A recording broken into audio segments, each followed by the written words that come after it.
Okay, here we are back with DK64. I woke up today and I'm just like, I want to play video games, and I was just kind of like, I don't know, should I? Because I have a book to finish, but I actually went to bed like working on quite a lot of books. So, well, I mean, I wrote quite a lot last night. So I was just like, I could probably stream for like all day, take breaks, write a little bit during the breaks. Like that's probably what I need to be doing, honestly. Is just balancing like working out, writing, and playing games. I don't know. Like gaming is such a time-consuming hobby because I'm playing like I don't know. I'm getting back to like playing like 12 hours a day. But I don't know. The channel numbers look great now, so like I think it actually makes sense to do that. Is to just like just play games again. Engage with the audience, talk about the books. Uh, yeah, I don't think it'll be too much longer until I'm done with the Dream Warrior. But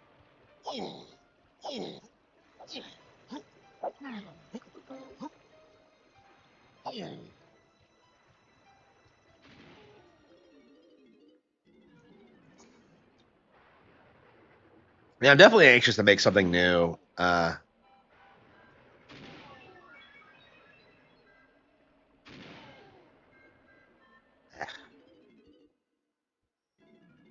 I've been thinking about like new projects so much. Like I feel like for the past like 5 months, I've just been working on like the Cattle Have Fangs. I wrote the Dream Warrior in January, but I haven't edited it. I haven't finished editing it yet. And honestly, I'm not sure why I did that. I just feel like it hasn't been a hard edit job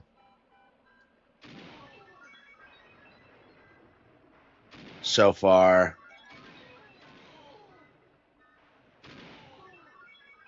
Yeah, the main issue is that I'm just not taking time with it. And considering how much money I'm making from the channel right now, it makes sense.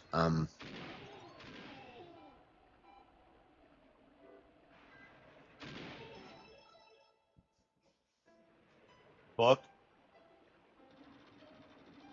Next book. Yeah, so like the next two books will be like the Cattle Have Fangs and the Dream Warrior. I talked about both to a certain extent. So I think I'll have them both out before the end of the year.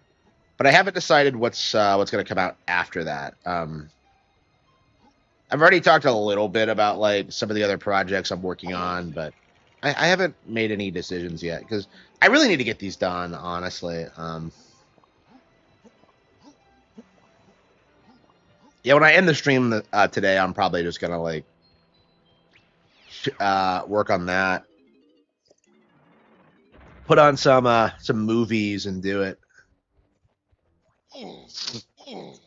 Man, I kind of missed it. I remember coming home like once a week and like just working for 12 hours straight on what was it, Lauren Frey or Draw the Dragon? It was like Draw the Dragon or American Evil. I think it was Draw the Dragon. That was a lot of fun. I really yeah. There's nothing stopping me from doing that now, but it's like I don't know, man. Like I've been struggling with like the Cattle Have Fangs specifically. So like every time I go back to it, I just have this feeling of just like I should be doing something else. Welcome to bonus day. Like I wasn't enjoying that process, honestly.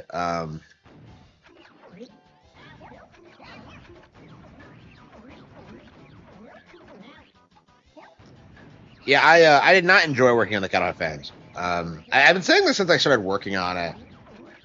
Um,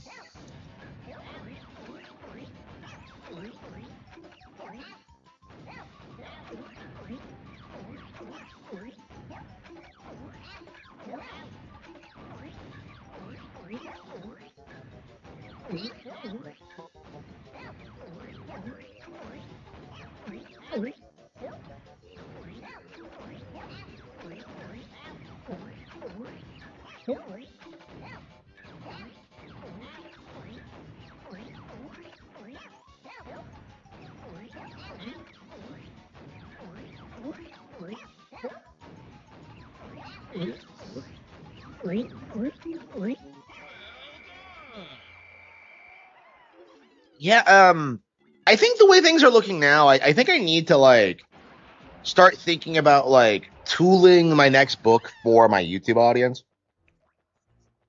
because it's so rapidly grown over the past year. I think traditionally I've just been kind of doing whatever I wanted, but like I need like a huge book hit essentially, and I just haven't quite hit that yet. Like if I could make like a year's worth of salary with a book release with one book release, that would be huge for me essentially. And I've had the numbers for that for a long time. I really thought the books would blow up before the YouTube channel because I've always been doing like reasonably good numbers. But like yeah, like the rapid growth of the channel has been kind of crazy. And obviously the recent success is going to carry over to like the actual book success as well, but it's like I'm going to have to think about like how I'm going to handle this. And I do think like a big part of it Vox Day. I don't know who that is. Yeah, I cannot take people who don't like Harry Potter series. It's really interesting because like the narrative back in the day was that like, oh man, Christians hate Harry Potter. Ooh, like I remember that happening, and like I've never met a Christian in my life who had an issue with Harry Potter. It just doesn't fucking happen. And then meanwhile, in reality, you have leftists like spurging out about it because it's so traditional and like relatively conservative. Harry Potter's like it's like superficially liberal, I would say, because like you're told like liberal talking points and you have liberal allegories, but they don't really work, and they don't seem very propaganda-ish. You know what I mean? Because I think it's like it feels a lot more real in that sense, where like the issues are presented in a way where there's like no easy answer for them, like the whole like racism angle when it comes to like different races. It's like the implication is that like it doesn't go away, and like why would it, like the goblin's fucked over Harry,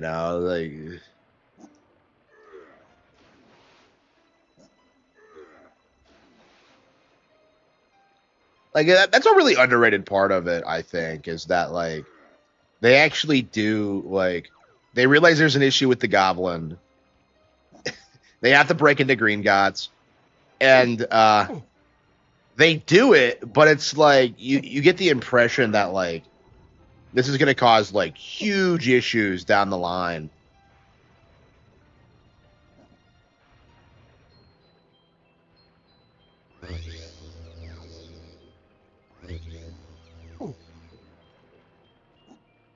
It's been a long time since I read Deathly Hallows. Every time I see people talking about Deathly Hallows, they tend to like complain about it and say it's not very good. But like I've always loved Deathly Hallows.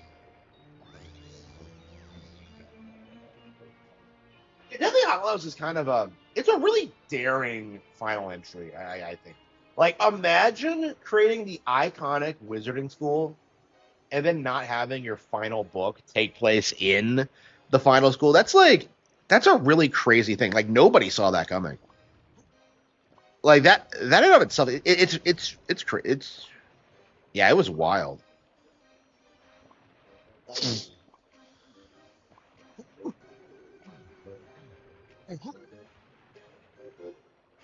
Rich upper class. Yeah, that's kind of how I looked at it. Is that like it's very 70s era woke shit, where like you have like token minorities, but like nobody's really offended by that, really, especially if they're not like the main characters. Yeah, it's really reminiscent of a time gone by, I think. And I think that's a big reason why people look back on it fondly, is that it's so unapologetically white.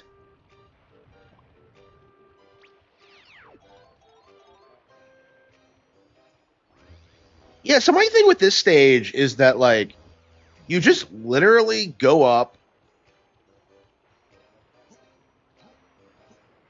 collect bananas, and then just I don't know. It just seems a little bit too straightforward. I think the bananas themselves are quite a bit better than Crystal Caves. Yeah, worst theme in the game, I would say. There are so many banger soundtracks, so this one kind of comes off as kind of generic. I love the DKC2 soundtrack, so oops. Magic School, yeah.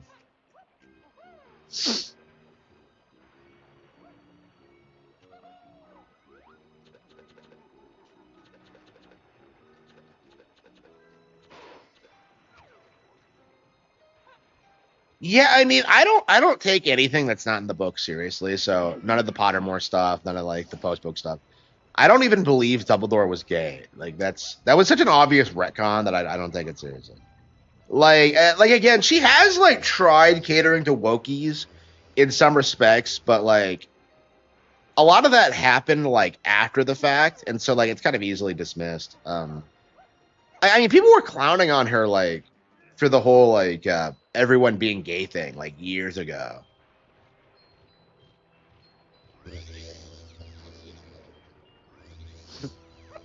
Homogenous, safe, and cool. Not so much anymore.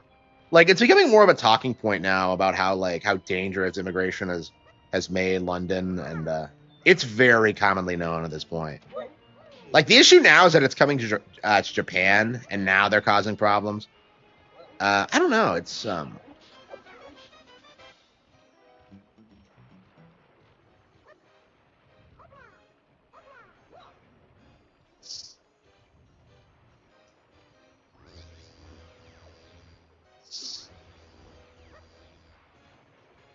yeah. I'm curious how like the immigration thing is gonna end. Like I think what's gonna happen going forward is that like you're just going to like see these people like be everywhere, but like everyone's just gonna get like expensive memberships and just hang out in like exclusive areas. Like I don't know what they like think is gonna happen by like moving these people. Like it's not gonna improve them at all. It's not gonna improve like society. Like employers won't even save money. Like that's the thing, because like they want to try and like lower labor costs, but like all that's gonna do is like lead to like a worse product, and that's very observable. Like congratulations, you pay your restaurant workers less, and now nobody comes to your restaurant. So yeah, it's very interesting. Yeah, they keep blaming restaurant costs, they keep blaming like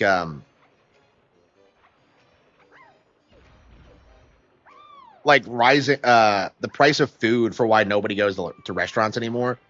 But like I think it's actually because of the diversity. Like I just don't want to go out and see diversity like ever. It's just my mindset. Like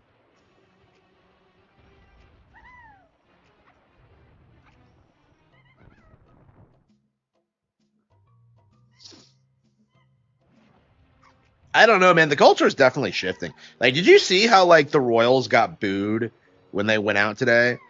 Like nobody's happy with them because they haven't done anything about they haven't said anything about the replacement.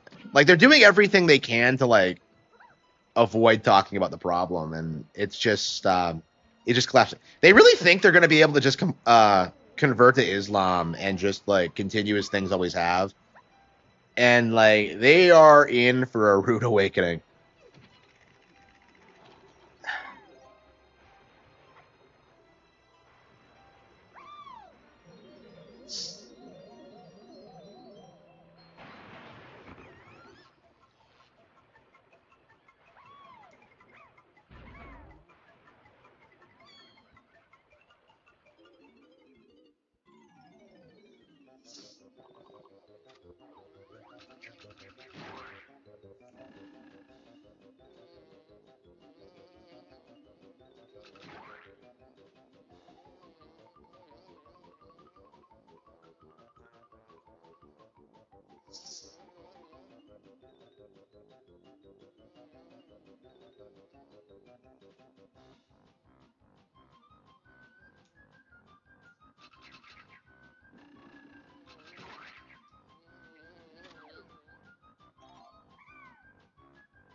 Yeah, I mean, I think the only reason things like got as bad as they were was because so many people were like sheltered from the problems.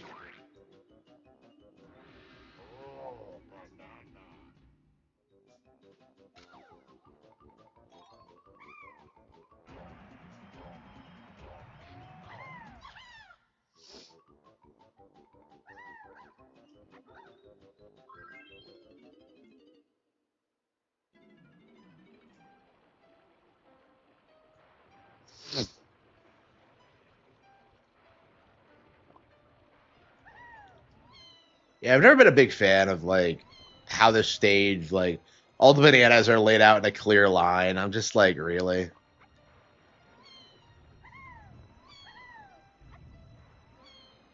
Yeah, I think the game peaks with Fungi Forest. I think Fungi Forest just has like so many interesting things about it, and then like Creepy Castle and Crystal Cove just aren't anywhere near as good. I mean, I still like both, obviously. Like, I don't hate the game, but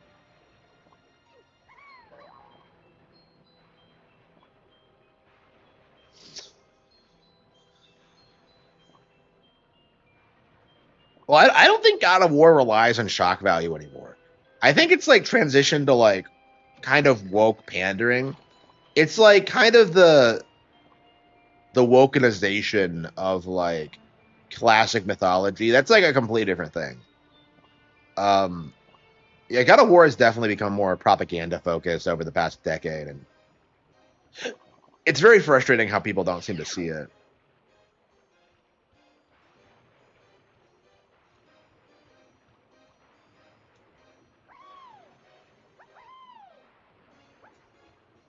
But where is Cranky?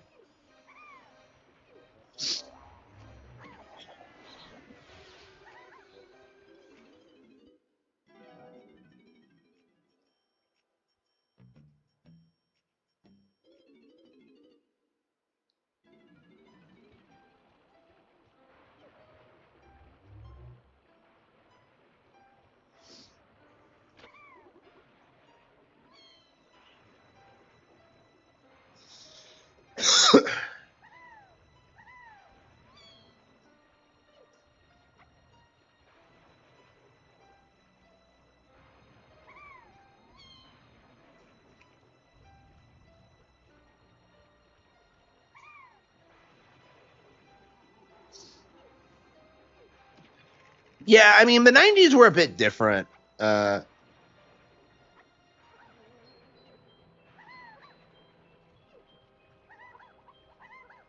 but yeah, like around the PS3 era, that's when we started seeing like the shift to woke.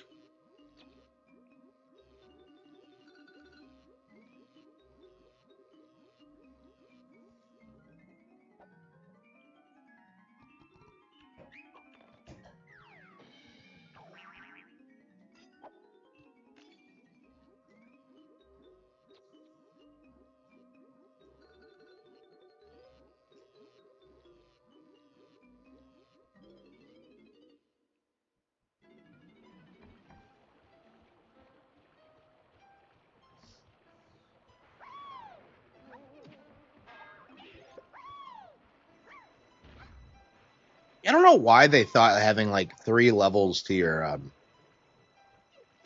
ground pound was interesting. I don't get it. Lanky, okay, lanky and chunky.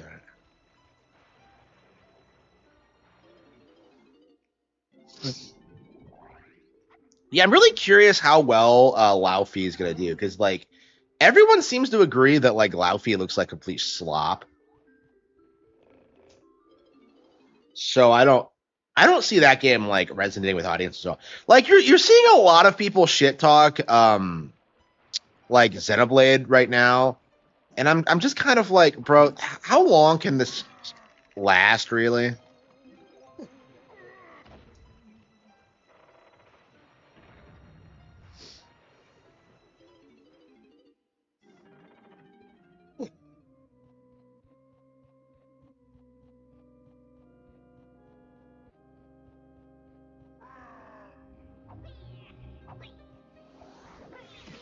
The trolls? No, it's not true.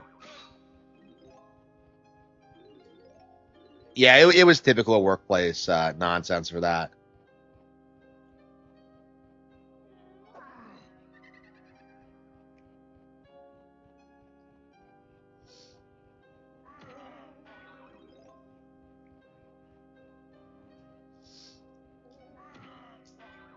I don't feel like I have that many trolls, like, right now.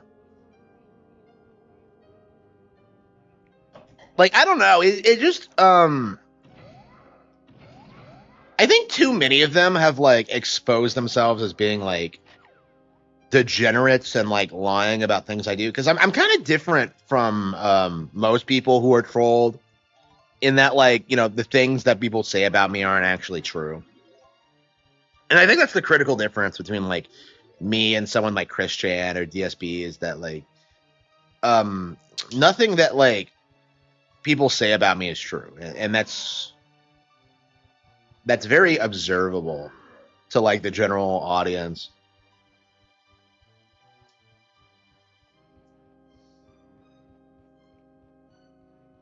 Laufey Black. Yeah, they probably should have. Like, I don't know. I mean, I feel like the whole black thing has, like, kind of backfired on them, and they're kind of moving away from that. Like, they would be happy just, like, making women uglier, but I don't know. I think the ugly women thing has imploded too.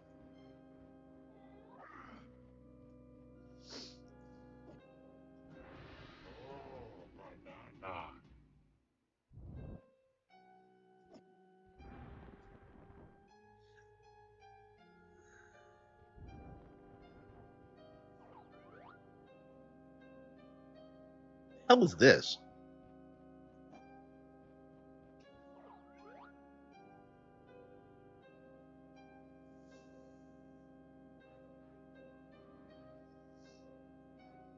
Yeah, I've gotten people complaining about Duty in my comment section because apparently he doesn't date the Keto Casino clip videos. So, like, what he does is that he just, like, uploads something they do, and, like, it's always something that, like, everyone's seen before. So, like, people were, like, complaining about it.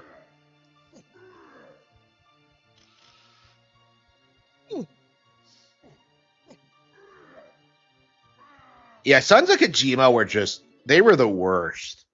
Like, it's kind of weird. Like, I was actually watching them, like, while they were going through that arc, and this was, like, during the Panda Lee breakup and all that. I remember, like, watching that live when they collapsed, and it was just unbelievably autistic, like, the shit they were doing.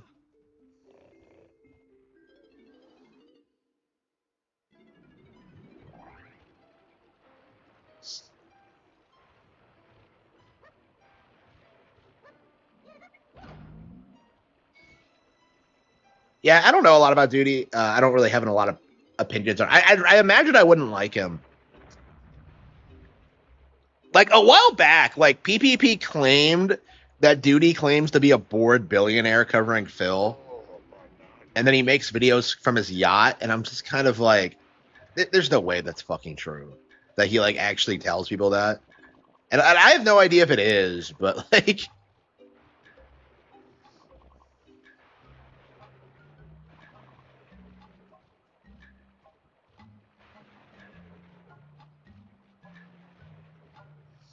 but yeah, like, Duty is just, I don't know. I guess he's just the newest flavor of the month DSP detractor channel. Yeah, RTU, yeah. Well, like, RTU is, like, boring. Like, RTU is simultaneously, like,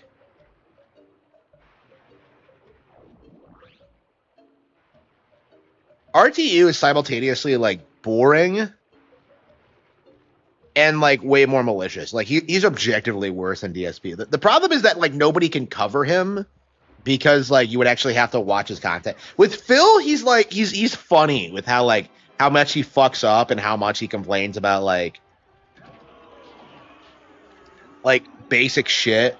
Like, last night he was spurging out at Pokemon Champions, right? Phil's, like, funny with how he handles that, right? But, like,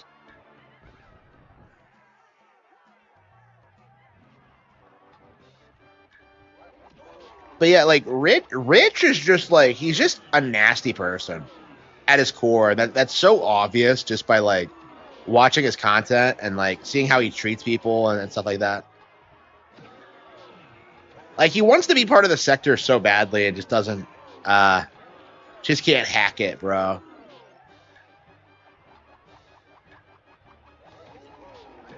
Yeah, how many billionaires actually take part of, like, the Epstein stuff? Because, like, surely it's not all of them.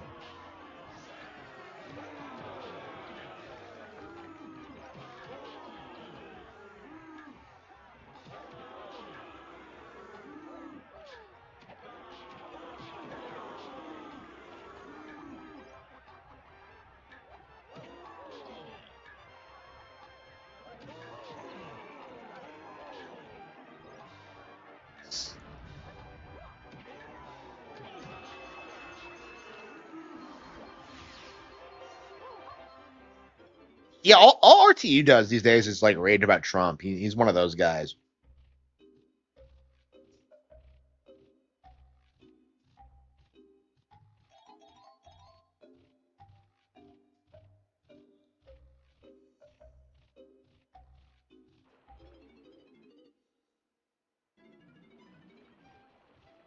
I'm dark side Phil, eh? What you see?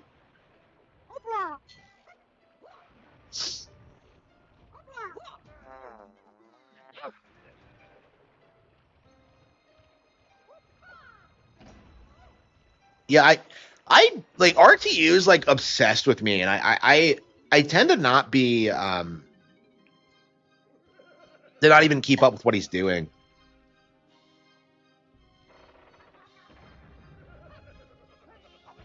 Like, Phil, I'm at least, like, somewhat aware with what's going on, but with RTU, I don't know. And RTU is gonna have, like, I don't know. I think he's gonna have, like, a pretty swift, suddenly, like, decline. Maybe homelessness, or, like, something to do with his purchasing habits. Like, he's buying, like, thousands of dollars worth of hardware, like regularly. Like, I don't know. In comparison, I'm, like, unwilling to even buy, like, an iPad. Like, I've been, like, making sure my budget is set before I get my iPad. But I think I'll probably get it next month. But, like, called I Am Desire. Yeah, he's such, like, okay. So I Am Desire is a really good example of someone who just makes things up about me, and why that's, like, doomed to failure. Like, you can't just, like, accuse me of, like, doing things that I didn't actually fucking do. And that's been, like, a reoccurring problem with these people, is that, like, so much of it is just, like, just complete lie. Dude, where the hell is it?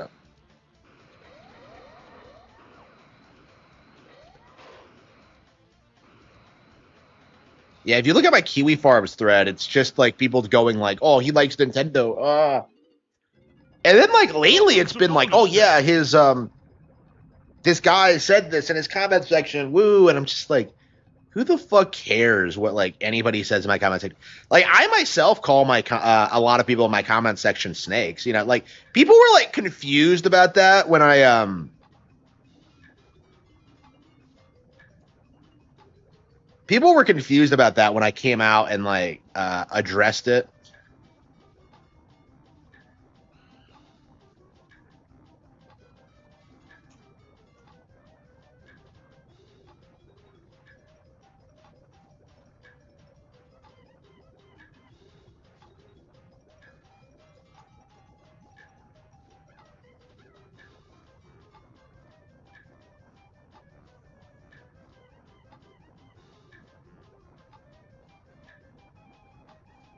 Yeah, I've done this so many times. I've actually gotten good at it.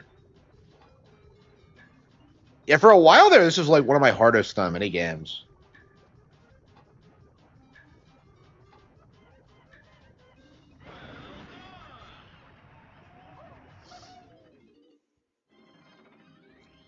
Dude. Yeah, I think a lot of his I think a lot of his content is just, I think a lot of his viewership is just straight up botted. Because we're always talking about how Jeremy buys, like, bots and views, and how, like, how that's not very cost effective. I think RTU is probably worse, because, like, if you look at his engagement, it doesn't really make a whole lot of sense, because he doesn't have that much of a viewership. Jack and Daxter ripped off this video game, really. Man, yeah, classic Naughty Dog ripped off Rareware like so much. It's like, it is insane how much they like ripped off Rareware. Is that really how you're supposed to do it? Good afternoon. Yep, good afternoon, everyone. Thank you all for your support. Thank you all for being engaged and like helping me succeed on YouTube.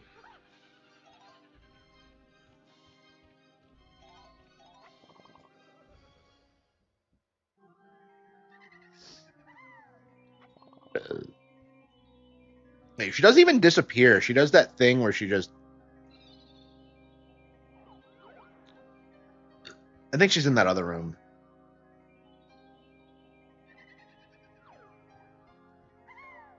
There she is. They're always in places that only Tiny can get to. What is with Tiny and Banana Fairies? Yeah, we're gonna have to make a video about this because I'm pretty sure like most of the Banana Fairies can only be found by Tiny. Okay.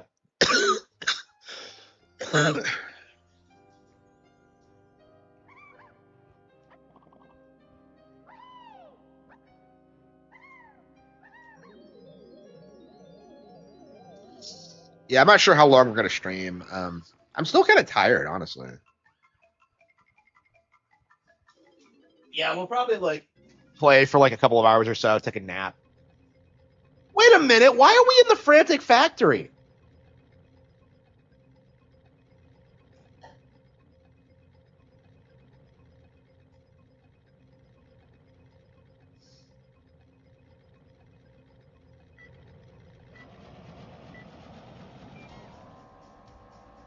And it plays way differently than the last one.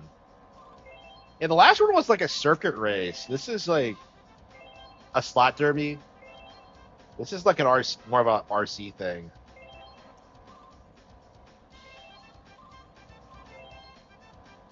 It's like Diddy Kong Racing.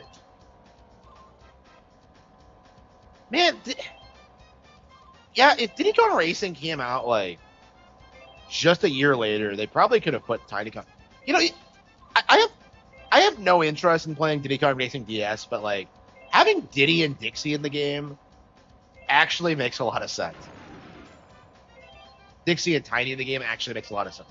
Like I get it, it's Diddy Kong Racing, and yet there's just not that many Kongs in it. Like it just doesn't make any sense.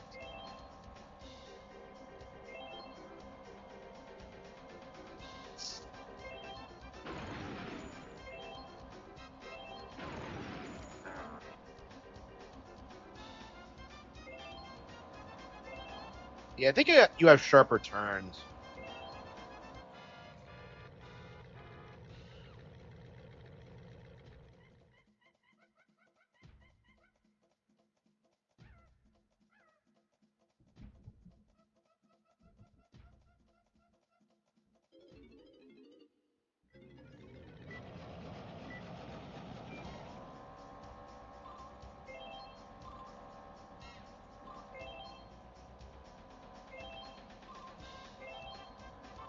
The fucker gave me this like really shitty car.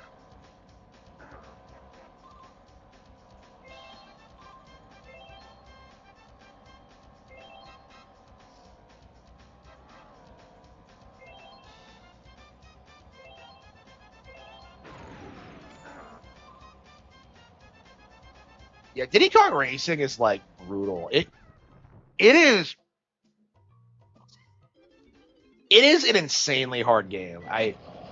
I'm surprised people don't remember it as being hard, but like I couldn't beat it as a kid. I couldn't get past the walrus. Yeah, I was able to beat like the first and second form of the Triceratops. I don't remember which walrus I got filtered by. I think it might have been the second. But yeah, it was it's crazy. Yeah, and the octopus I struggled with. I don't remember playing the dragon at all.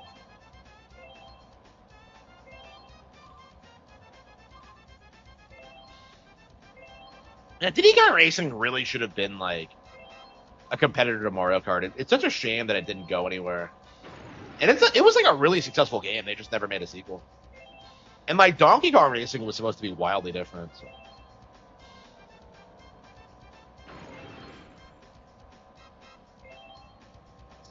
Yeah, it's weird to me that like they actually produced Diddy Kong Racing DS. I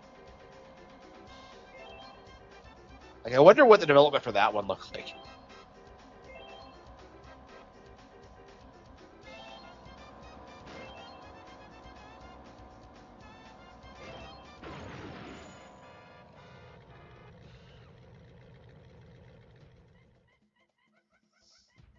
I'd say the Dragon's probably the easiest one, if I recall correctly, but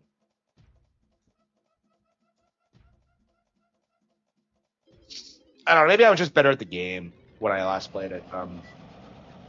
Yeah, last time I played it, I unlocked the fifth circuit and then I just like stopped playing because I really don't like the fifth set of tracks at all. Like it's like you're playing some ROM hack, honestly. Like it just feels fake somehow. Like I had no idea the fifth circuit even existed as a kid, so it was just weird like discovering it as an adult. I'm sorry, when I was older. And like Whizbig is a really obnoxious fight too, so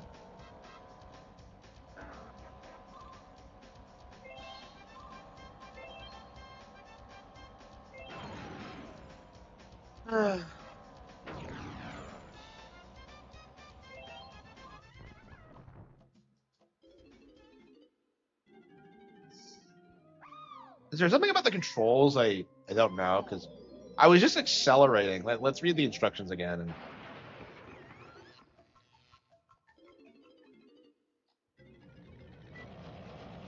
you could legit make like a worst bananas list in this game and have it be entirely just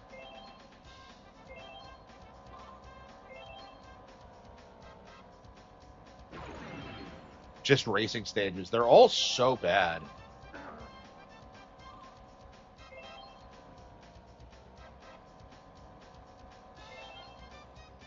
Like, how is he so far ahead? I don't.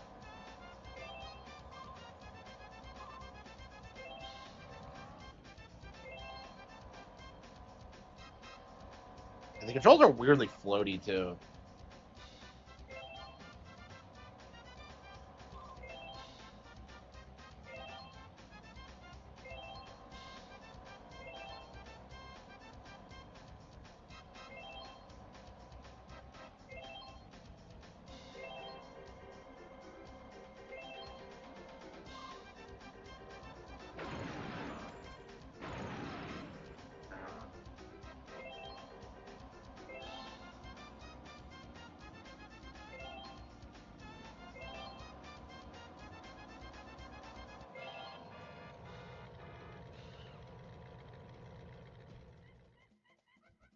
Yeah, I don't know how you're supposed to beat this.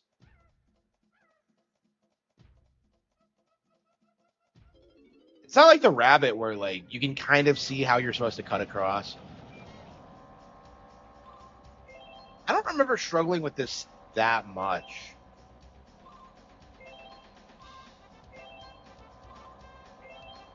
Is this the only banana in a game where you go to a previous location for the minigame?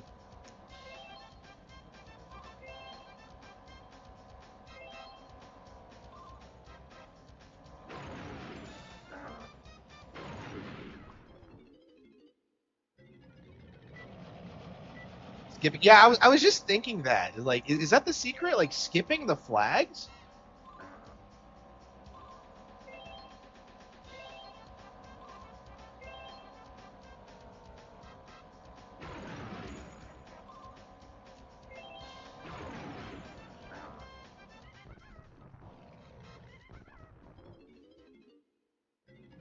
I did that in like the seal one. Ah shit.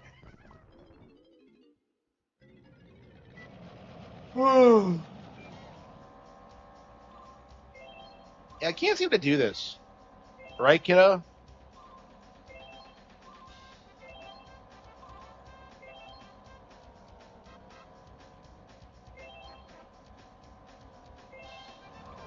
Shit.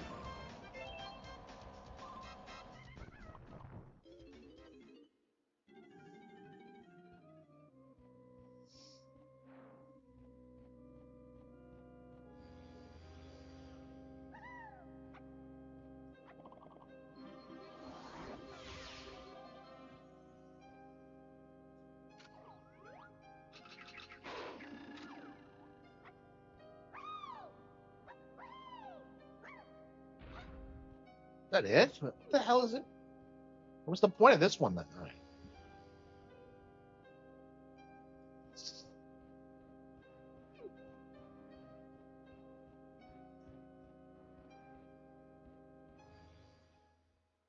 Why don't you disappear? Like it just fades to black. Uh,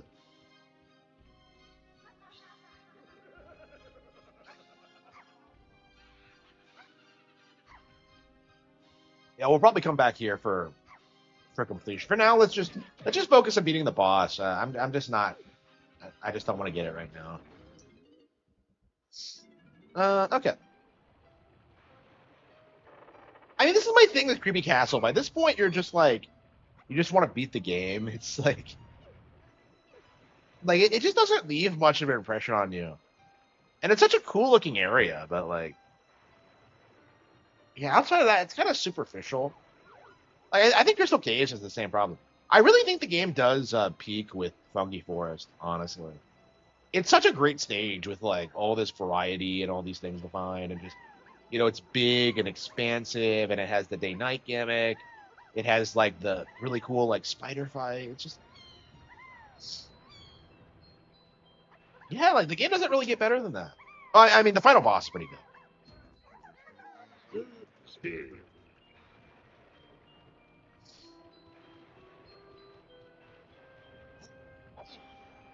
Yeah, this and Crystal Caves is too like hyper focused on like finding like some location with a switch that you have to enter. It's just I don't know. It's just Funky Forest has you doing like lots of stuff to get to places.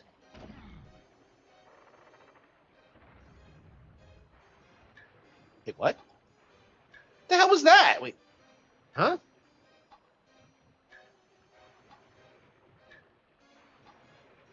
The door didn't open. Wait.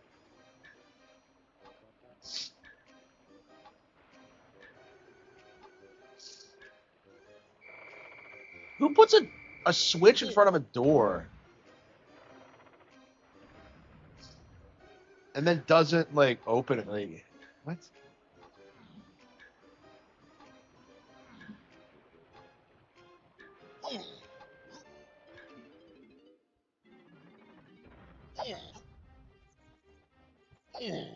I love Gloomy Galleon. Gloomy Galleon is like one of my favorite areas. It might be one of my favorite underwater levels in any game ever. Like, I just love the vibe and the personality. I love how there's two distinct areas to it. I find it really unique. Yeah, the forest is just awesome. I don't know. I think the game in general has this problem where, like, I think a lot of the environments are way too dark. Like, tone-wise. Like, the game itself isn't dark, but, like, they really want, like, the environments just feel weirdly dark.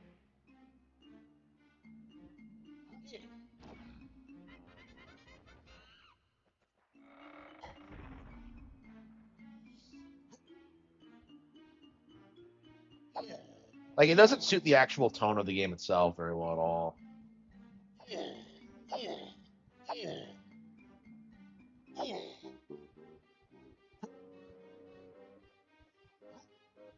Hello.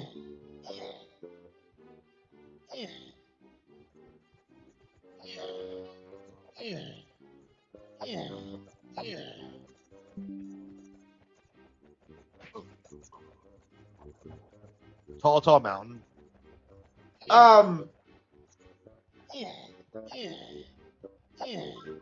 That's not even really true, is it? I love Tall Town Mountain, so I.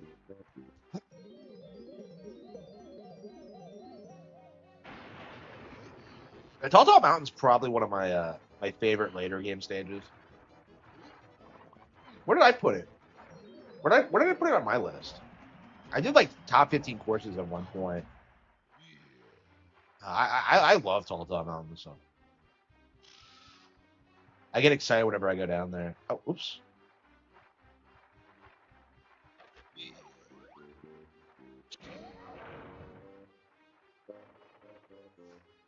I don't remember ever getting scared by this game.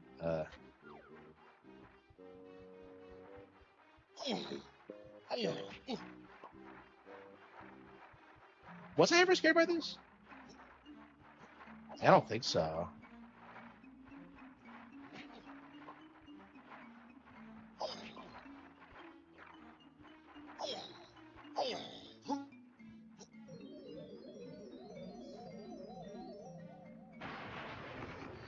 Yeah, what are kids scared of these days?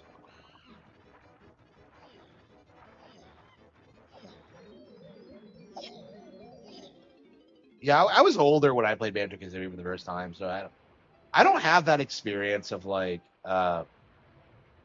being scared of flanker. Oh, that's the exit. Okay.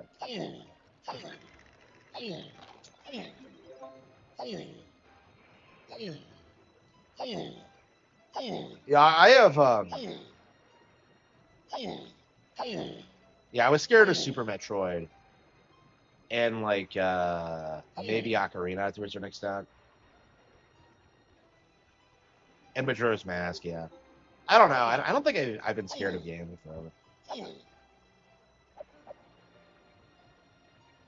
No, the piano is like that is like an icon of like random video games scaring kids. Like don't try and tell me the piano isn't scary because it totally is. Yeah, I never saw the Get Out. Like I totally see like how that could scare people, but like I never encountered it.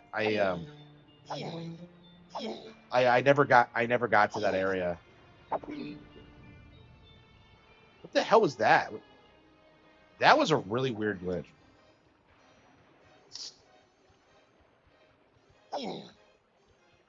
Did he?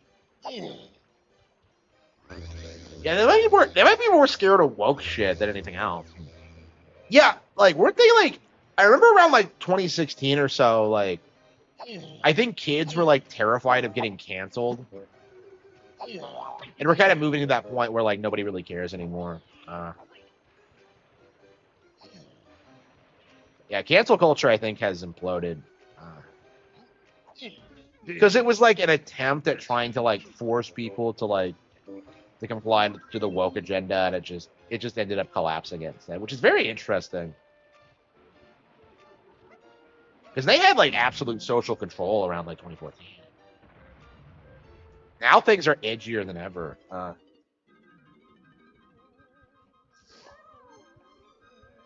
And they can't even threaten to take away your job or anything because it's like, bro, I'm self-employed.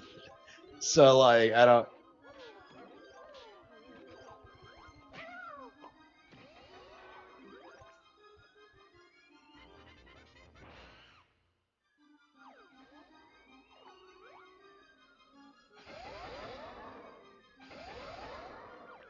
Wait, what? I wasn't even aiming for that. What the hell was that?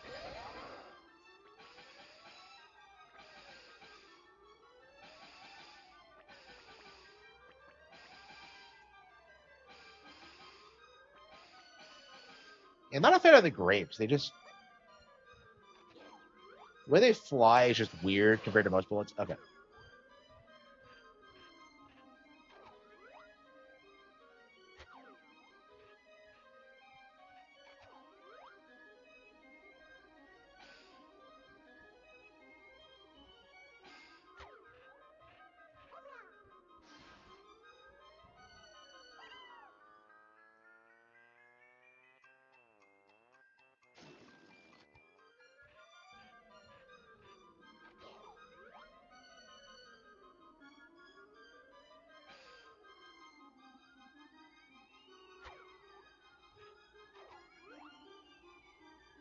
So the switches are so far away that I can't even hit them. Oh, do you need like the zoom in for this? I think so. Okay, that makes sense. So the zoom in has a practical purpose, really? I thought it was just like a cosmetic thing.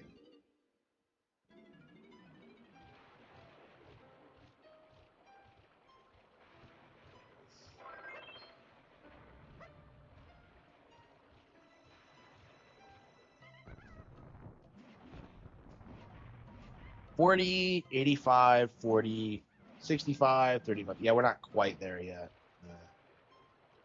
Yeah, you need a ton of bananas for this stage.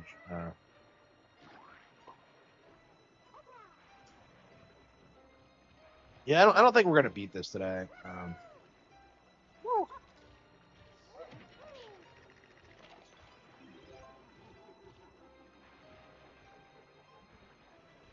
War doesn't fit Zelda. Yeah, that's disappointing that he thinks that. Because like some of my fondest memories of Ocarina is how scary that game was. Uh,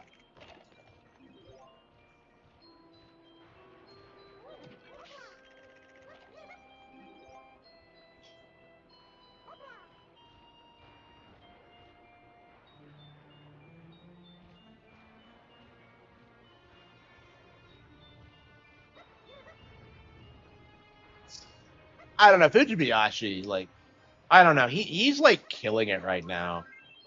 It'll be very interesting to see what happens when like he takes over fully because traditionally Zelda's been downplayed by like insisting that like Anoma's killing the brand and Anoma's doing this and Anoma's doing that. Like it's just not really doable if like Fujibayashi is just this beloved creator, honestly. Like probably one of the biggest names in the industry, and like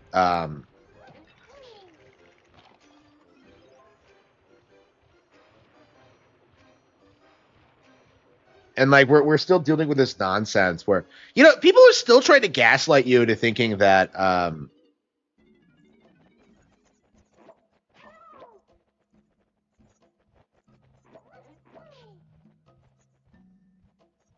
yeah, people are still trying to gaslight you into thinking that like Tears of the Kingdom was bad, and it's like it's just one of those situations that's not going to survive the next like decade or so. It's like, yeah, the turnaround between like people bitching about Tears of the Kingdom, like it's going to be seen as an all-time classic. Like the instant the new one comes out, it's like it's a very stereotypical example of that. Tears is like better than Breath of the Wild in my mind. Like now that I've played both again, it's Tears is just so much better. Because like whenever people talk about how good Breath of the Wild is, they always do that thing where they're just like, "Oh man, it was so new, it was so fresh and exciting," and I'm just like, "Yeah, but it wasn't as good, right?" Ooh, I love this game, but like Donkey Kong just doesn't. He's not that much fun to play. Yeah. If Donkey Kong's my least favorite character, I'd say Donkey is my least favorite, a second least favorite. Like he doesn't have any interesting powers, and like his moves are weird, and just yeah, I like Tiny and Diddy. I like the smaller, faster characters, but I mean, I've always preferred Diddy Kong over Donkey Kong in these games anyway. But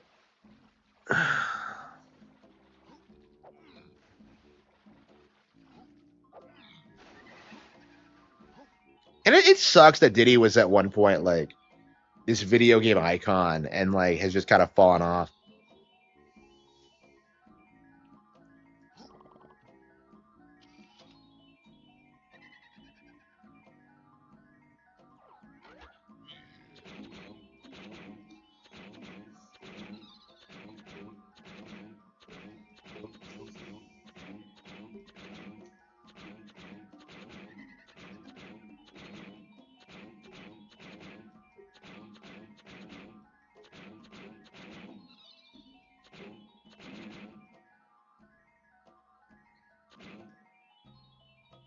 Yeah, I think we need to zoom in again. Yeah, shit.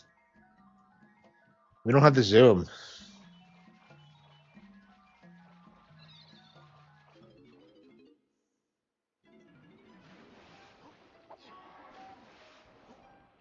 Yeah, I still have never played Grab by the I mean, I still have not finished Grab by the Ghoulies. Like, I have no intention to. It just seems kind of boring.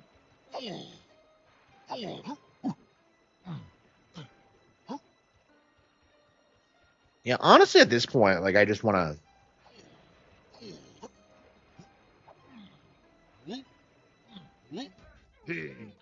to. Yeah, Creepy Castle is just weirdly boring.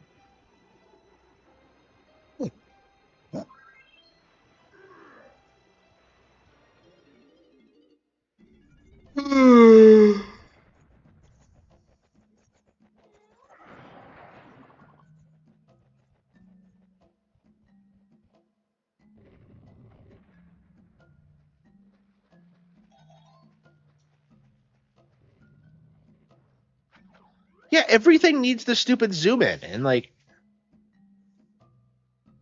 I thought we saw the balloon. Where the hell is it? Yeah, whatever.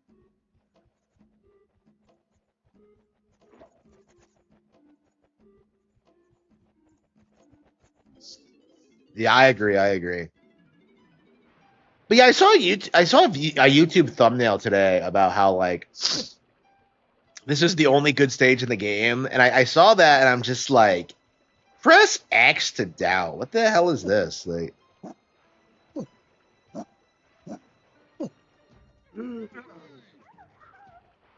yeah, I didn't like that take at all. Yeah, I'd say Funky Forest is the best stage, and like all the others are great. It's just that like Crystal Caves and this are kind of mid. Like, there's just nothing interesting about them. Yeah, these are the stages I'm sure that were rushed in development.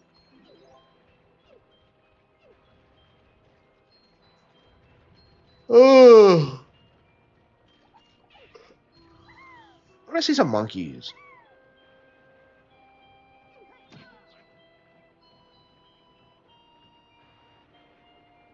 Oh yeah, yeah, yeah. Wind Waker terrified me as a kid. Yeah, I think it was the last time I was ever really scared by a Nintendo game. Was just like fucking reading. I mean, like what has come out since that's like as scary as that?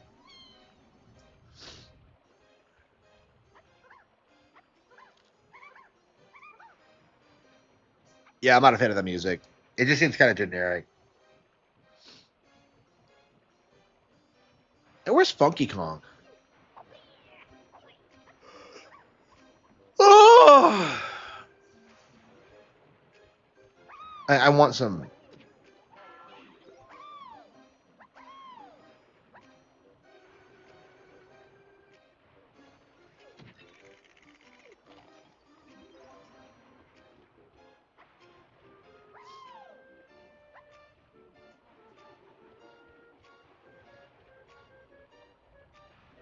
The eels from Majora's Mask.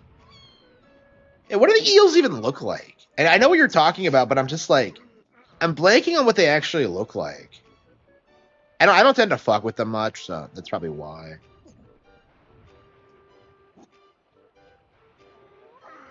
I mean, Majora's Mask in general is just freakishly creepy.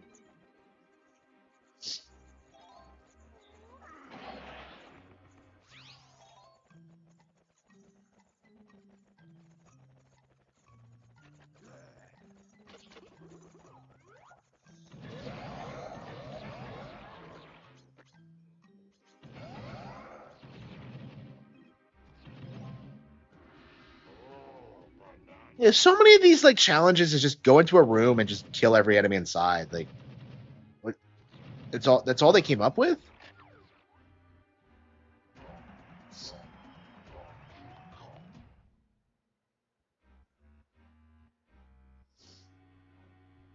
I mean, I remember getting like the fighting the Shadow Hands like under the Deku Tree, and I'm just kind of like, I feel like Tears of the Kingdom could scare some kids.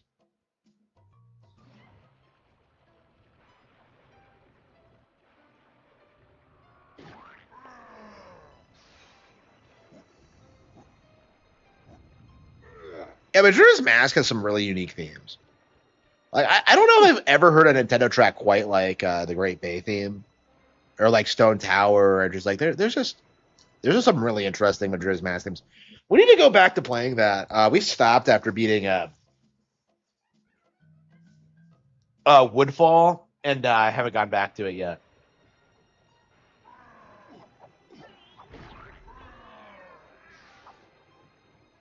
Yeah, kids are gonna have to deal with the dead hand in the remake.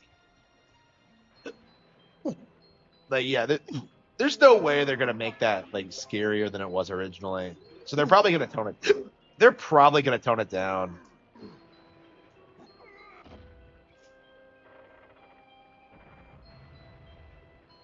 Oh, oh. Yeah, I'm yawning a lot, so I think I'm just gonna call it quits. take a nap, and then kind of come back later after I work a little bit. And I wanted to wake up and like play some the Oracle games actually, but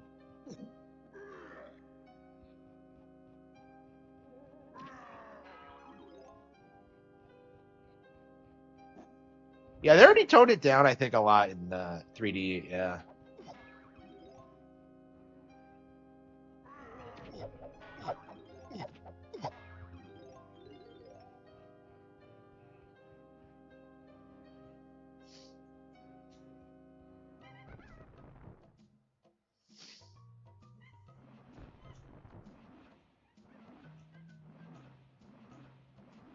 Yeah, Lanky and Diddy need more some more bananas.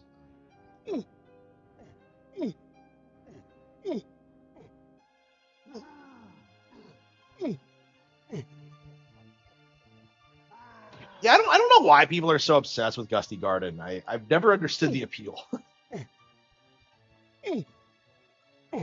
I don't. When I think of like great like Galaxy tracks, I don't know. I don't think of Gusty Gardens. I've never understood why it's so iconic.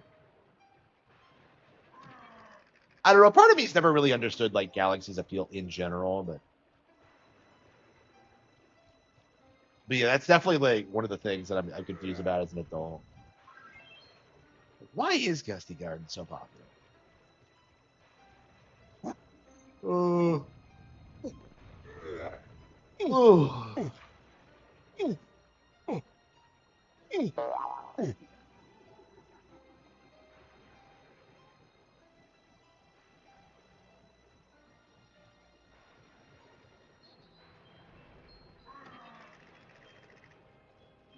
Yeah, I must not have slept well last night if I'm already like tuckered out.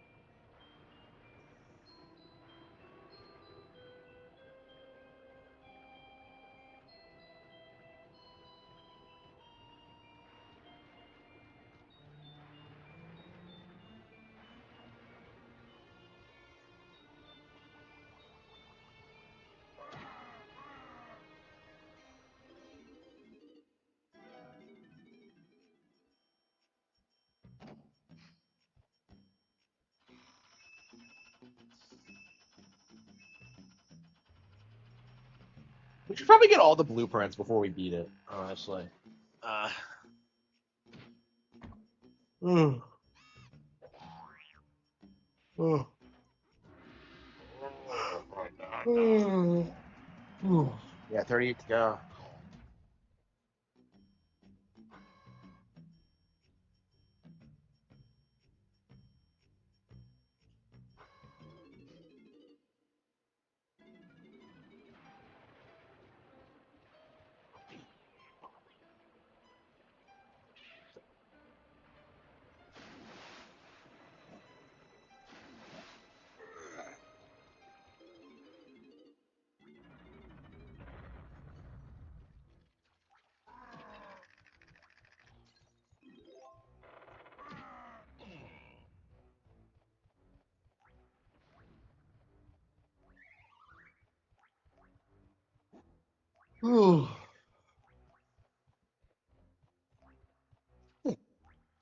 Is there nothing down here? Oh, I must have walked right past that. Okay. I always walk past this room. Like, this is not the first time I've done that.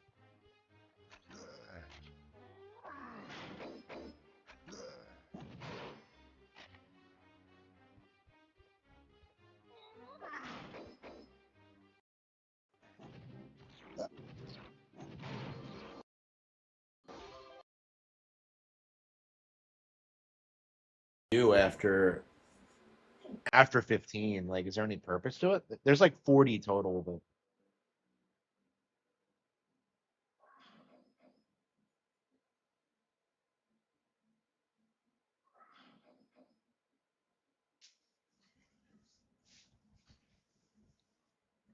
oh yeah, maybe I can have some pop and then it'll wake me up. The only reason I want to stop is because I keep getting tired. Yeah, maybe just having a granola bar and some pop. Well,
Yeah, I really hate ending streams when like I have so many people watching. Like I feel like I can't really justify that, you know?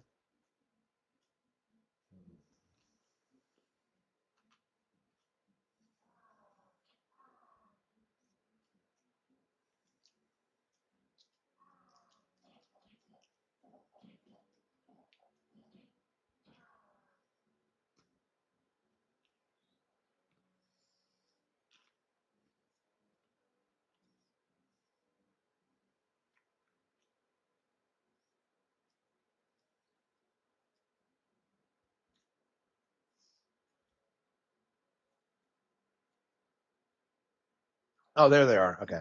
I was just like, where's the barrel? It has to be around somewhere.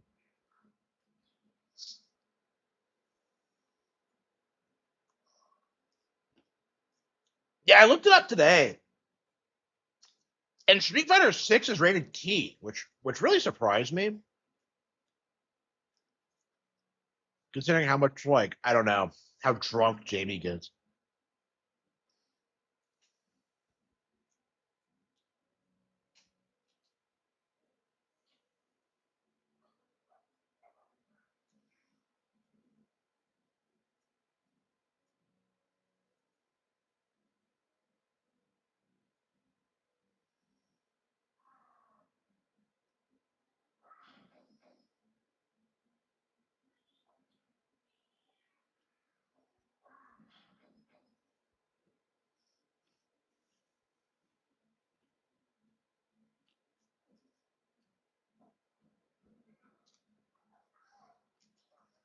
Was it Halo that started that stupid trend of how everything had to be rated M in order to be successful?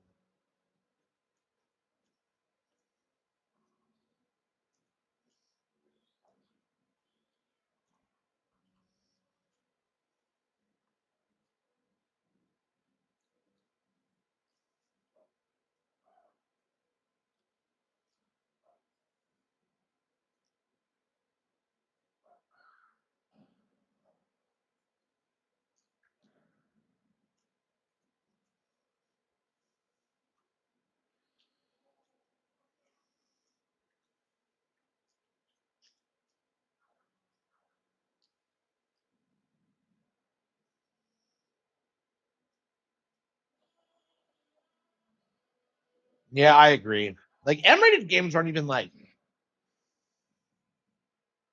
I don't know.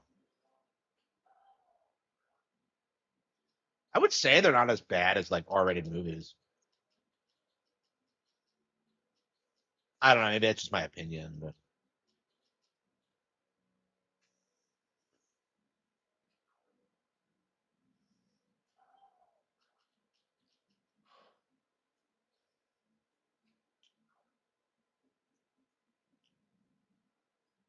how many? Everything needs the stupid zoomer. Like,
I feel like they reuse a lot of the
Yeah, let's see how many bananas we have. We might be able to beat it now.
Love you. What's our game? What's our next game going to be, huh?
Yeah, is Xbox going to continue with their multi-plat release schedule? Because like I think the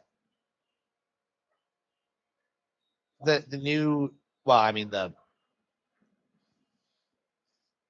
like the figurehead of Xbox is like saying that they want to move away from that. It must be that early phase where they're trying to get people to like her because like everything I've seen from her sounds based. But we'll have to see. I mean, she cut the price to Xbox Game Pass. I mean, they lost a ton of subs because of that price hike, so that was probably coming anyway. But and it's still higher than it was before. But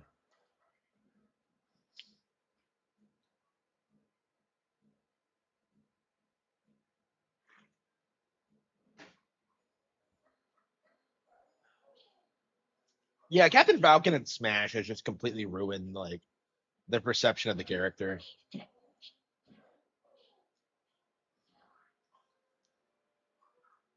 Like, I don't want to see any Captain Falcon spin-offs until we get like an actual mainline F Zero. Yeah, I don't know how an F Zero game would even work.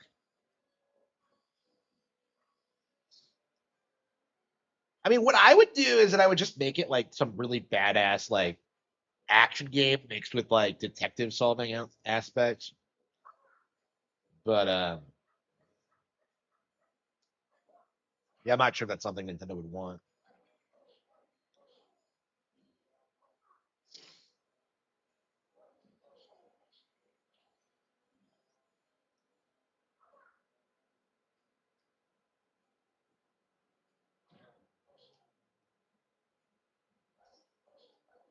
Yeah, so Star Fox is coming out next week, and then we have like Rhythm Heaven, Grand Blue. Yeah, I don't want to buy. I don't want to buy like Tales of Arise until I try Grand Blue. Honestly, um,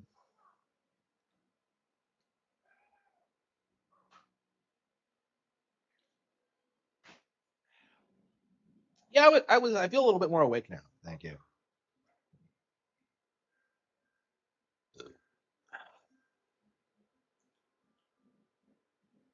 Yeah, 400 is a tall ask.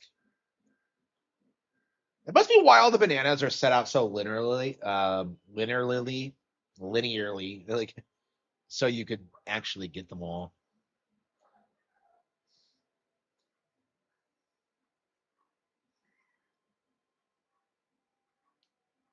I don't even know anything about Dragon King. Come to think of it, I had to think for a moment to like remember what you were talking about. Yeah. Um.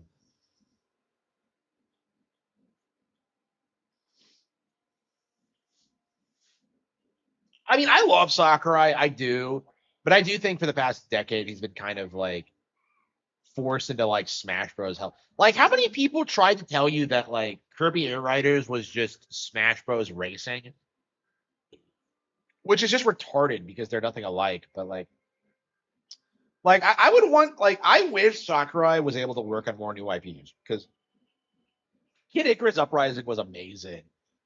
It's like one of the most original Nintendo games we've seen in the past 20 years, and like everybody just rejected it wholesale. It was just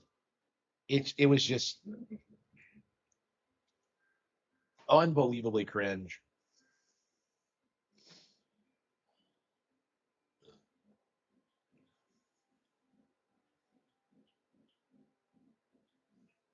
Why can't we just feed them bananas from the older areas? Like that doesn't make any sense to me. I've never noticed that before. Like, wait, don't I still have bananas from other areas?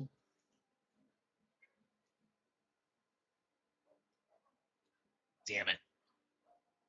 So we need like 30 more.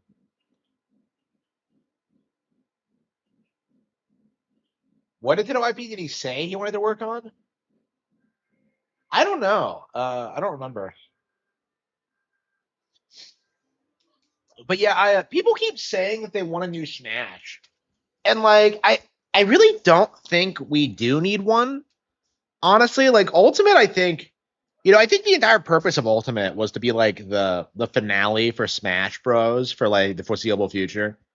Like I want it to be like a long time before we get a new one. I want like completely revised move sets for everyone. I want them to like focus more on like modern Nintendo. I think like I imagine we're not going to see it for like another 5 to 6 years at least. So yeah, I wouldn't want them to rush the next Smash. And I honestly like a part of me doesn't want Sakurai to work on it because like I would rather him do other things and like get some new people on board because I think he's done everything he wants to do with the franchise. I don't know. I just feel like he's burned out on it, and he has every right to be. But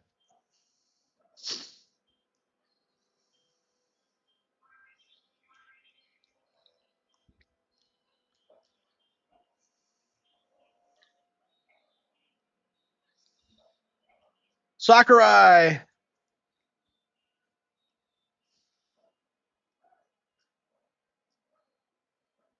yeah, we need some video games. We need some. The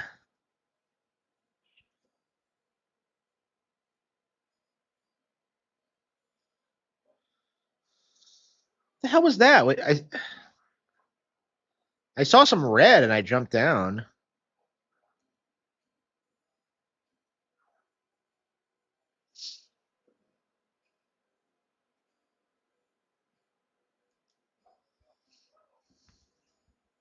I'm curious what game we're gonna play. Like, hmm. Yeah, I hope I like Grand Blue. Grand Blue is something that like I actually thought about buying it on PC when that came out initially. So that's definitely something I've been looking forward to for a long time. Yeah, I agree. I agree. For me, like, I don't even consider Melee to be the best Smash game anymore. But like the sheer amount of content and like just how novel it was at the time just blew me away. And they've just never been able to recapture it. And then like Ultimate just made like really baffling decisions, like removing the trophies. Like I did not care for that at all. I liked how like informative and like the trophy system was and Melee. Like a lot of my love for Nintendo history comes from like Melee specifically because it just breaks down all these like obscure characters you'd never heard of before. You know, like KK Slider was in it before Animal Crossing even came out, right?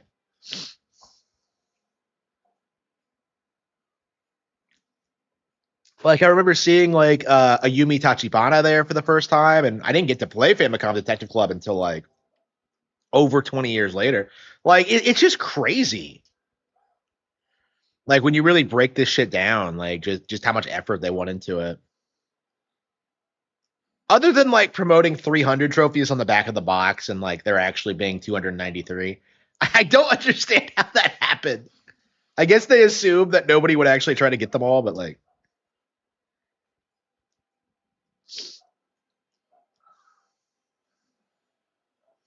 I'm surprised that isn't a controversy, honestly. I mean, like, how many people do you know who have gotten every single trophy in Smash Bros. Melee? Like, I'm like the only person I know who has done it. Like, I don't know anybody else who's bothered. Um, and to be fair, getting the last one is so obnoxious anyway that like it's not really worth doing. But yeah, I don't think I've played Melee at all since in 8 years. Yeah, I really need to play more Smash, specifically Smash Four. Like, I'd love to do everything in Smash Four, but I never did do it. Um,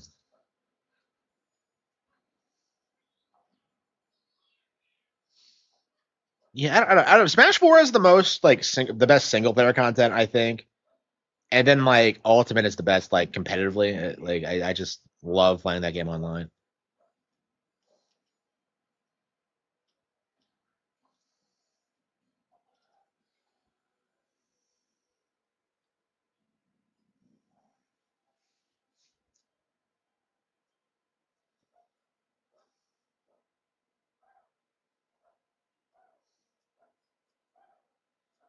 Yeah, Melee, like I don't know. It's just one of those games that like if you were there when that game was relevant, it was a magical experience. Like I don't know if kids today would like it as much, especially with like modern Smash games, but like I mean, I remember being underwhelmed when I played N64 for the first time because I got it like when Melee was already out and I was already like fired up about Melee, but like I had no idea the N64 version even existed.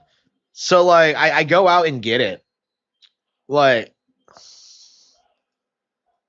and I'm just kind of like, what the fuck is this? Like 64 is like 64 definitely isn't bad, but like there's a reason you don't really see people like talk about it the same way as Melee. It's like it's just so limited and like just feels kind of wonky. I remember showing it to people and like them being confused by it. It's just it took a while for Smash to take off. I would say, like, I don't think it became really that popular until like Smash Four. Like until then, it was like kind of an underground thing. Because you know how much everybody hated Nintendo at the time. Um,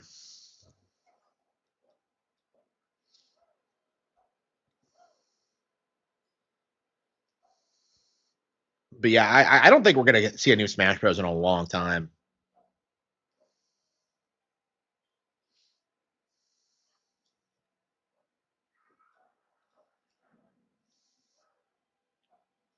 Yeah, I can see that being like a Switch 3 thing with like they're just going like, oh, what's our big game gonna be? And it's gonna be Smash. Like, yeah, Ultimate came out in 2018. So yeah, I'm not particularly fired up about a new one. I want them to take their time with it. I want them to like Honestly, like I think the rest of the company needs to like innovate and put out like new games because like we didn't get a whole lot between Smash 4 and Ultimate. So there wasn't really like that big of a character roster jump. Like we only got the weird characters after the DLC, which I think is kind of sleazy, but whatever. I mean, considering how many of them were like third party characters, it made sense, but followed by Double Dash, yeah. Yeah, Melee is like endured in relevancy like so much more thoroughly than like any of like the PS2 or Xbox games. It's kind of amazing. Okay, look, I'm looking around. Where the hell is it? I can't find any more bananas. Like, hmm.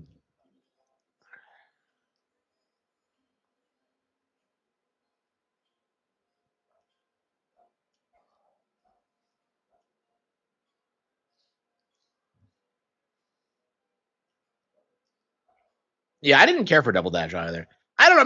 Maybe I'll grow on Double Dash over time, but like I don't know. When I played it, and that was actually fairly recently, like in the last couple of years, I didn't care for it too much, honestly. I felt like it was way too like broken, and it just felt weird. Like I still think eight's the best one we've gotten. Yeah, I love World a lot, but like I feel like it's more of an experimental title, and they haven't really nailed it yet. Like for me, like if you're gonna have all these parkour mechanics, why aren't they like built into the tracks more naturally? I don't know. Like it feels like people only use parkour if they're like super hardcore players, and like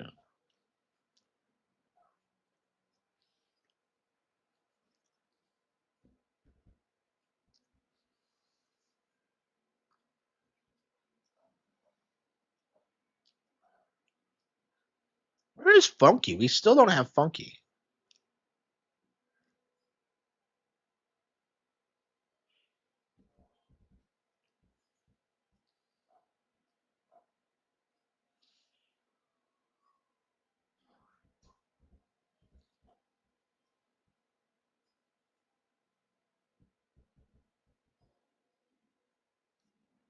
Yeah, I hated that too. Yeah.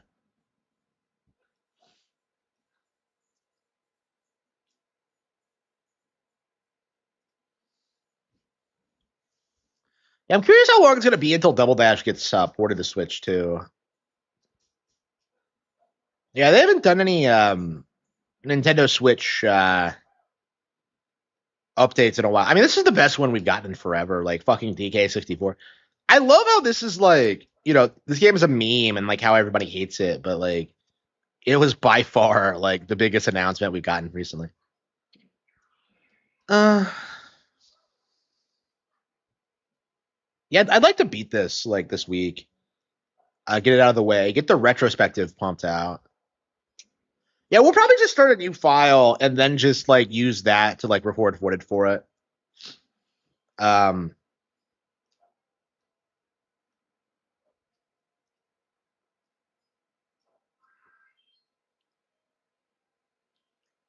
I want to play Paper Mario.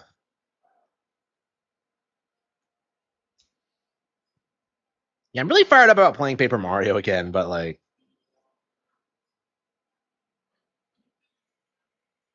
it really is like an infinitely playable RPG, I think.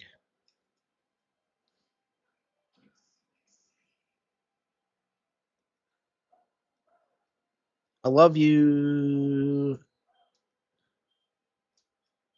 What's our next game going to be? Yeah, what are we going to play after we beat this? Oh, Diddy Kong. Okay, here we go.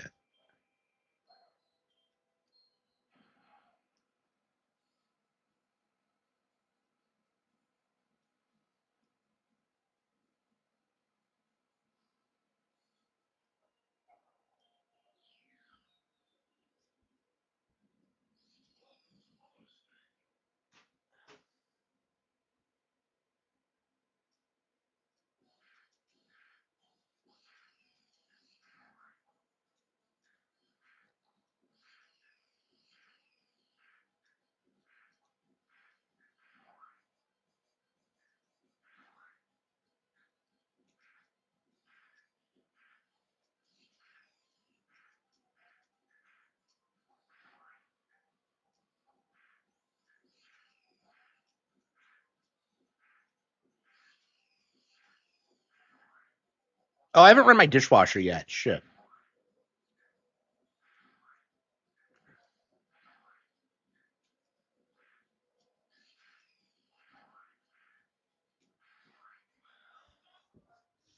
I keep forgetting that. Yeah, I woke up today and didn't set it off.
Dishwashers are so satisfying. You don't have to clean any of your dishes.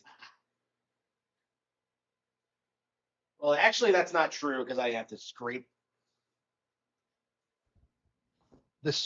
away the stuff that's too big for it. But whatever, that's not a big deal.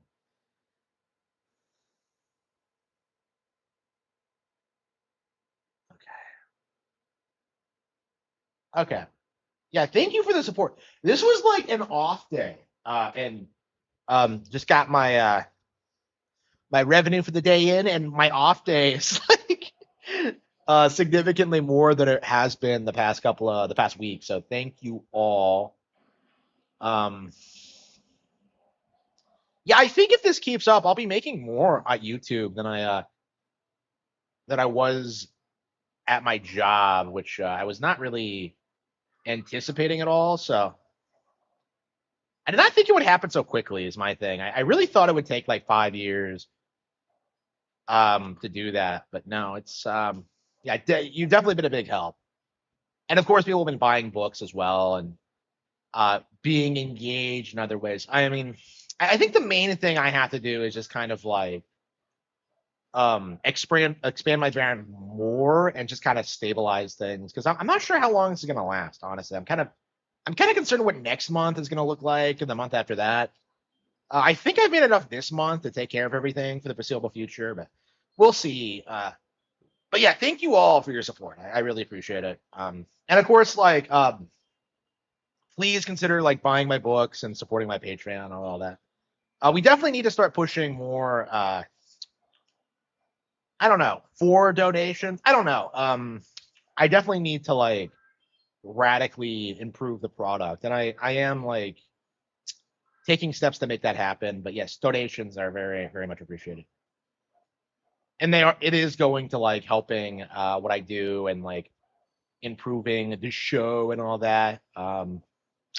I want to do more reviews and stuff like that. So I would I'm grateful for everything that you do for me. And of course, like you don't have to give donations. I think just commenting and like leaving likes is more than enough at this stage, and subbing and all that. It's like there's plenty of things you can do for me. Like everything helps. Everything helps. Okay.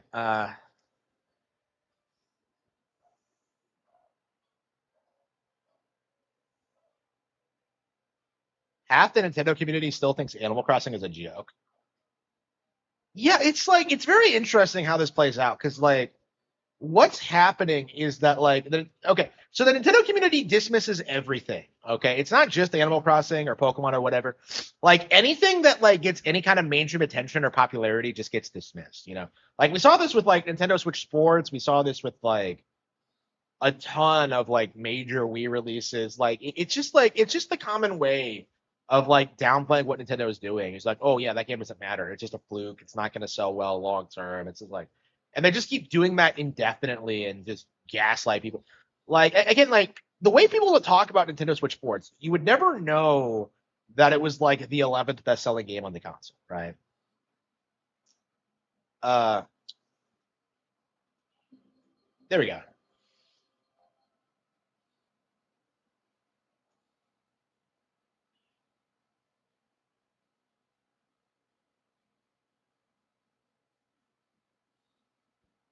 And that just that extends to all sorts of things. Like the gaming industry, what they tried to do was that they tried to rally behind The Last of Us Part Two, push that above Animal Crossing, and it just led to like people just not giving a shit. Like Animal Crossing was the way more successful game. So again, there's like many such cases of that, but it's just like there are many cases of that happening. But it's just,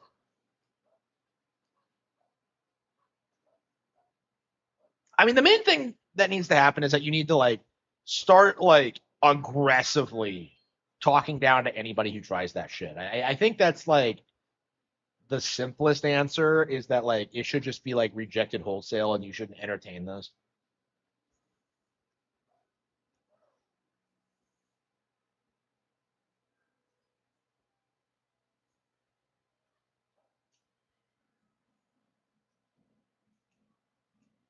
Does anyone else have any? Look at how many like bananas you need to like.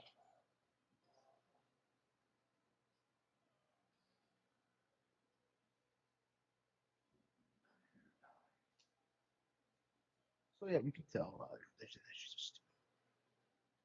She's just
Yeah, the moon is like the coolest thing about this. I just love the aesthetic of it.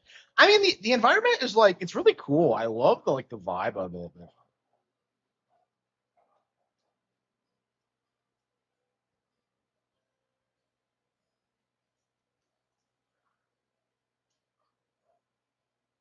Wait, hang on. Have I ever been in here?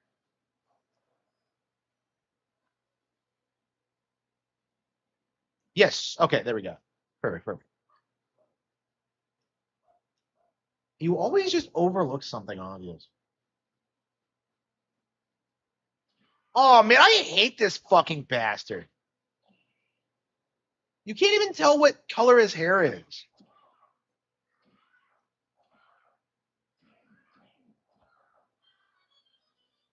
Every time I come in here, I'm just like, wait, what color is his hair? Okay.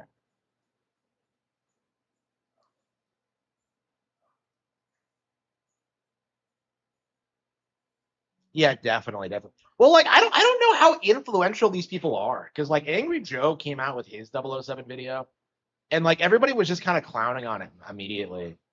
Worski like Kino Casino were saying they want to do another Angry Joe segment, but their last one was really popular. It's actually like doing almost as well as the quartering videos, almost as well. So like I think people are fed up with Joe's shit. Actually, I mean I've been talking about how much I hate Joe for years, so it's nice that like someone else is finally doing it as well. But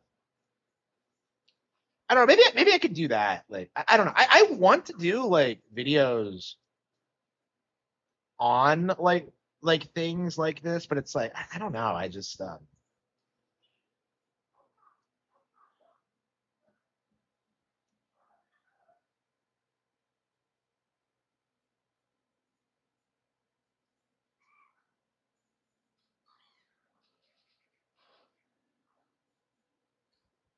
all we had to do is find this room. Okay,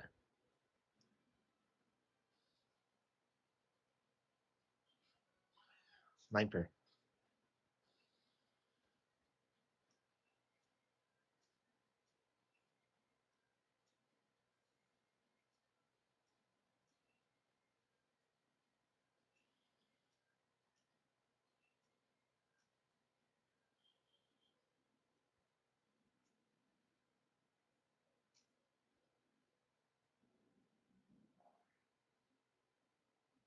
He deleted the video. Yeah, that motherfucker is like I think he's shit talking. Yeah, I think he tried chilling for Power World yesterday too. Yeah, not a fan of Endymion.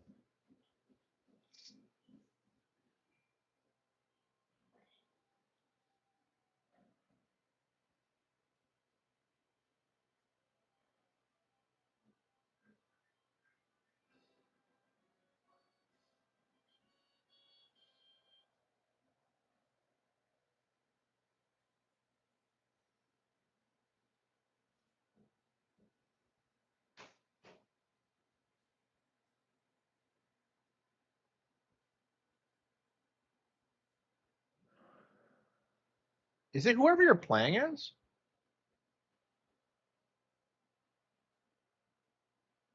Yeah, I agree. I mean, most of these people are grifters. Like Jeremy is one. Like,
yeah, I love the opening cutscene. It's such a bad fight, and yet you kind of love it.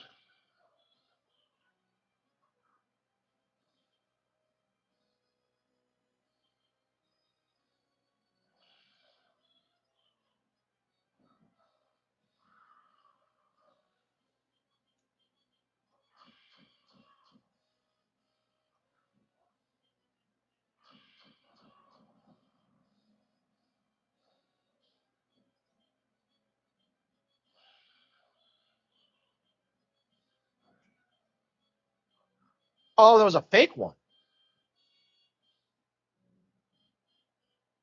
There are fake ones?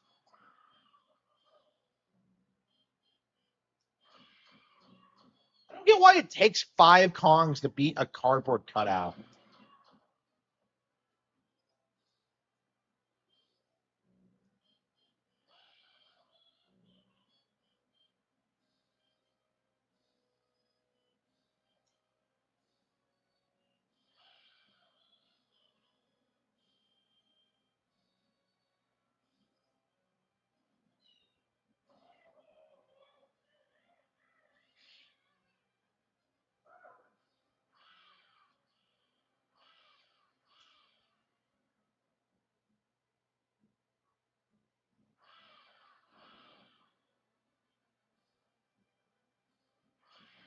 Yeah, I never. I don't think I struggled. The hardest thing about this, I think, was just the idea that you could lose a Kong. To me, it was just like ridiculous.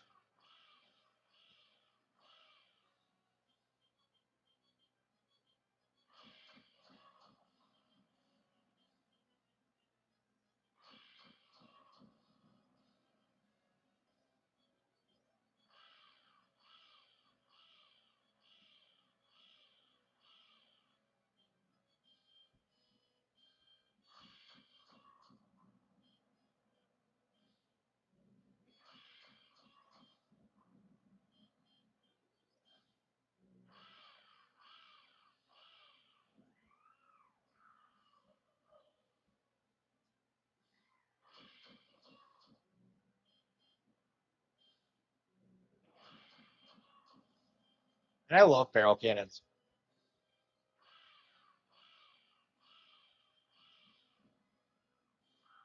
Okay, one more, I think.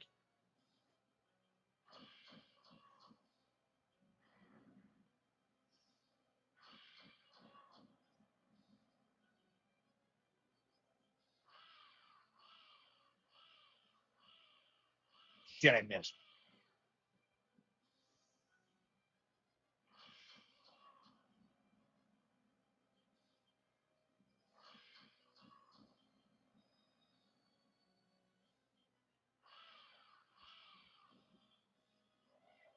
I think that's it. I mean, it's a gimmicky fight. I mean, it's kind of funny because of how lame it is, but like,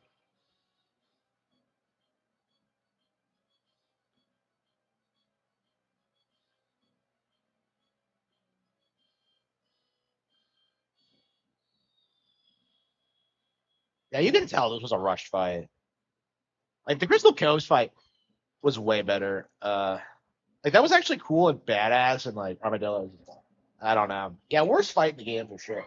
I mean, it's like it's towards the end of the game, and I think the K Rule fight like more than makes up for it, but it is kind of a weird like step down compared to what we're used to.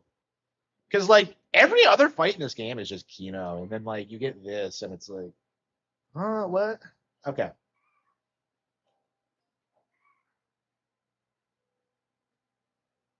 How many more collectibles do we need? Uh,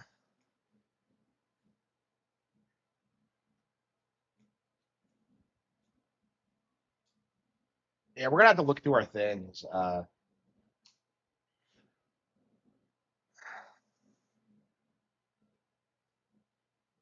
Yeah, Battle Crown, Battle Crown. Oh, we have most of the Battle Crowns. All we need is the DK Isle one.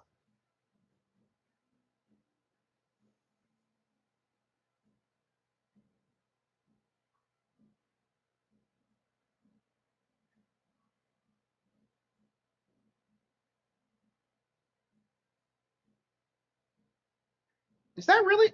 Yeah, I think we're pretty close to 100% completion. I mean, we're missing some of the bananas, I think, but I don't think that's a big deal. Yeah, we're pretty close. Yeah, I haven't 100% of this game in a while, and I'm not sure if I ever really. Oh, thanks for the sub, by the way. Um, but yeah, I haven't 100% of this game in a long time, so yeah, I don't know. This is probably gonna be the last time I do it in a long while. It's a great game, but like, it's just I don't know. It's just, I mean, I think um I've been saying this for a long time, but like I do think games are so long now that like replay value isn't as big of a deal as it used to be. Because like that used to be a thing in the Super Nintendo era, is that like, oh yeah, you just play the game over and over again, and you get better at it, so you can beat it. I don't think that's as important these days. Because that's something I struggled with when it came to like DKCR versus like the original Super Nintendo trilogy. Is that like, well, I don't play DKCR as much, but the reason for that was because like DKC is something you can beat in an hour, and it's like extremely well paced. And honestly, these days I play DKCR anyway, so like it takes a while for you to really come back to games and really start like doing some of the most hardcore stuff in them. Sometimes, like this took me 15 years to beat.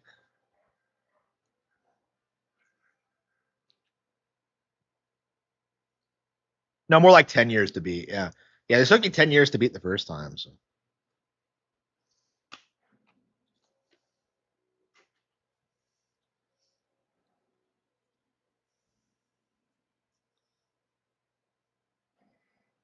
wait, what?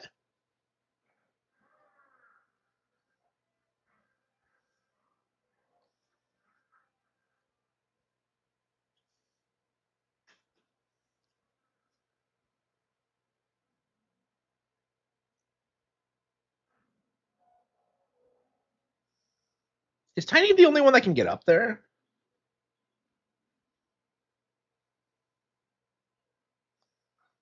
Holy shit! I still have not gotten that banana.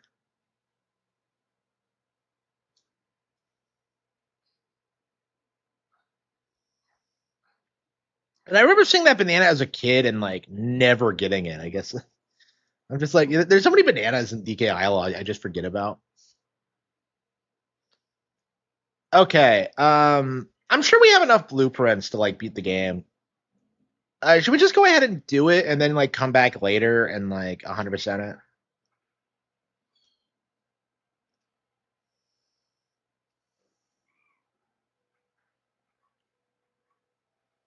Yeah, I remember getting up here as a kid and then just like I just stopped playing for some reason. Yeah, this is the only way up here is the Tiny Kong.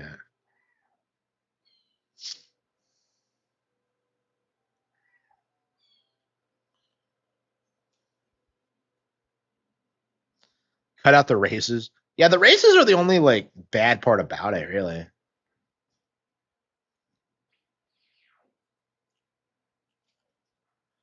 Yeah, even when you beat Hideout Helm, yeah,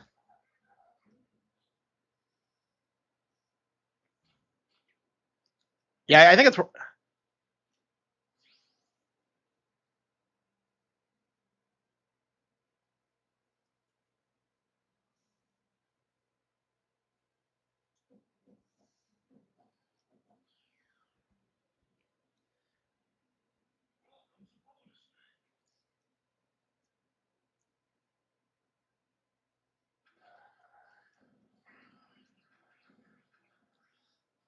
yeah, I think I'm ready to play something else. We've been playing for like 2 hours. Uh,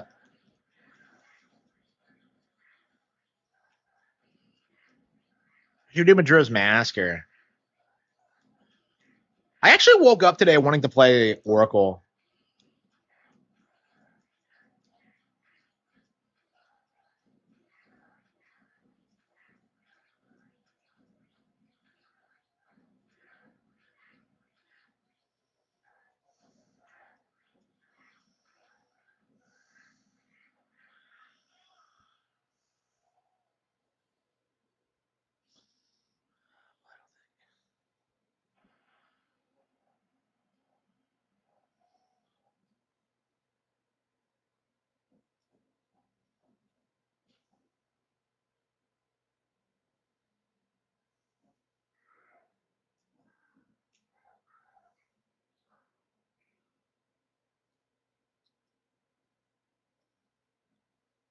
Oops, what am I doing?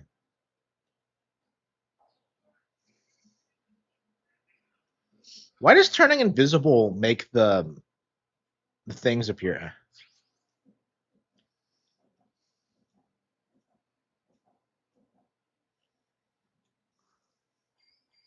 Hey, you only need $100 to get through this door.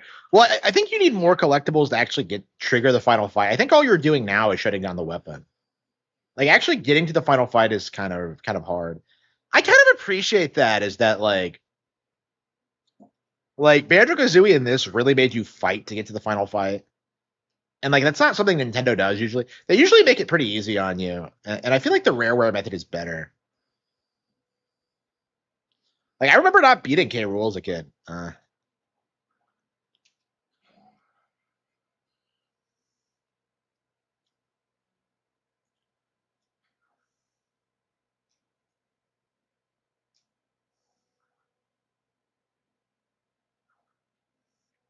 Yeah, let's turn on the blueprints we already have at Snide HQ.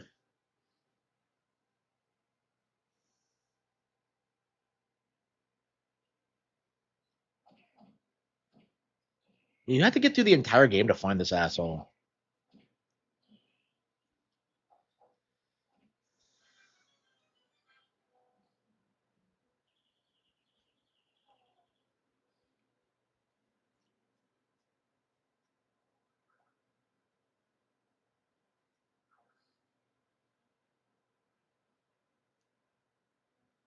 Yeah, so you collect something and you keep it for good. This game's a lot more forgiving than Banjo Kazooie in that regard. Okay. Yeah, it's not as hard as Kazooie. Weirdly enough, I mean, there's some things about it that are harder, but like they're easily avoidable. I feel like if I had played Banjo Kazooie growing up, I would have not cared for it too much. Okay, where are we going? Uh.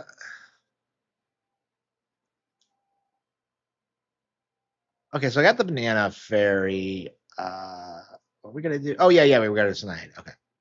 Yeah, I wanted to do Snide before we did anything else. Okay.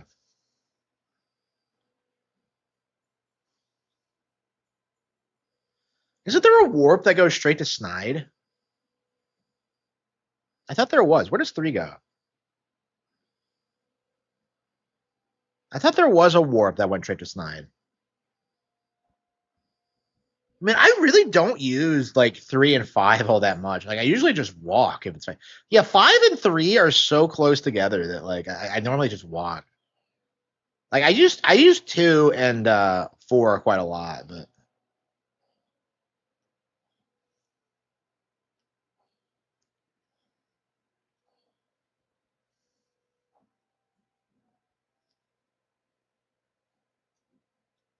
this is the next N64 game that they need to remake. Yeah, DK64 and the Bonanza engine. Is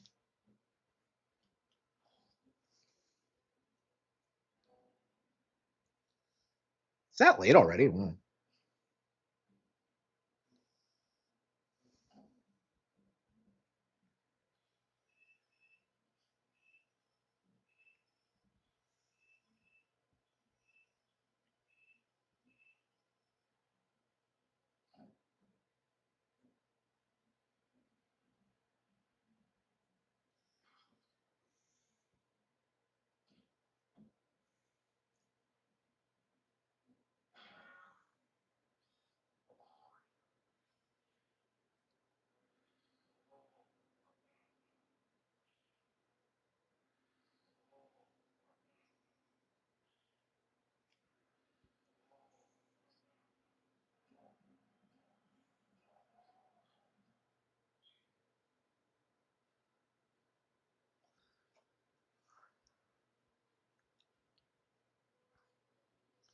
Yeah, we got most of them. So you don't need all of them. Like, so the way this works is that the more blueprints you have, like, the more time you have at the end. I wonder if we're actually going to get an explanation for that. I've seen all sorts of explanations, but like, yeah, I've seen people say that like she didn't remember being given like grown up and that he didn't need her anymore. Like it's really odd.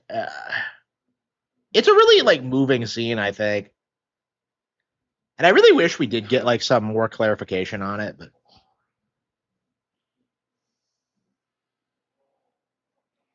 like there are people who will say she died. It's just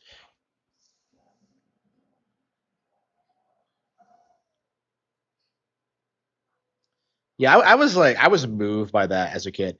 Yeah, I was kind of surprised. Like I was on Twitter the other day and like people were talking about like that opening scene in Ocarina where like it starts in the top down position and then you go out and you're in a full 3D environment. And apparently that was like a mind-blowing thing for people at the time. And I'm just thinking back to that and I'm just kind of like I have been pressing triangle to like have a standard like character view for so long that like I don't even remember that being a thing. It's like I remember the top down view like vaguely, but like yeah, you don't get any of that in Majora's, do you? It's like fully 3D, but like in Ocarina you have those weird like top down camera angles when you're inside. It's at a house. Yeah, we're pretty close to the 200% completion. Uh yeah, I want to get like the secret endings. So I think we're gonna like 100% it and then beat K. Rule. I have never gotten the secret ending. I don't think. Did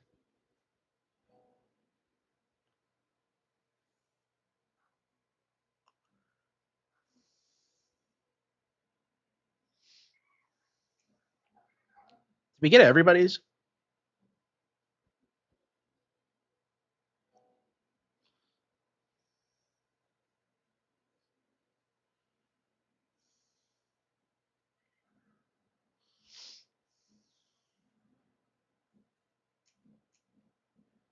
34 out of 40. Okay.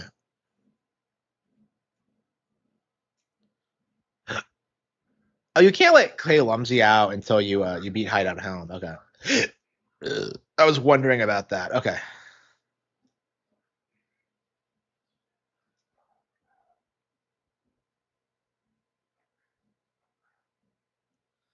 Yeah, I wonder what the next. Well, Star Fox is the next game. I don't know. I've played Star Fox so much recently. I literally just like 100%ed it. You know, I got the medals on expert mode. Like I beat 64 and now they're having me play it again. Like unbelievable. Like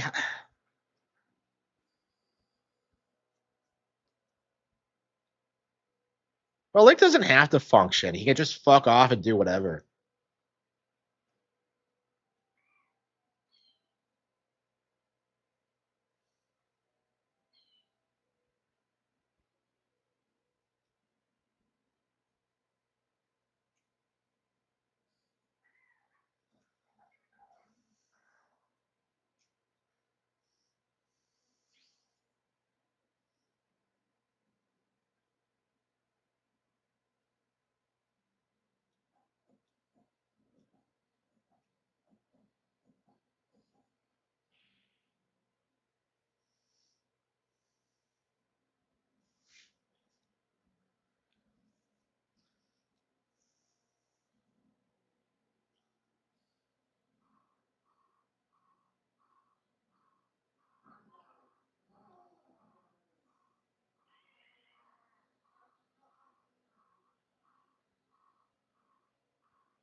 DSP is live, really.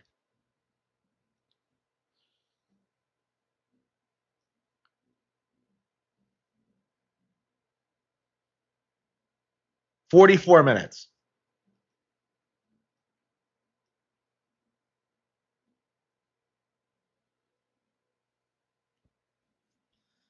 Yeah, it's kind of crazy how this guy is like responsible for like the island not getting destroyed immediately. Okay.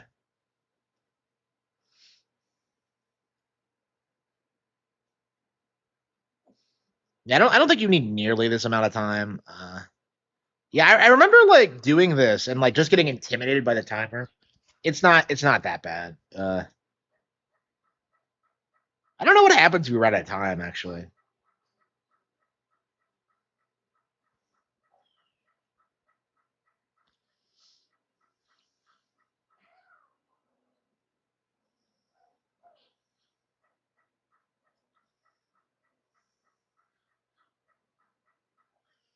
And what's going to be our next game?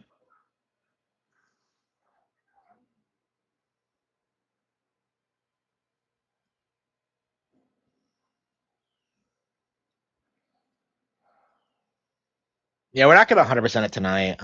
Yeah, I don't want to beat it until we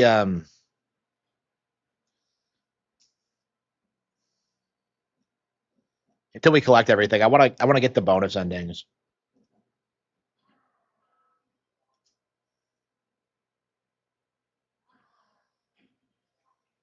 Honestly, I kind of want to play DK94.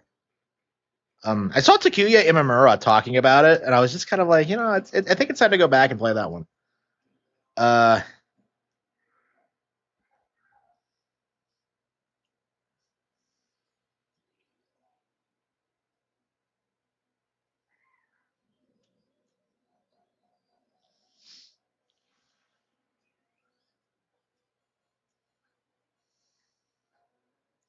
oh, you have unlimited crystals here.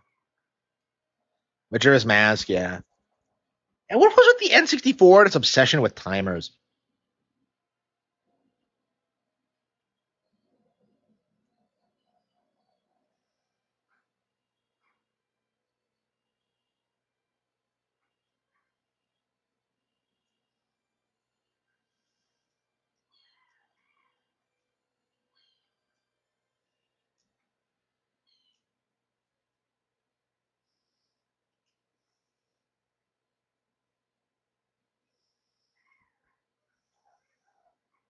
Arlo, what did he do this time?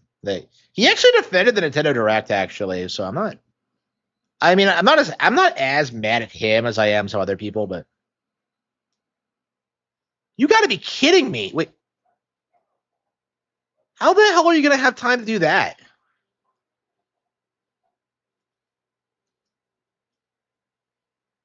Can you come back here after you beat the stage? Surely you can.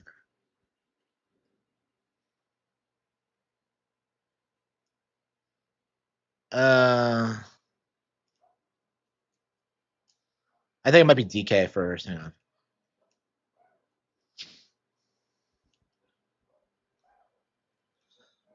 Yeah, I'm sure I have plenty of time, but it's like you're just kind of like 44 minutes, really.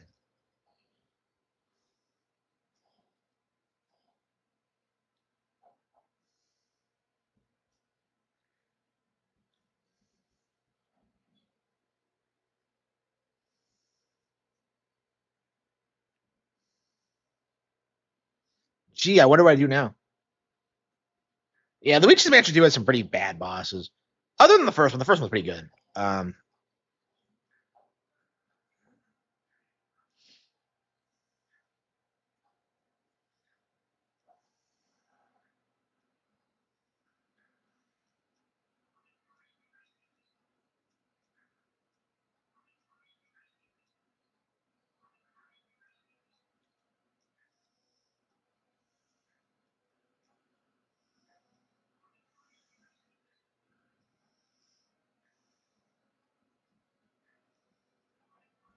Okay. But they all have to be punched down with Chunky?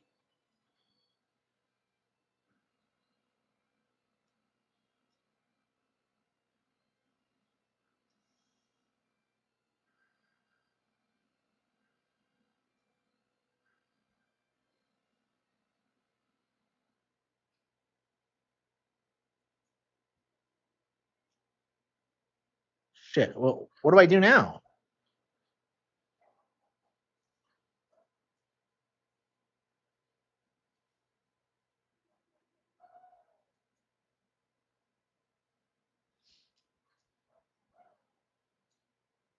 This entire stage is weirdly laid out.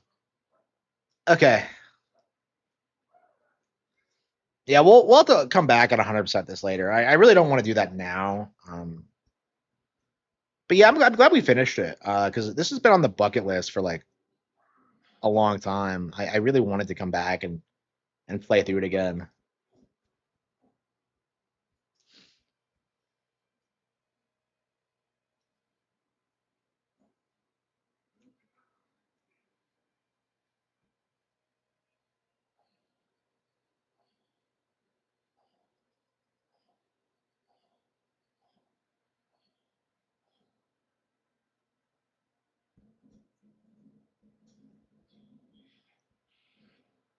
Yeah, these are music doors.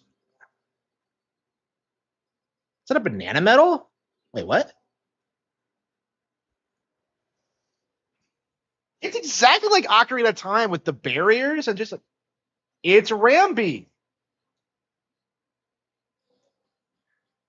Wait, so you actually do have more Rambi stages? That is fucking crazy. I don't think I think there are bonus barrels that have Rambi in them. I don't think we got any, but it's kind of crazy that like so there is more stuff than like wow. Yeah, so I don't think it's my imagination. Like Rambi isn't a species; it's like an individual. Like, isn't it? Like I never got the impression that Rambi was an entire fucking species. Oh.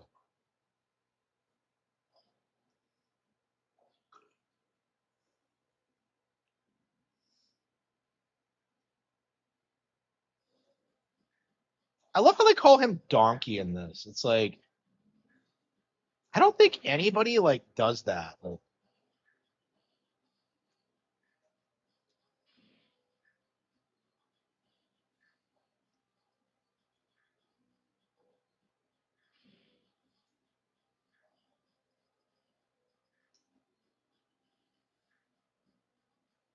so Bonanza got that wrong. Bonanza treats Rambi like it's a species.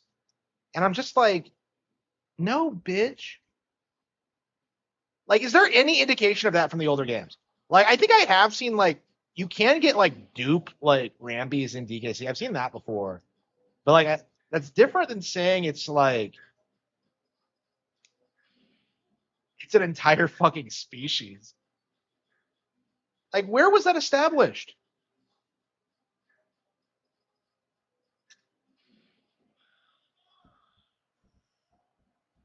Like, I'm surprised I haven't seen like more people bitching about that. Like, to me, that's more brazen the whole like Diddy Kong not being DK's nephew thing. This is just like This is just like the barriers in Ocarina of Time, like just like it. Yeah, it's kind of crazy how much like Rareware stole from Nintendo during this period. Like you just see all these like familiar elements in their games, and you're just like, I wonder where they got this idea. It's not something you see people talk about a lot, but like a lot of Conquer was influenced by like all sorts of N64 games. Like the final boss you beat with like by Super Mario 64 throwing it.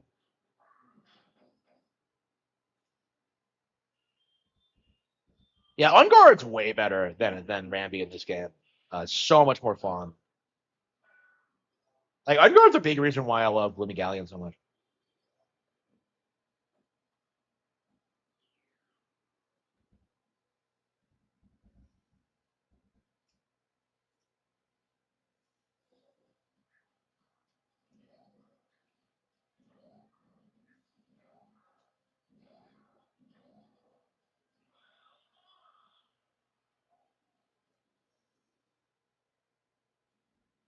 It really sucks that there's only two animal transformations in those.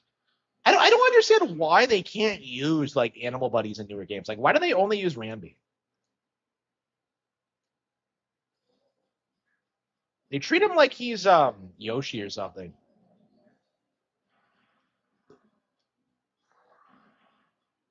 Yeah, and guard was really useful in the first DKC too, because you can't normally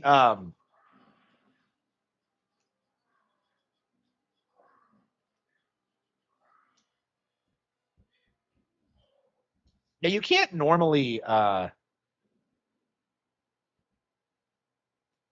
attack enemies underwater, so unguard's super important.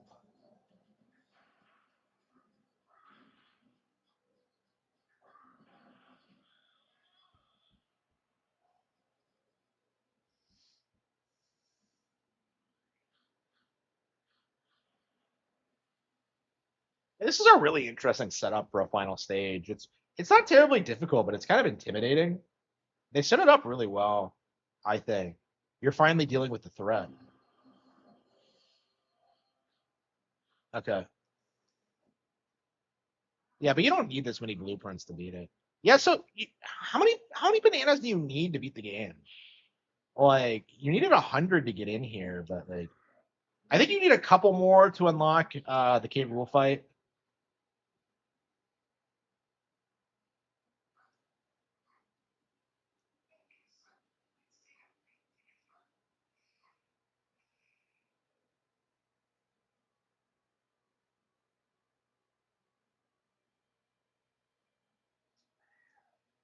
But yeah, I love the idea of just using all the Kong's abilities to traverse this area.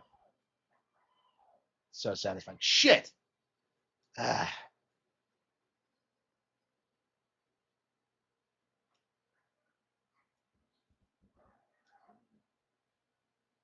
Yeah, I'd like to see like old like video game reviews of this because I feel like the criticisms of this game don't hold up under any scrutiny at all.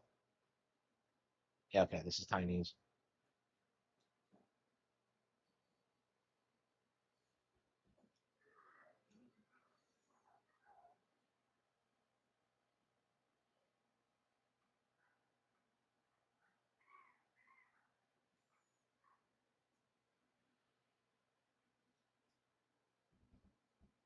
100 is the minimum, really. Yeah, so there's 200 total. So they don't expect you to do everything just to beat it.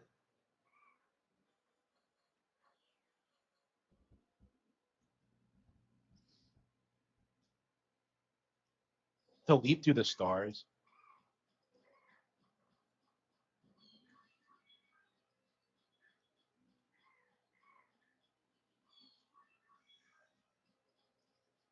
I just love the setup for this. How you get like you have to use everybody working together to shut this down.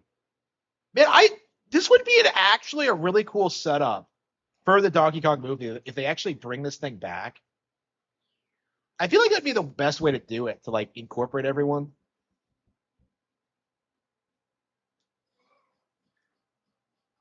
I don't know. I feel like it works better than like the typical like steal the banana horde plot.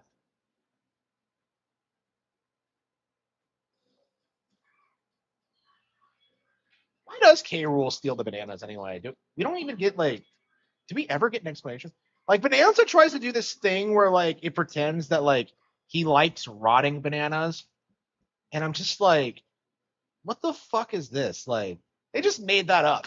I'm just like, I remember like the K. Rule music video that came out like a couple years back. Like I don't even like bananas, and I'm pretty sure he was just doing it to fuck with Kongs. Like I don't think it had anything to do with like the bananas themselves. Like, I don't think he was actually doing anything with them.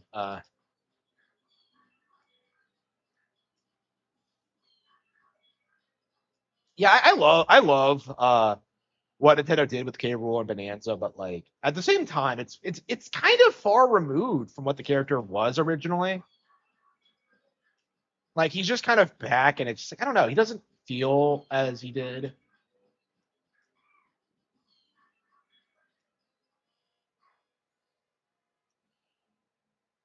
Yeah, I agree. Yeah, I love the semi-realistic look. It's my favorite look of the characters ever.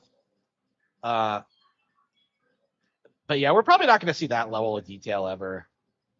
I don't know. Ocarina and Star Fox, like they seem like a lot more realistically rendered than they used to be. You know what I mean? So like, I don't know. I actually need to make a video about that. Actually, is that like how the art style for Nintendo games is changing? Because like years and years ago, they said they were going to start making more realistic games once like realism started falling out of fashion. And like, I it's surprising to people, but like it seems like it is true. And we're seeing that with Ocarina and Star Fox and all that. So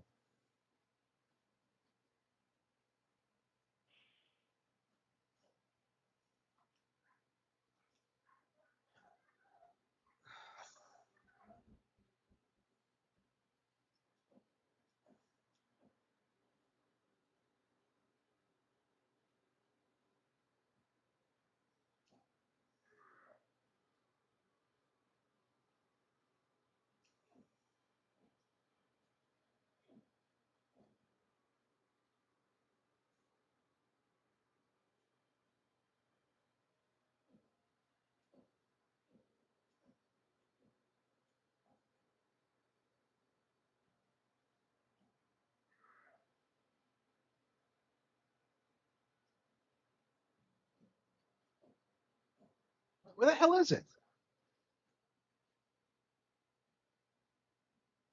Oh, probably up here. Okay.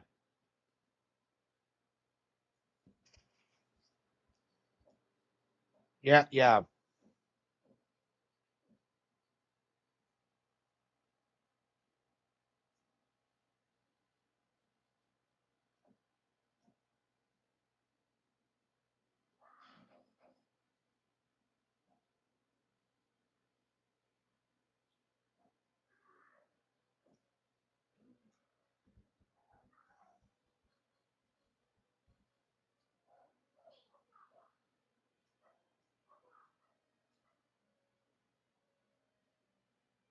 What's our next game going to be?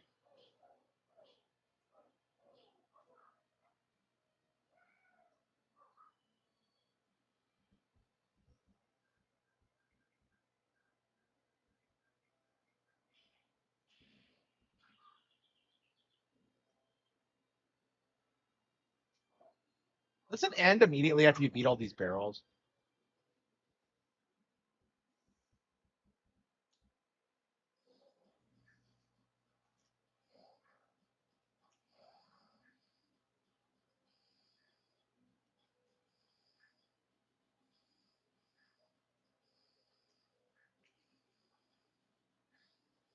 What am I missing? What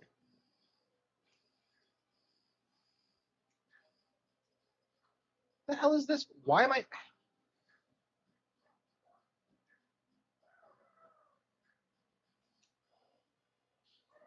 It's the first time I've seen that animation in this playthrough.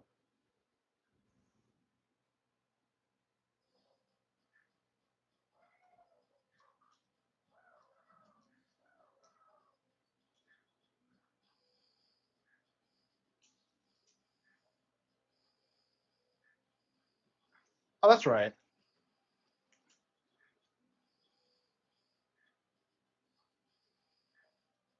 So you have unlimited regular shots, but not homing shots?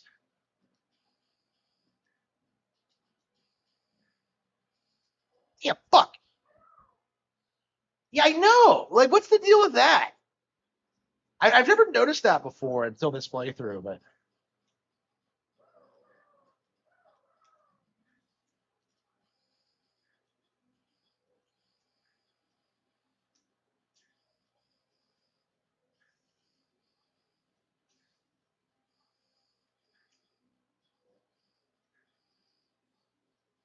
look, they're not even going that fast, and it's too slow. Got him.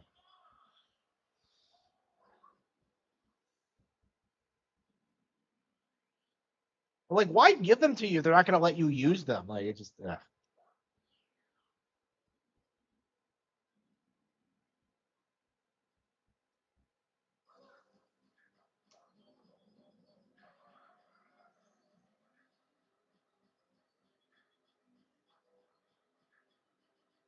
Oh, you have to press the switch first? Shit.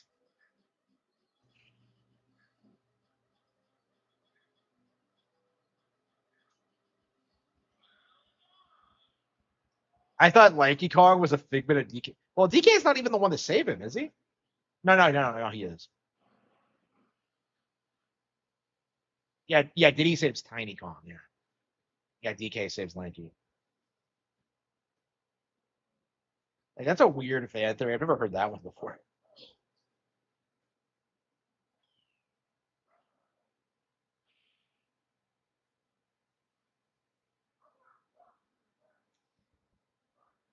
I don't know. The thing that bothers me about this game, like, where the fuck is Dixie Kong? Like, I don't understand where she is. Like, did she and Diddy break up or something? Like, what's the deal? I remember seeing people legit like argue like saying that like did he dump Dixie to be with Tiny? Which of course is like ridiculous, but it's like I don't know, like if Tiny's in this game and Dixie isn't it, doesn't that have like implications? Like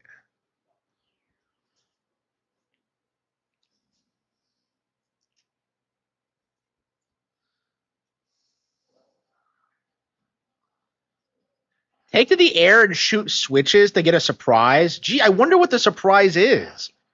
Could it be that like I beat this stage?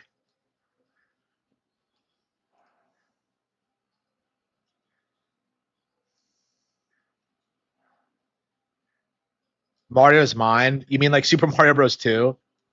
Yeah, that would not be a bad gimmick, but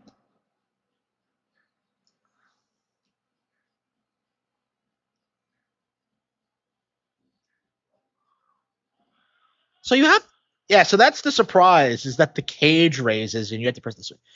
Like, how is that a surprise? That was like the least surprising thing ever. Like, oh man, dude, hit the switch and something's gonna happen. Like, yeah, you think? I've been playing the game for 20 hours.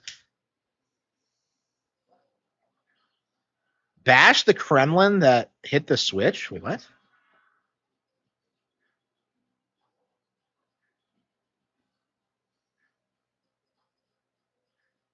What? There's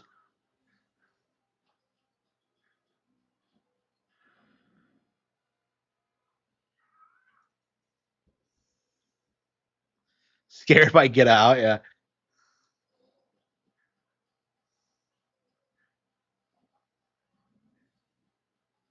Is the Get Out thing really a meme?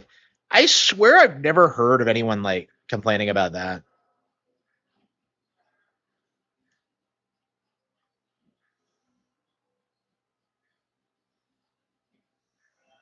There we go.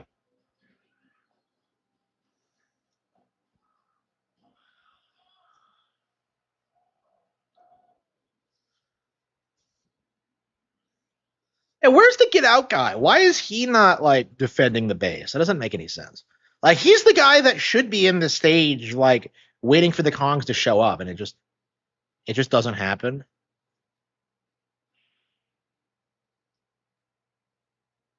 Okay, so that's it.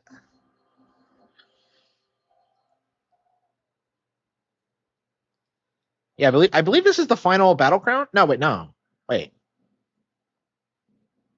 Okay, okay. Oh wait, did I forget?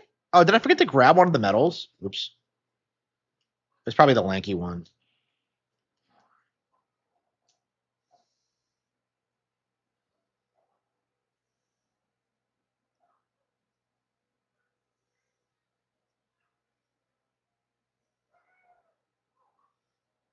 I'm surprised this is considered its own world.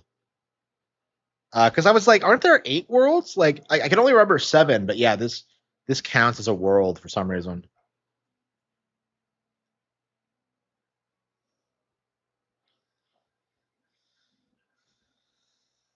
I have not played a lot of Skyscraper over the years. I really need to.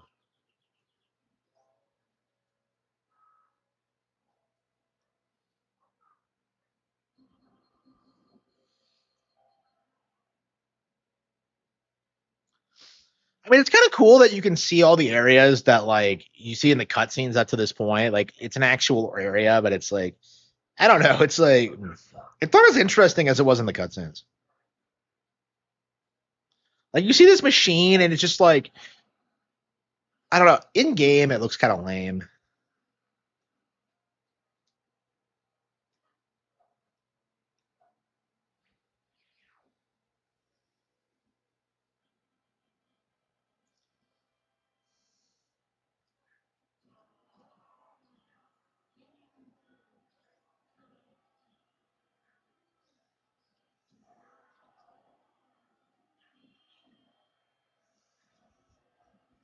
Yeah, I didn't know where the DK, where the Nintendo token or the Rareware token was. Yeah, I believe I had to go back and get the Nintendo token when I got to this point because I had the rare one already. But yeah, I was kind of shocked that they made you get it. I wasn't sure what they did for the longest time because like I could see them in the menu. I could see it in the menu, and I'm just like, what the hell is this?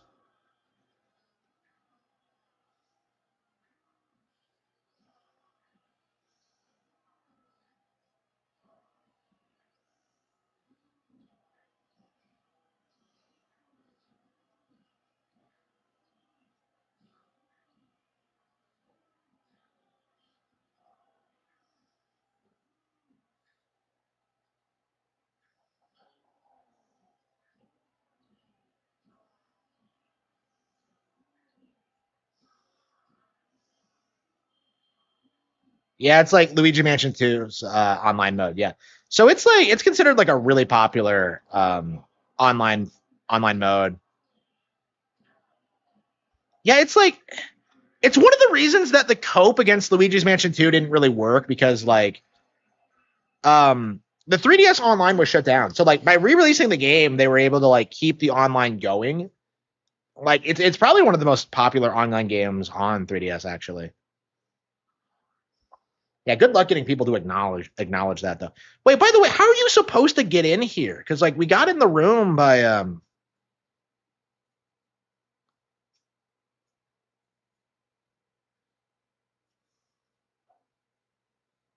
yeah, we got in the room by like shrinking ourselves down. So I don't know how the Kremlings do it. It's weird. It's weird thinking about things like this, but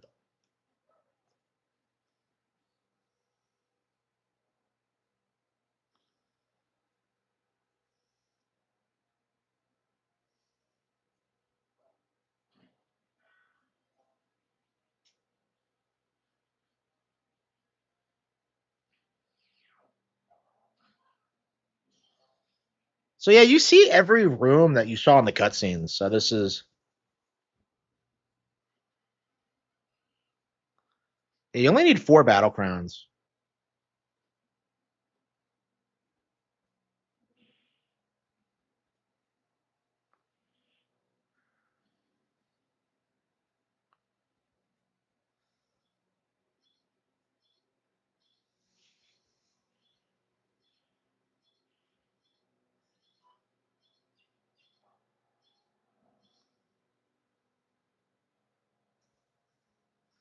Holy shit! It's his own Star Fox machine.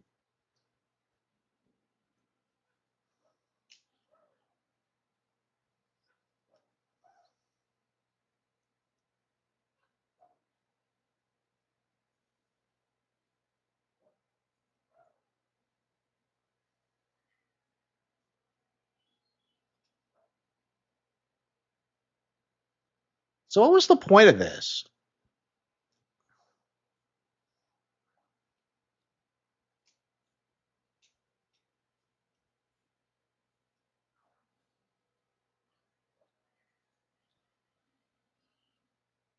I thought you needed bananas. Okay, so you only needed the.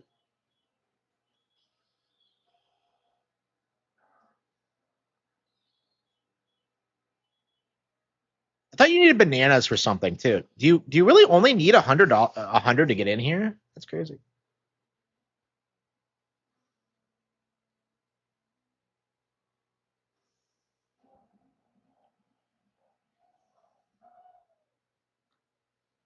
Online multiplayer, but it'll be pretty active. The game's going to be a huge hit. Like I would not be surprised if this becomes the best selling Star Fox ever. Like they really picked the right time to release this. I think. I'm sure it was planned, but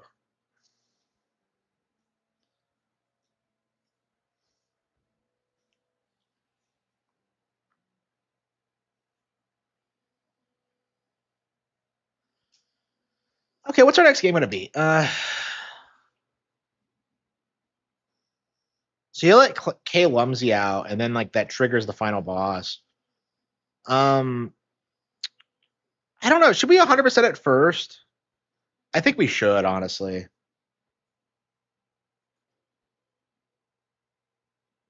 Really? Wow.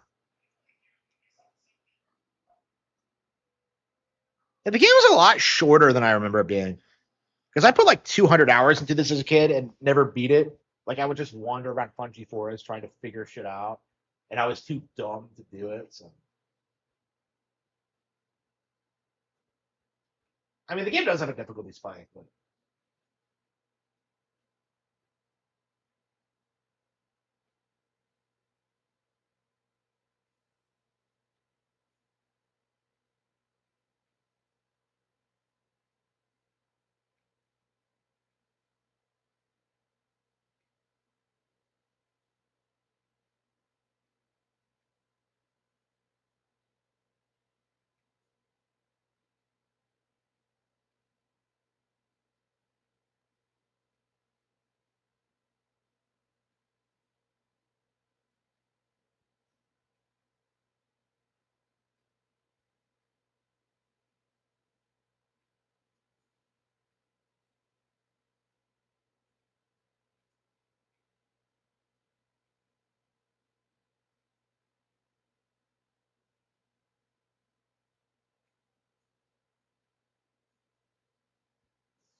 Yeah, I think that's all it is. Yeah, because it's really not an easy game. Like figuring shit out in this is it takes a lot of work.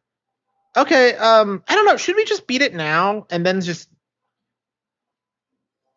I don't know, man. It just feels like a waste to not just beat it now. I think we'll beat it now and then just come back at 100% at a later date. Yeah, what do we even have to do? I think it's just like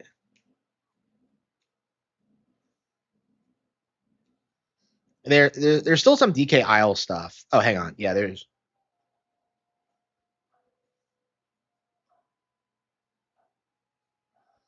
Yeah, OOT felt like it took way longer as a kid. Yeah, because like the thing about OOT is that like a lot of the things that like come pretty intuitively to you as an adult, like don't on repeat playthroughs, like they don't really make a whole lot of sense as a kid. Like figuring out how to like trigger Darunia and like with like Saria's song and all that. Like figuring out the whole Rudo bottle thing. There's a lot of examples of things like that. Yeah, what do you guys think? Should I beat DKC 64 Donkey Kong 64 tonight? I wasn't planning on it, but I really thought we would just get through Creepy Castle.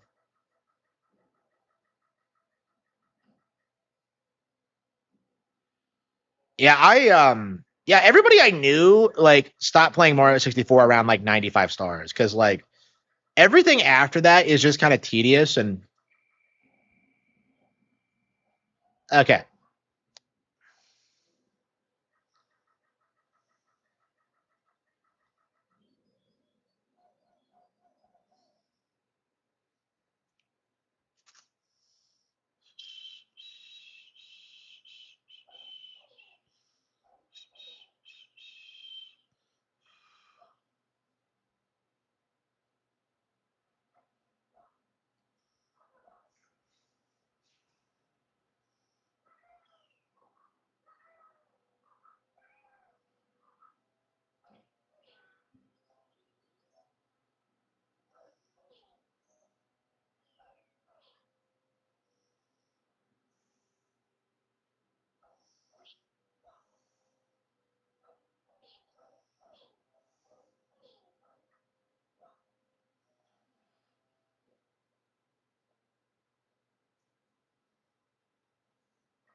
Okay. Yeah,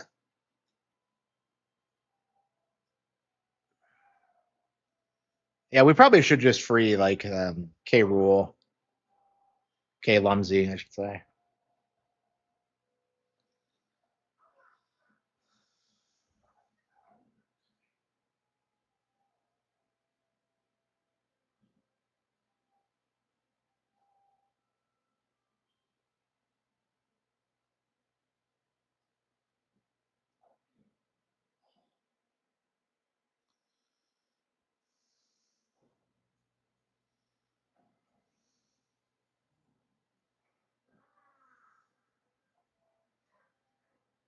Yeah, yeah, I agree. Yeah, I struggle with that. I remember struggling. Wait, what?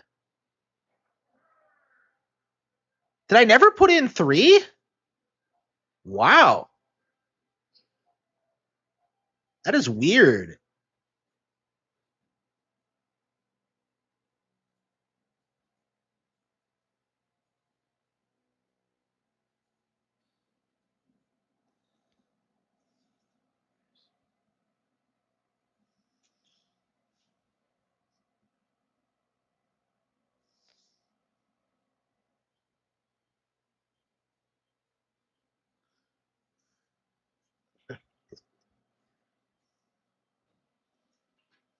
Why does it take him so long to like leave? I don't get it.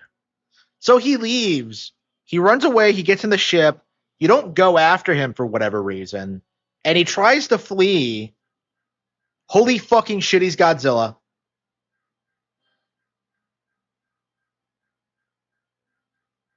That thing is fucking huge. I really thought as a kid that like the plot twist would be that like he was evil the entire time and was just manipulating you, but no, he's actually completely serious. But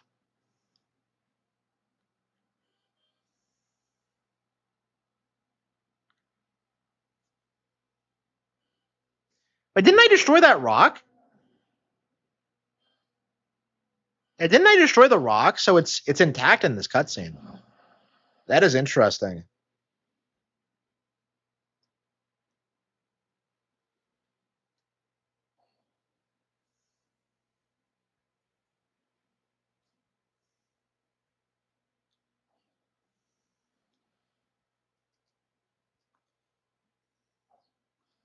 Well,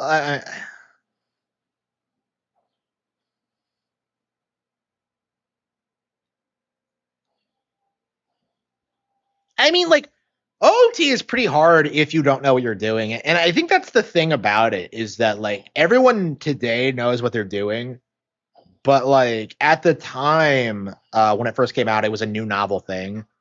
So like, I mean, there's a reason people struggle with the water temple and things like that. It's man,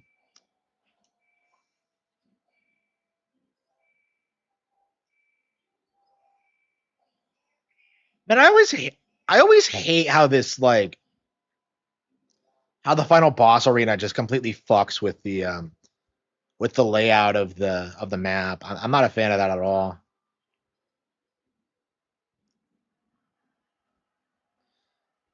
Yeah, I was not intending on beating this today, but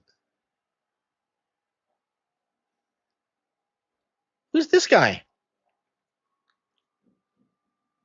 Ladies and gentlemen and non-binary hoes, we bring you 12 3-minute rounds. Undisputed heavyweight championship of DK Isles.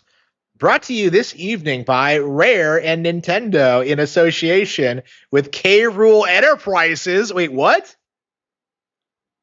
So Nintendo and Rare canonically partnered with K. Rule.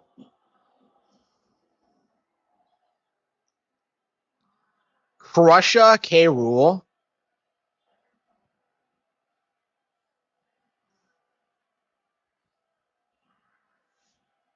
Yeah, they never decided.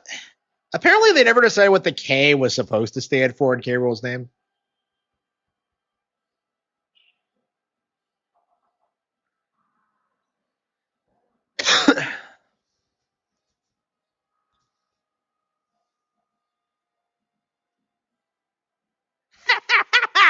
In a fair and unbiased manner. Look at this. Man, I hate these guys. These guys are such complete chuckle fucks.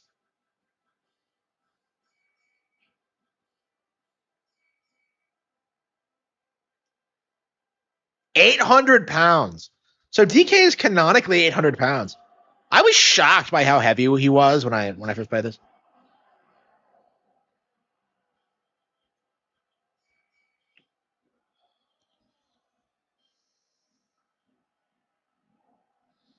Yeah, so this is like an amazing final fight because you get to use like all 5 Kongs in conjunction with each other to like just really wallop them. And it's so satisfying. Like everybody has their shot.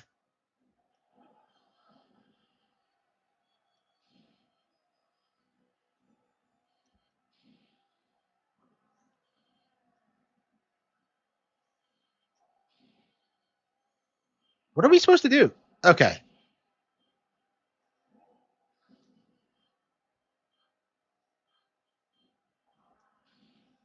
There you go. Okay, you wait for him to lower his guard. Okay.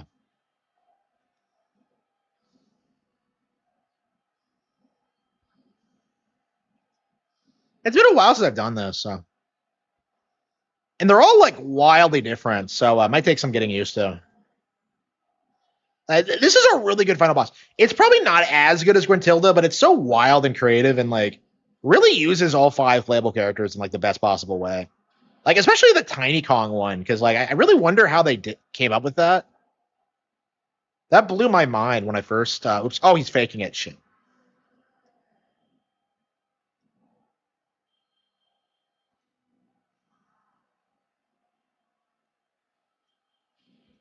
Got him. A black non-binary trans woman.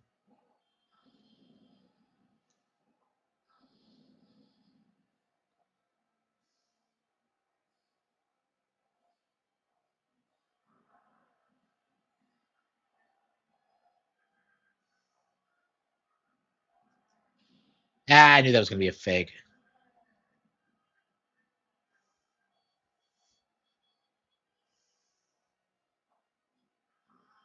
Yeah, I think you have to hit him with 4 times with each Kong.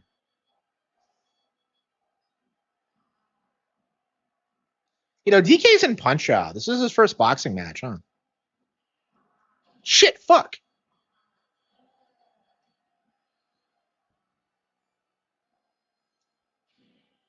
Shit.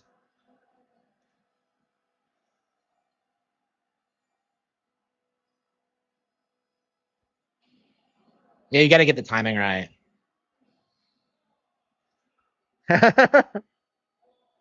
Look at these guys.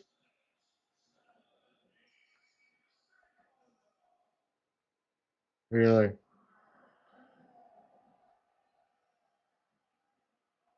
The champ of chimps. So you have to go through all 5 Kongs. It's great.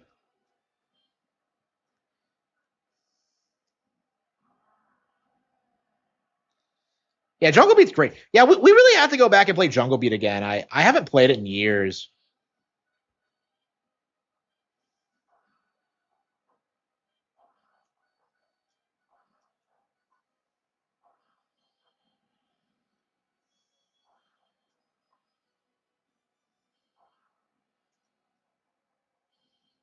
Wait, how do you do this? Oh, I think you wait. Do you land on top of the? I think you might have to ground pound it. Okay.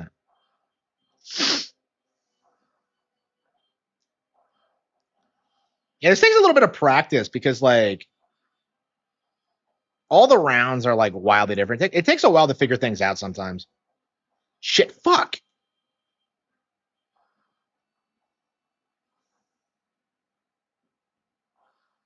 Oh, you have to ground pound the one he's under. Okay. Oh no, you don't. You have to shoot it. Okay.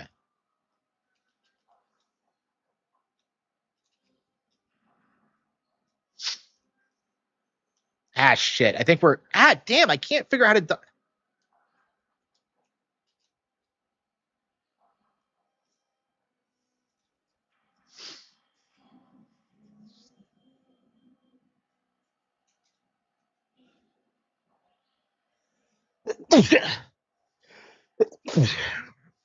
Yeah, Jungle Beat HD is. I think that might be interesting after Bonanza, considering how Bonanza is essentially just a sequel to it.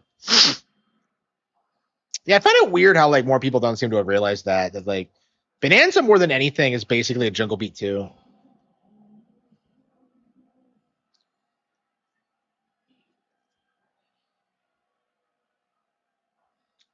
It doesn't really feel anything like Jungle Beat, but like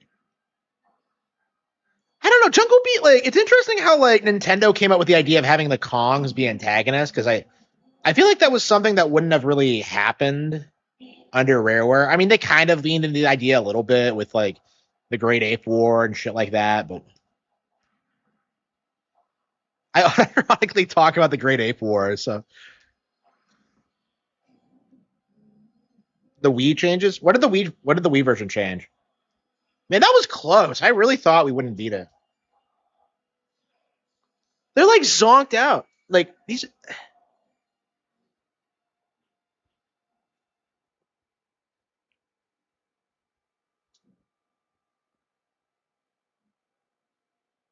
The longest reach in the world today. That's canon.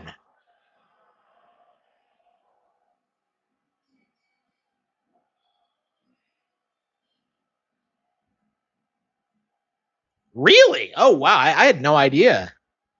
So it's radically different then. Okay.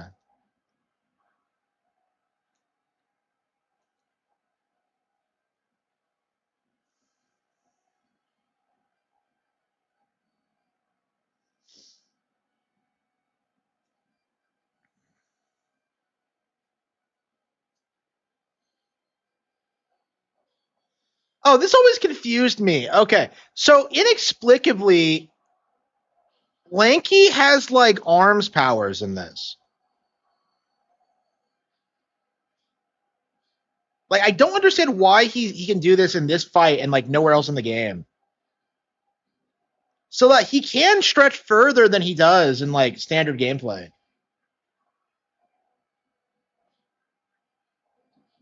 Yeah, Lanky Kong really should have been in arms. Wait, what?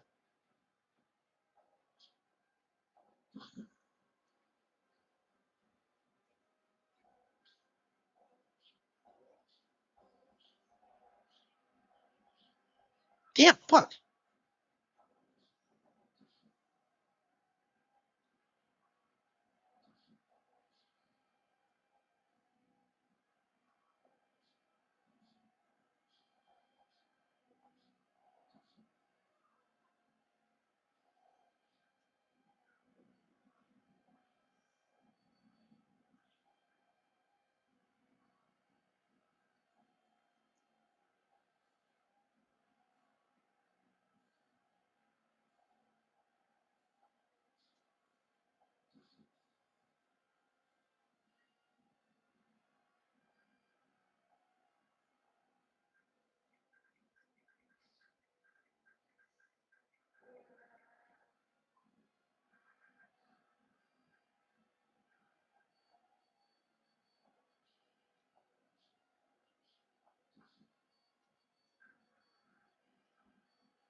Damn, why does he keep doing that? He keeps traipsing all over me. All right.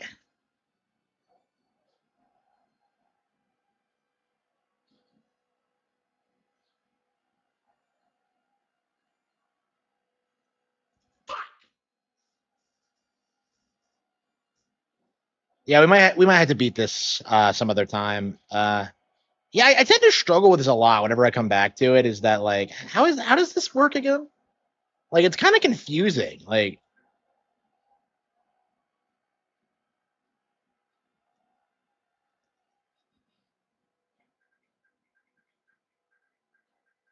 okay, so these wait what?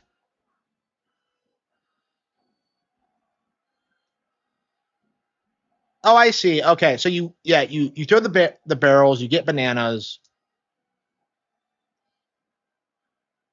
Okay, and then you have them trip on them. Okay, like it's convoluted. Like how is anybody gonna figure this out?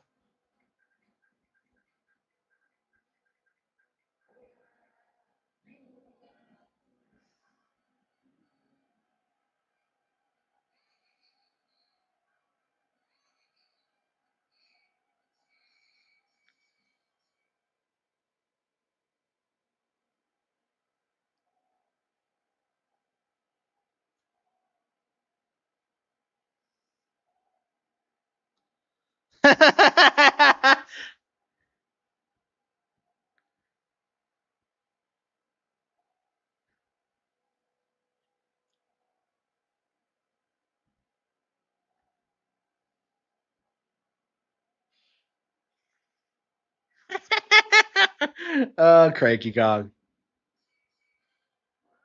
Okay. Yeah, I'm curious if like his damage carries over. I don't believe it does. Mine does though.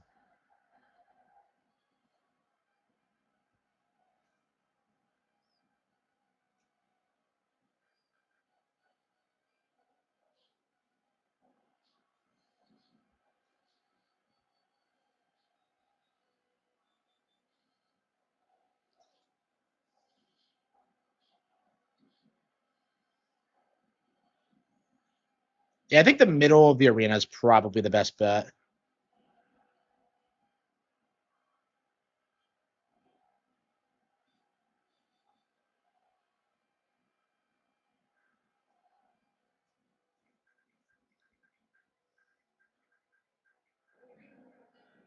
Okay, pretty easy. Okay, it's just kind of confusing to set up, in my opinion.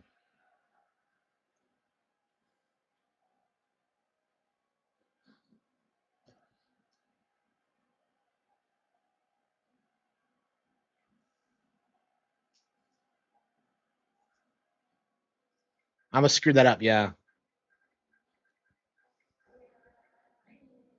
Yeah, it's pretty easy to get the angle messed up. Uh,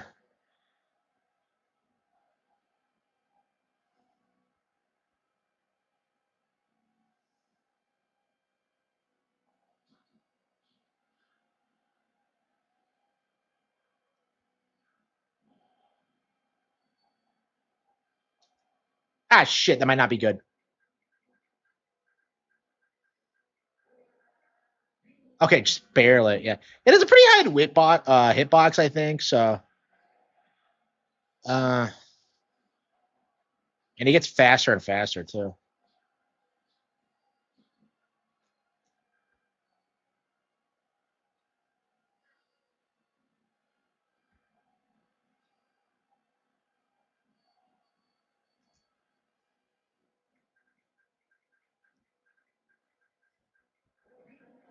Scarlet and Violet are way more successful than that.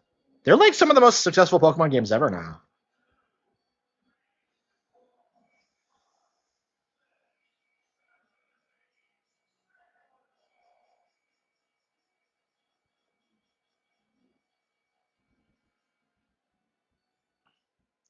This fight would have been over in one round if it wasn't for these douchebags.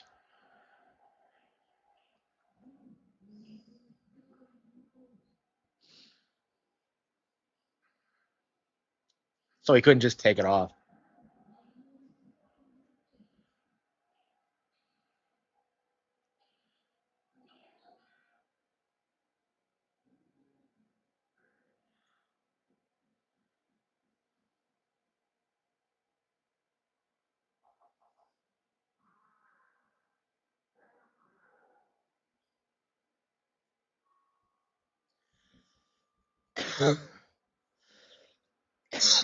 It's the girl with the whirl.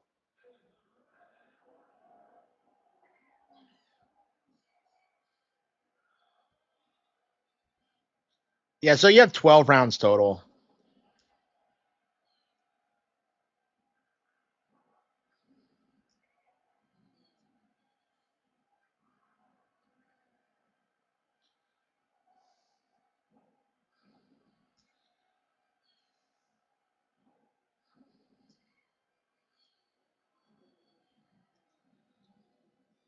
So yeah, figuring this out is crazy.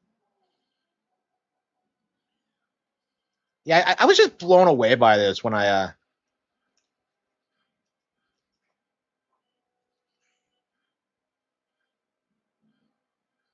his toes go weirdly upright. It's kind of bizarre.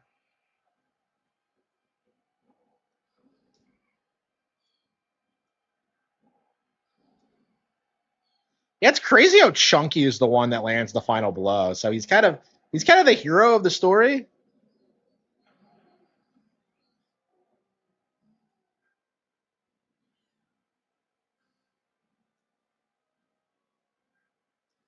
Yeah, I hope Tiny is in the movie.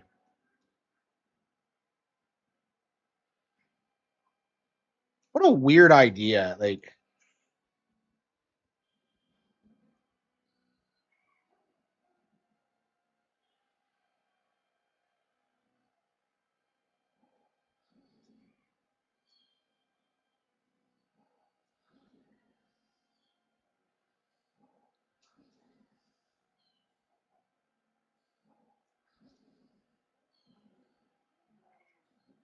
I wonder if like the in the Donkey Kong movie, like, is she going to be using mini mushrooms? Because like Mario uses one in the DK Kingdom. It's just like, is that going to be the actual explanation for it?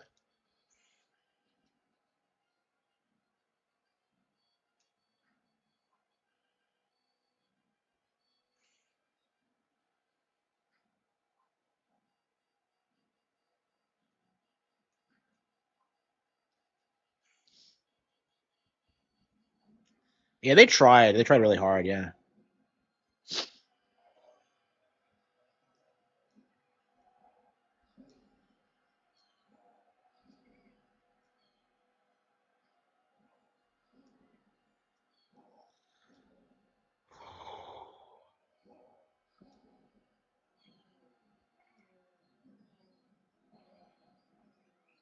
Yeah, I should probably make some videos today.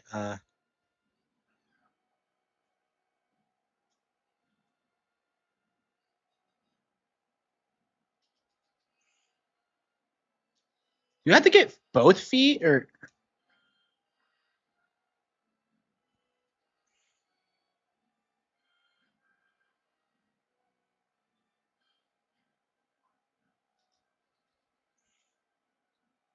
wait, what? Oh shit! Shit! No! Fuck! So you have to go through the entire thing again. Fucking crazy. Well, I hit like both feet, so I don't understand why it didn't end. Yeah, we're gonna have to come back to this tomorrow.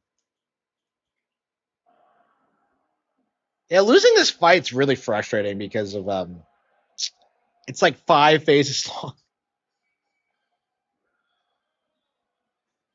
Well, at least we figured it out. We have the first phase, first 3 phases fine. I was expecting it to end after taking out the foot, but like,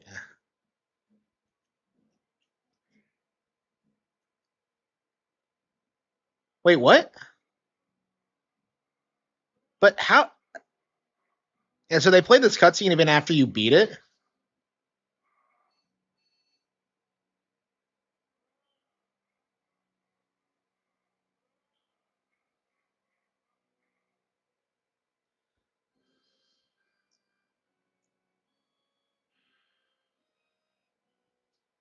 I never understood this Rareware cliche where they give you a bad ending every time you quit the game. Like, I've never known anybody else to do that. Mario Kart 64, Zelda.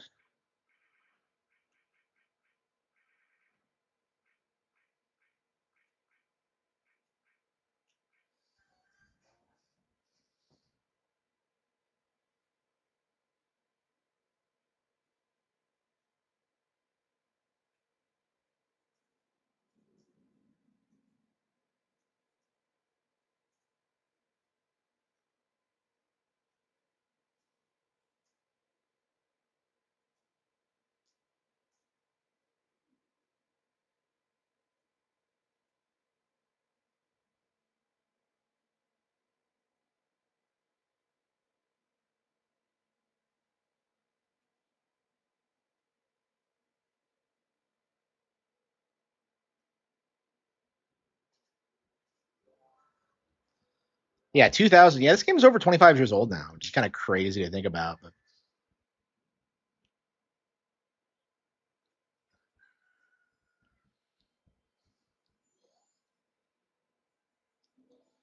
whoa, the quickest way to the mountains. Man, if we had just gotten the bomb bag ahead of time, we would have been able to just like just do Snowhead on the first 3 day cycle. But no.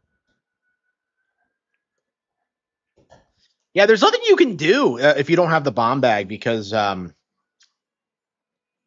you actually can't buy it after. Oh wait, no, I think you can actually.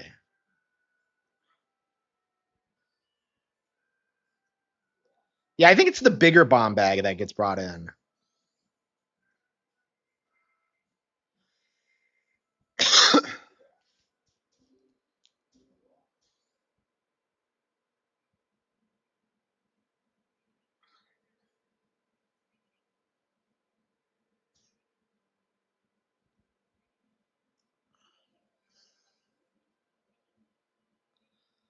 I love being a fan of Zelda.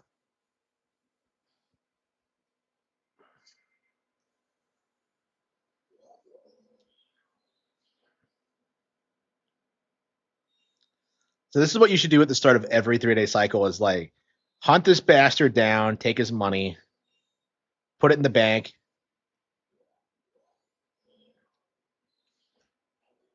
How do you? Does your MP not recover?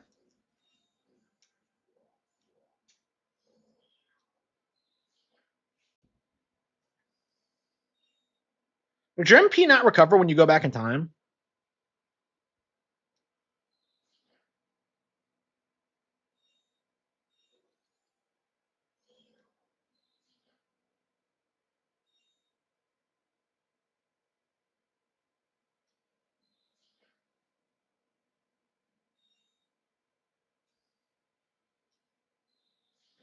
Thomas, please don't cry for me.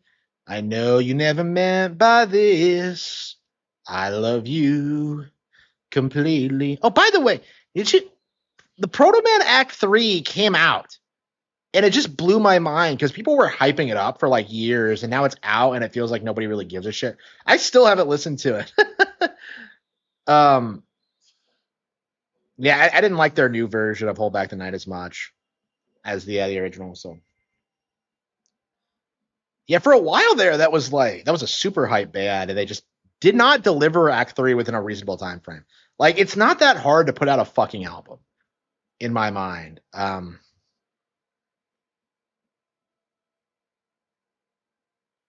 can't imagine the band even has like all the same members. I just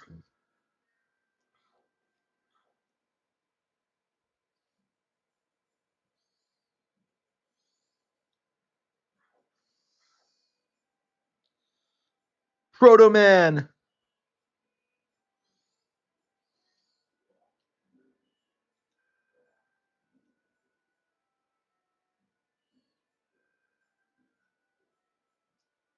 He claims he remembers you. So either he's like bullshitting or he's somehow able to like travel through time.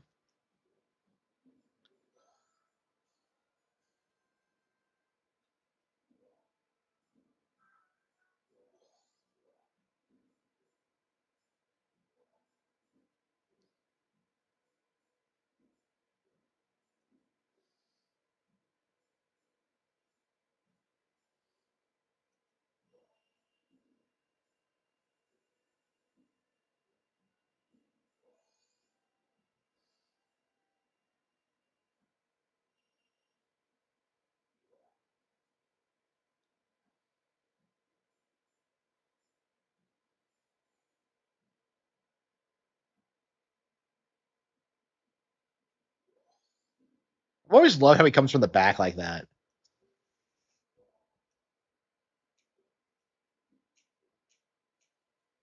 Okay, so you can get the regular bomb bag, but it's the big one that you have to get later.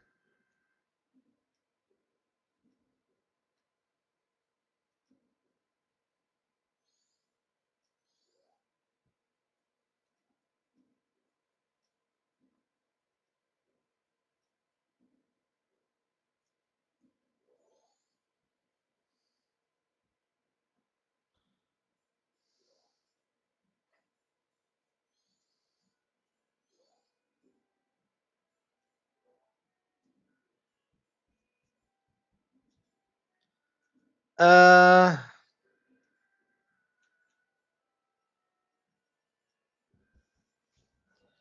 yeah.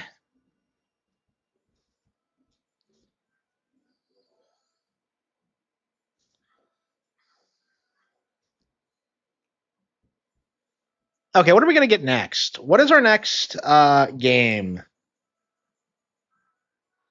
Oh, yeah, let's go north. Okay. In a lot of ways, I feel like the game doesn't really start until you beat Snowhead because, like, I feel like when you first get the Deku mask and like can transform back into a human, like you just immediately go to Woodfall. There's just not really much else you can do, really. Like you can like get started on side quests, but in a lot of cases you can't really do them. And like especially considering you don't know necessarily. Oh, whoops, shit. We need arrows. I knew I was forgetting something. So you need arrows and bombs to get anywhere. CD, man, like yeah, if they re-release Virtual Boy stuff, like how long until we get like Zelda CDI stuff? Do they even have like the rights to it? Like I think the question came up a while back. Like I don't think they do. I think they're like blocking its release, but I don't know. Is Phillips ever going to come out and just be like, "We love Zelda and we're proud of our work on Zelda CDI"? Yeah, who owns the rights to it? Does anyone know? I guess I could ask ChatGPT. Let's ChatGPT it. Who owns the rights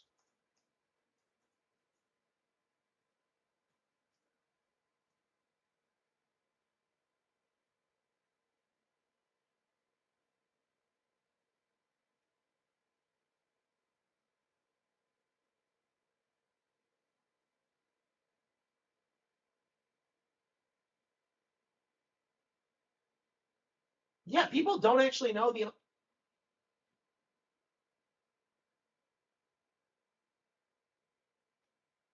So people don't even. Okay, so apparently it's not known who has the ownership rights. According to ChatGPT, anyway, it might be wrong. I tend to think of it like whenever it gives an answer like that, I just assume it's wrong, honestly, because there has to be like a clearly defined reason. Zelda.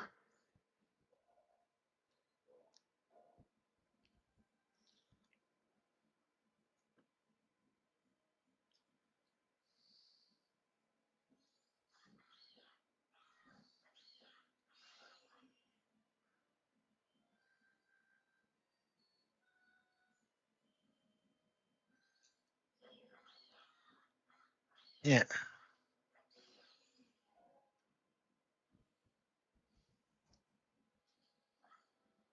And so much for playing the Oracle games. Here I am playing Majora's instead.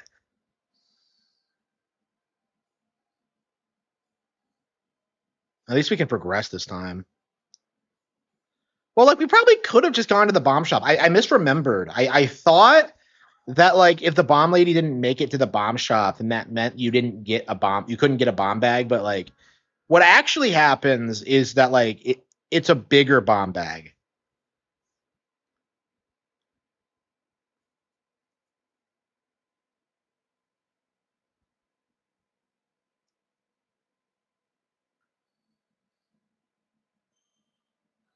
I don't get why that guy just stands there. I've never understood that. Wait, where's the statue? Where's the statue?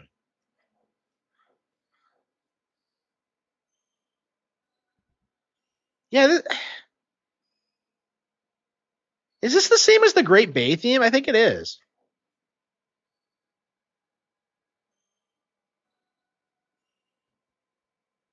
This game has a weirdly haunting soundtrack. Yeah, it doesn't really sound like the typical Zelda soundtrack. Oh, you know what I also never do? I never seem to buy maps from Tingle. I don't bother. I mean, I hate Tingle and don't want anything to do with them. But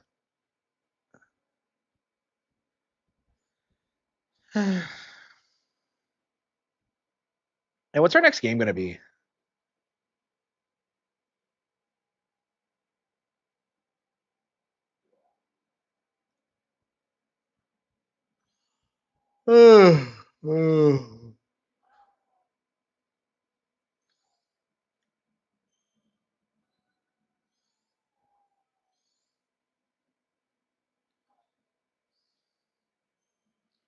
You just go. Do you go straight for the Lens of Truth?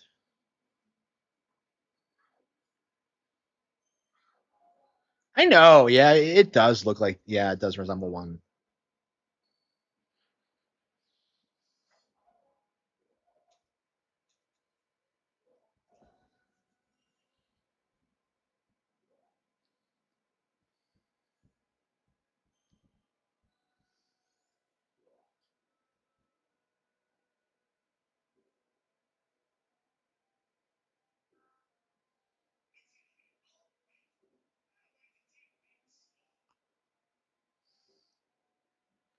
I love how this game implies that the cold is a problem when like the moon's about to hit the planet. Like, what's the point?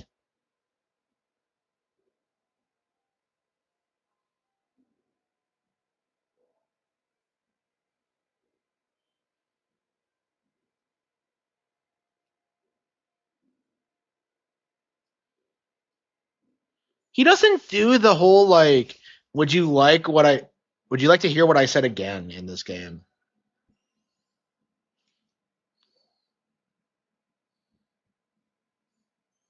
Does he ever introduce himself as Gabora Gabora? Because it can't be the same character, surely, as an Ocarina. But then you don't really get clarification on like who he is in the game. Yeah, it's interesting. The owl concept, it goes back to Link's Awakening because it was the owl that was like guiding you in that game. There's a lot of elements from Link's Awakening that made its way into Ocarina, but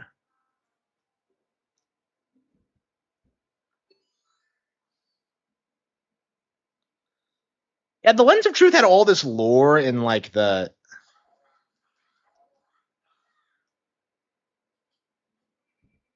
But I kind of think, why doesn't Link have the Lens of Truth already? Because he had it in the previous game.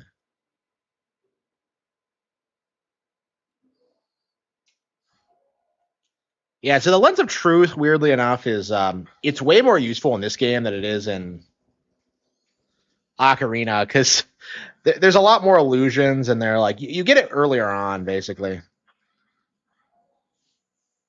You get a lot more mileage out of it in this one.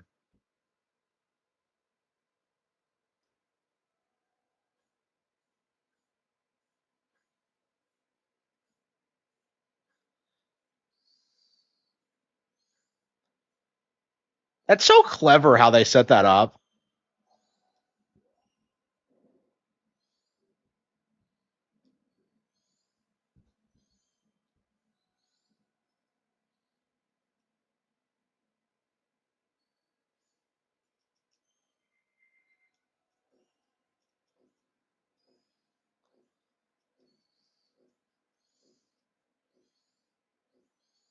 Yeah, the idea of a ghost just randomly being here like freaked me out as a kid.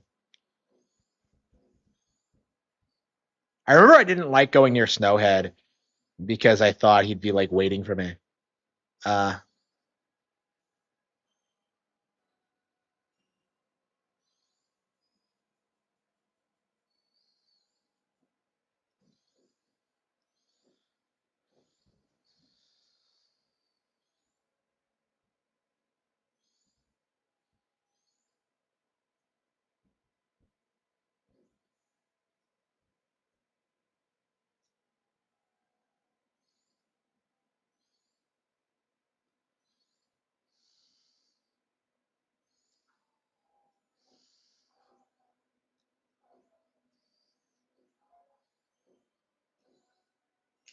yeah, we've already gotten more use out of like the Lens of Truth on this game than we did throughout all of Ocarina.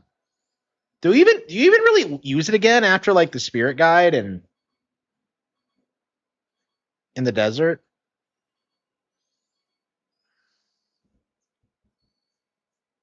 Yeah, I agree. I feel like the other areas really struggle with like establishing a tone and like getting you invested. But like Snowhead is like, yeah, it's the best area by far. Like the Goron is the best transformation. You have like the best post dungeon content too because of like the spring cycle and how that works. Like Got's the best boss fight, so like you never get tired of doing it. It's like it's kind of crazy how much they managed to accomplish with this.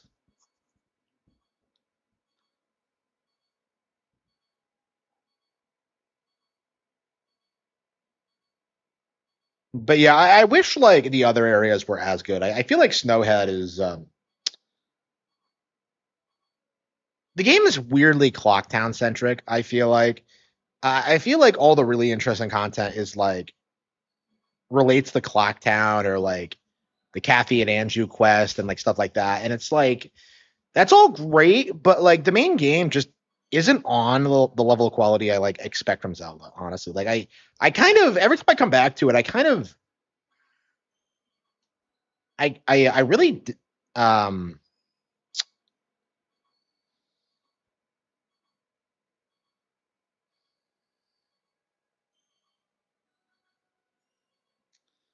I really kind of I can't wait for the dungeons themselves to be over so I can get back to like the things I actually enjoy doing.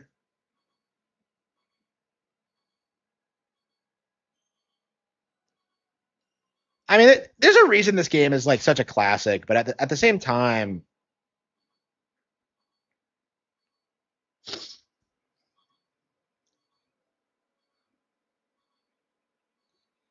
I hate how like it's not a clear path up.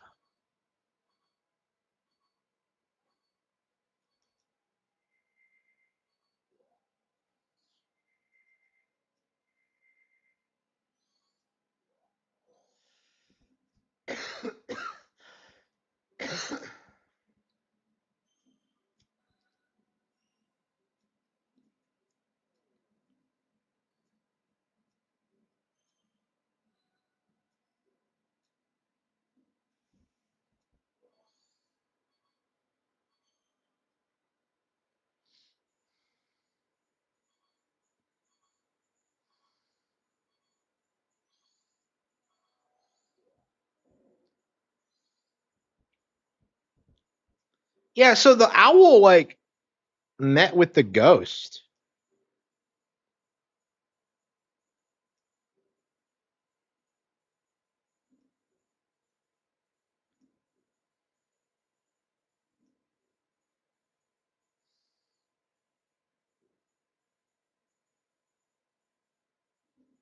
So God canonically was fucking with the village. How? It's a giant goat.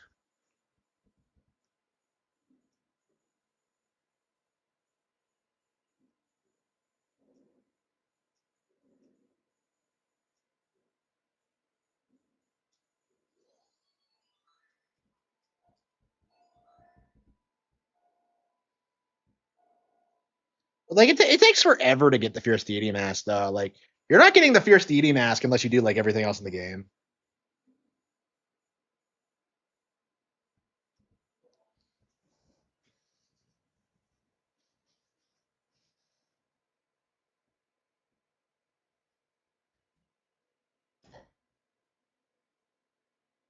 I love these trippy cutscenes.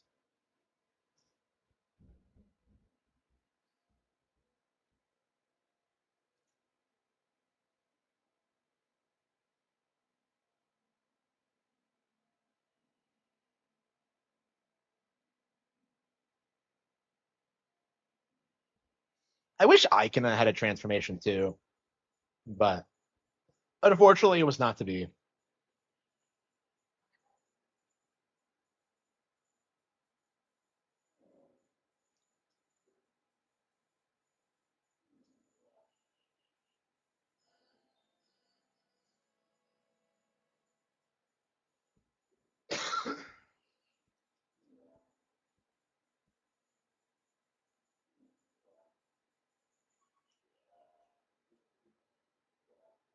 Do you even see the owl again after that? The owl just kind of disappears, doesn't it?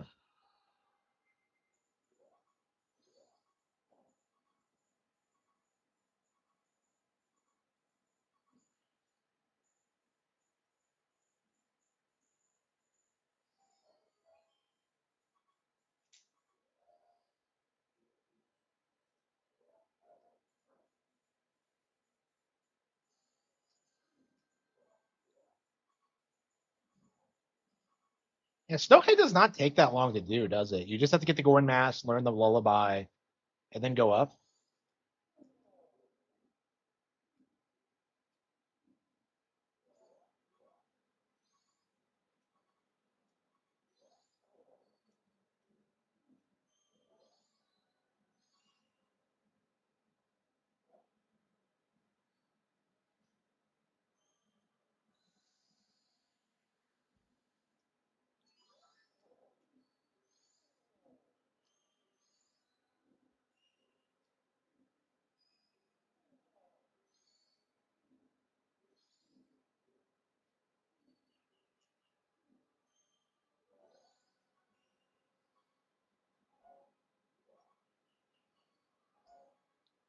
Yeah, I always get messed up whenever I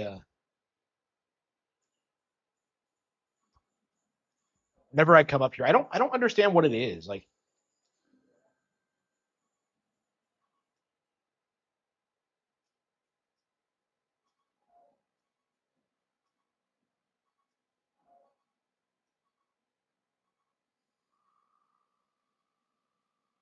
oh shit. Oh hell no.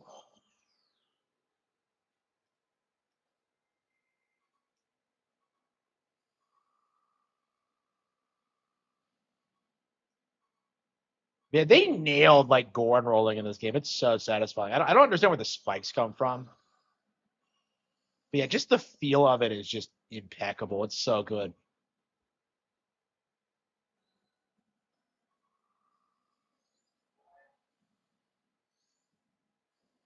Yeah, so apparently the Elder is in completely different locations depending on the day. And like it's not something I ever have to deal with because like, well, when are you ever gonna do this on a day other than like the first? Is kind of yeah, like I think like the gatekeeper for the village is like fucking around on later days too. It's like it's things you would never notice on like repeat playthroughs because you just tend to go through the motions a lot of times. Like this game is like it's one of those games that you can never play for the first time again for sure.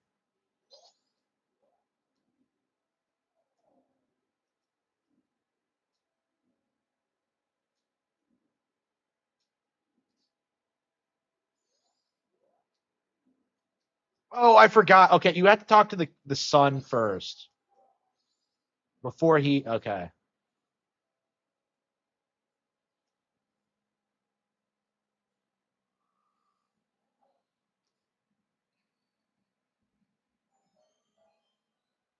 I forgot that you have to talk to the son first. I think he'll refreeze by the time you go back down there. So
great, great. I knew it.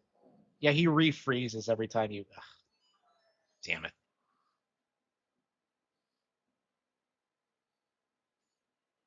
So now we got to go back up and get another bottle.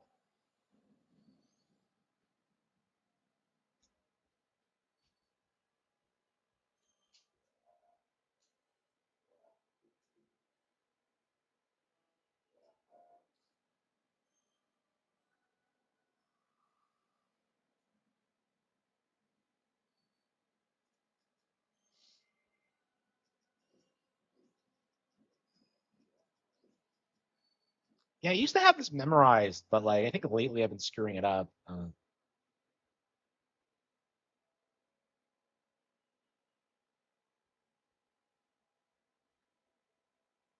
I don't know. I really don't enjoy climbing the stair. Like, why is it not just a straight shot? Why did they?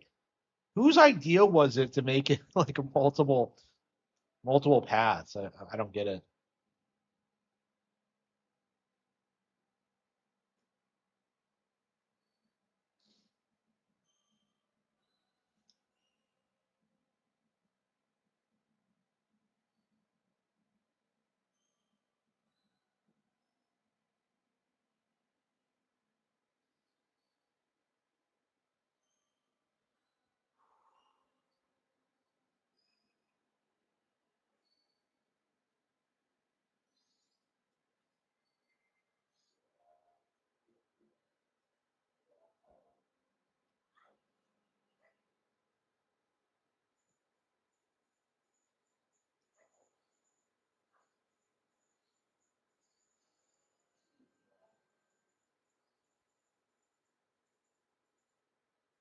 It does, yeah.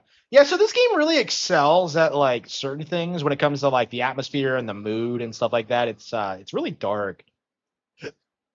But like as an actual Zelda game, I think it's kind of it just doesn't work that well compared to Ocarina. And that's kind of my mindset on it and why I've been so critical over it over the years is that like I feel as if it's like not nearly as good as like um every other Zelda game that came out to this point. Well, maybe not Zelda 2. Yeah, it's better than Zelda 2, but like, yeah, I definitely think of like the past is better than this. Ocarina, the original, Link's Awakening, I think is Link's Awakening manages to balance like the crazy like unique tone with like a top tier Zelda experience, and that's just not something that this does. Like, I would say Link's Awakening is better than this, honestly.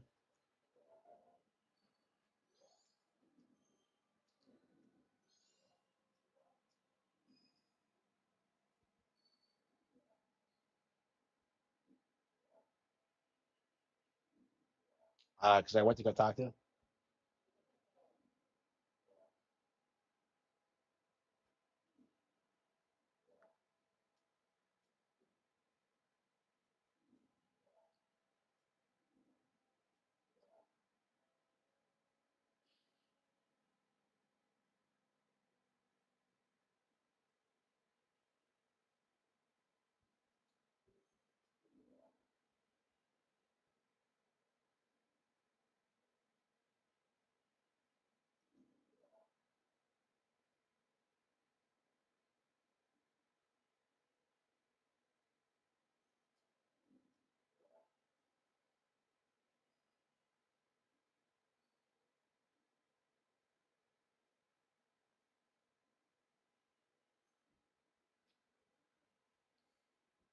Yeah, each like dungeon requires you to like.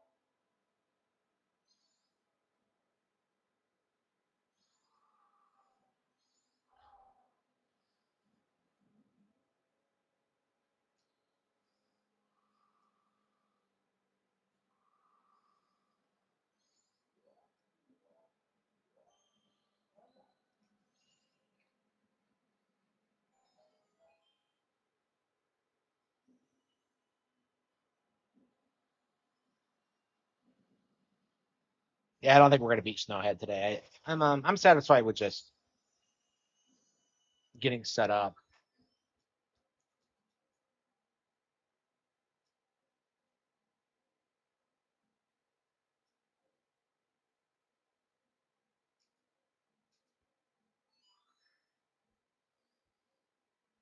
I've never had the songs memorized like I have in Ocarina.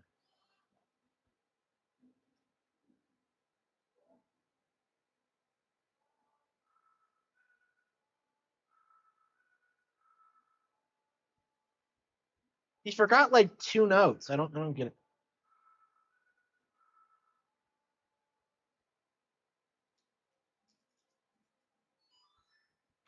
Yeah, very lullaby. Imagine if they made you like abide by their rhythm too, instead of just pumping in the notes.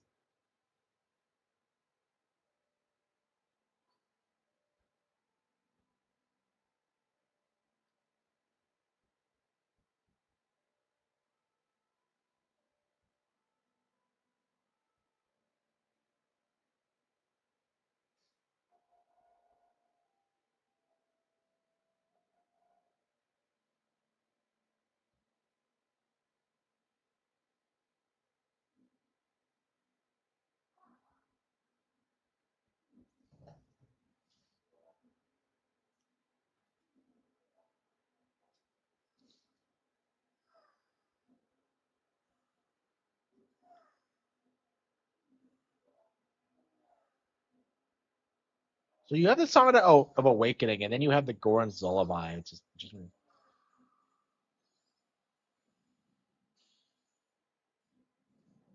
and what's the significance of the new wave bossa nova? Like I don't like. Is it just to like resurrect the turtle thing? By the way, the turtle needs to make a comeback. The turtle was fucking awesome. It's like one of my favorite character designs in any Zelda game, and I think it's only in this one. Maybe it's in an Oracle game. I don't know. I don't think so though.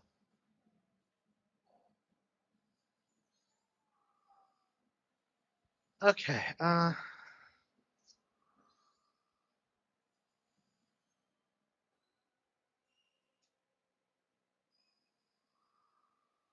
Whoa. Now we have to go to the dungeon.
I never get tired of playing Ocarina, but like, Majora's is just like every time you do the actual dungeons, you're just kind of like, what the hell is going on?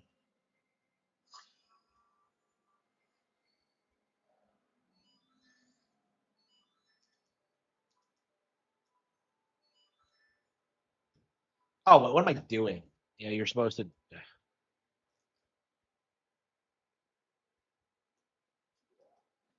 You always have to use the signature weapon.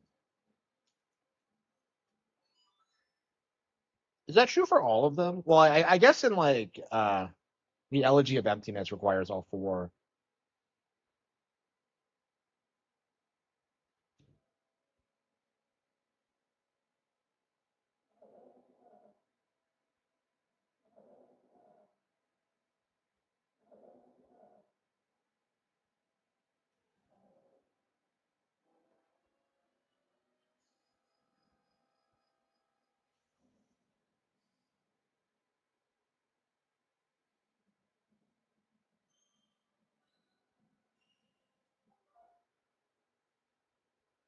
Yep. Like grooming.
Uh,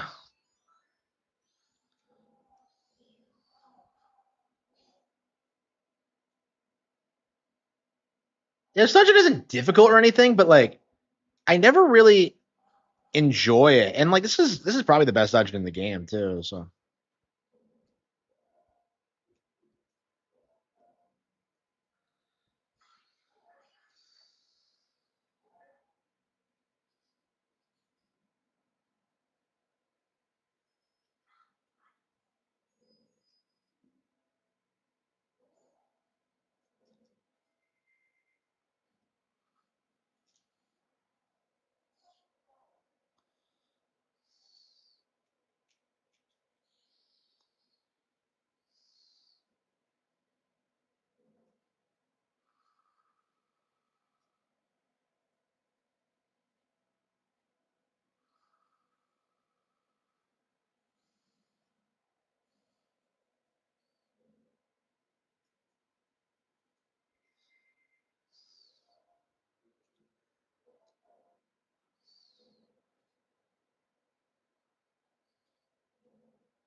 yeah, I don't think we're gonna beat it. I think we're gonna just leave and just save state it for now.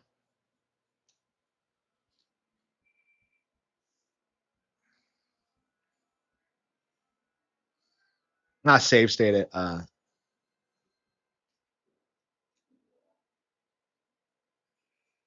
Yeah, I just don't want to play the dungeon right now. We'll probably do it later. Um,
Yeah,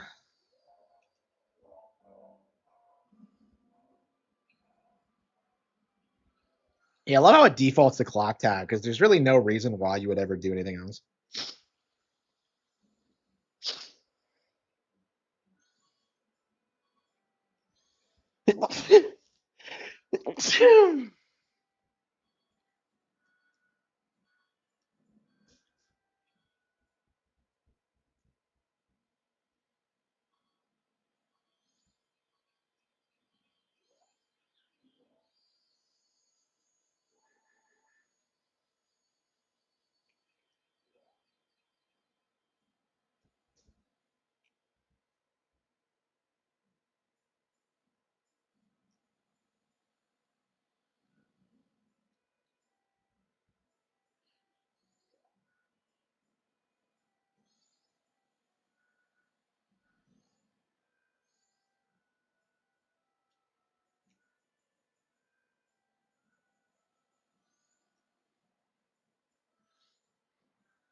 All right, what are we playing next? Pokemon Stadium, maybe?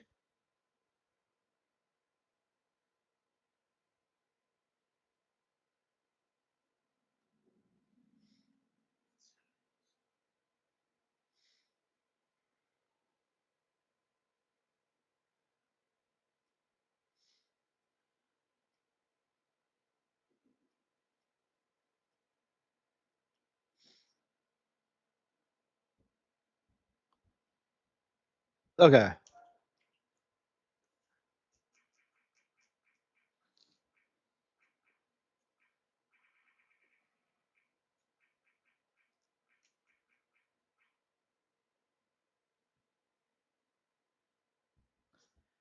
Paper Mario? Hmm.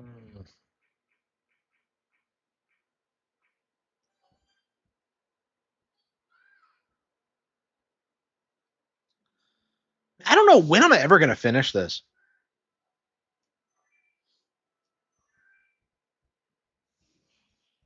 I guess we could just look at a guide and see like how to Pokemon Stadium Round 2 guide.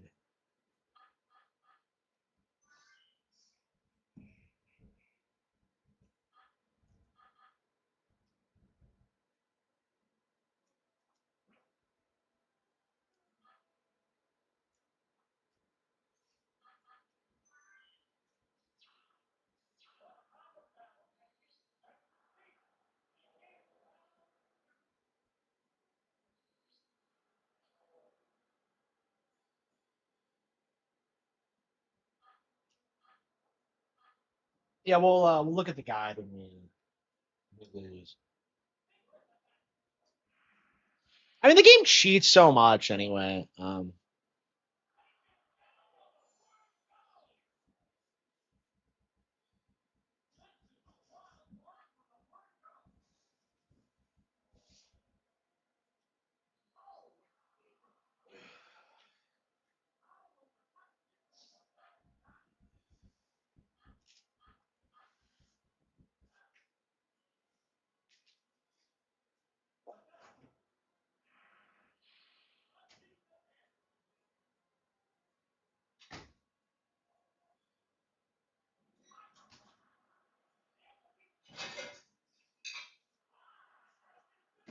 Like I said, fucking cheat. I don't even know what happened. How the hell did a Steedra take out a Kadabra? Doesn't make any sense.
Oh, we'll get one eventually.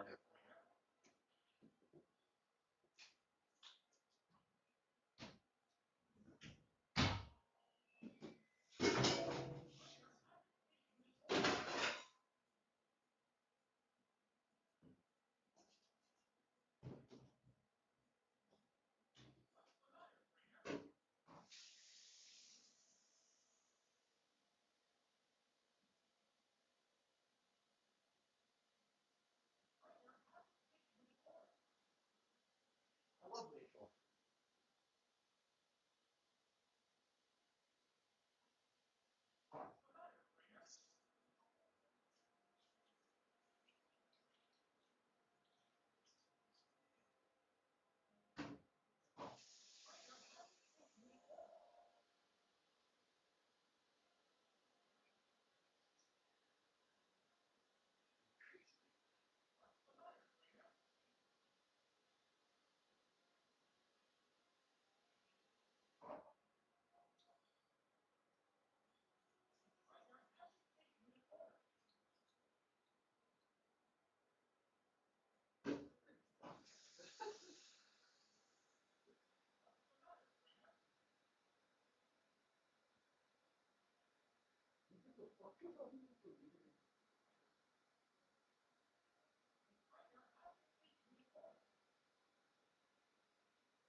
I think the N64 controller might actually be pretty good as like a GameCube control, Game Boy controller for NSO. Well, I think we're gonna try it real quick. I've never actually done it before.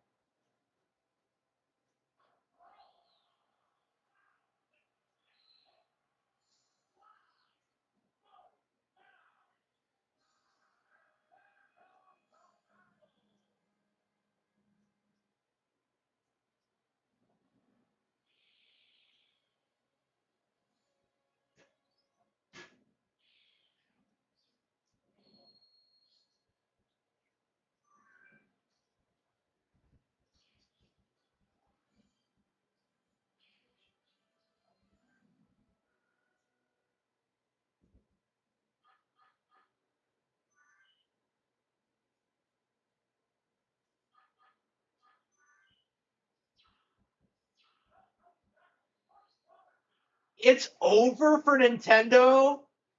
Okay, we're gonna have to react. Okay, hang on. We're gonna have to react to this. Yeah, this is Clownfish TV clickbait at its finest. Let's see here. Hang on. Okay. Uh,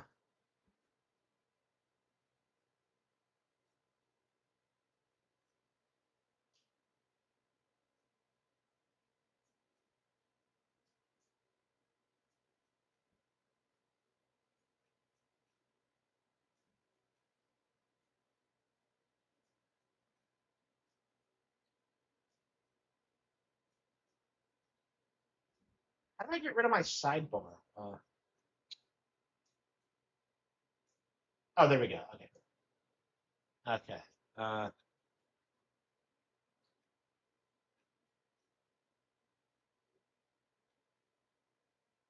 okay.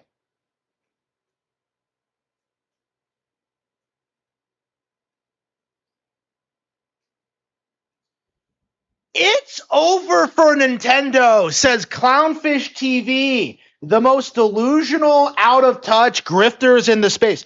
I don't know anybody who is as completely out of touch as these motherfuckers. It is embarrassing whenever they try and talk about the company. Like, I don't know if there's anybody in the sphere that I hate more than Cloudfish TV when it comes to talking about Nintendo, because it is just so brain dead and so retarded. So I'm assuming, going by the thumbnail, that this is about like the Power World thing, which I've already talked about extensively. I actually did a video actually reading the article, which I guarantee you Clownfish TV did not do. It's all just a giant cope. And it really needs to be spelled out for these people that, like, this is not some epic W for Power World. So let's take a look and see what this retard has to say. All right, that's it. Game over. It looks like Nintendo is probably going to lose their case against Pocket Pair over. No, you fucking retard. That's not even what the article says. Okay, like, he didn't fucking read it. Okay, so this is not the original article. Okay, this is like a repost of the Game Spray article. So what happens typically is that you have a source article, and then you have like everybody else reporting on it. So what Clownfish TV did, like all of these plebs, is that they took like one of the random like follow-up articles and didn't post the original one, the one that has no credibility, that has been caught making things up before. Like, Clownfish TV are completely ignorant as to what's going on. And like, you can tell that just by like looking at this image, like the article they're looking at, and like their opening statement, like, oh, Nintendo's lost the Power World lawsuit. Like, first of all, no, they haven't. And second of all, even if they did, it wouldn't negatively impact the company at all. The Power World situation. Are we shocked, honestly? I mean, no. Everybody was like, this is ridiculous. Nope. So, yeah, even if they win, even if they pursue it, they're looking at maybe a $30,000 payout because... No, yeah, even if they pursue it, what a fucking retard. So he's like misrepresenting what was even said in the article. Because like, they're trying to do this thing where like, oh man, they're only going to win $30,000. And I'm just like... They weren't trying to make money off of this lawsuit. Like, that wasn't the point. It's just crazy the lengths that Nintendo has gone to try to shut this. How much money did they spend? Oh, a lot more than that. Nope. A lot more than that. And that's the thing. This whole thing was never about Nintendo actually having a chance to win against Power World, against Pocket Pair. It was about trying to stall them out or run them out of money. And I don't think they expected, Sony kind of came in too, into the Power World situation, but Power World's still chugging along. It's still doing very well, and I guess no, it isn't. No, it isn't. No, it isn't. Like, I don't understand this mentality that like these people seriously think Power World is like a big thing that's competitive, because like what we're seeing from their actions and how they're acting is that they're desperate. Okay, you can watch their official cinematic trailer for like version 1.0, and like you can see that it has less than 1 million views. This is going to be a disaster of a release, and like I'm just so baffled that these people are like going to such lengths to damage control it. As from BTS said, it's like his favorite game, and he plays all the time now, so that's helped him. Nope. Yeah, that would help them a lot, actually. But I think Nintendo, more than the financial loss, I think they've taken a massive hit in the eyes of a lot of gamers. They've become the villains. From who? And I think okay. The people complaining about Nintendo v Power World are not gamers, okay? They're almost exclusively YouTube grifters that know complaining about Nintendo is going to get them clicks and attention. Like, that's it. Like, that's the reality. Like, this isn't going to affect Nintendo's reputation at all. And in fact, I'm seeing more and more people start openly supporting Nintendo in this matter. But it's definitely going to affect them going forward. A lot of people were mad at Nintendo for different reasons, but their lawfare, their highly litigious nature in the past couple of years has been insane to watch. This is kind of because people are plagiarizing them. Like, they're not that unusual. Like, you don't see people like making conspiracies about like Disney or Sony lawsuits, but suddenly, like, when Nintendo has to protect their brand for whatever reason, there's just this weird fan fiction idea that Nintendo is particularly litigious, and it's just not really true. Like, are they worse than Disney? Like, no, they're not. Their villain arc, and I think a lot of people are just not supporting them based on the principle of that. They're like, yeah, we're not going to support you. You're crazy when it comes to lawsuits. I'm not saying somebody doesn't have a right to defend their IP, but they've been going after everybody for everything, taking down YouTube channels that really were actually fan channels. That's not a good look. When has anybody been taken down? The only example I can think of is that Pokemon documentary guy, but that served a practical purpose because that was like screwing with their brand. And hitting gamers on the digital side of things. You know, people don't actually own their games now. What? Are you blaming Nintendo for that? That's such a weird, insane cope. That doesn't make any sense. I find it so baffling how like PC people do this thing where like, oh yes, Nintendo, they're going digital. You don't own your games, and meanwhile they hype up Steam, you know, the company that normalized digital distribution. It's such a weird cope. We're having a lot of issues with Nintendo, so this is a bad look. It's a bad look. No, it's not. You're not allowed to complain about it because I know some of the subreddits out there that are pointing this out that Nintendo's basically already lost. They're pulling the links down.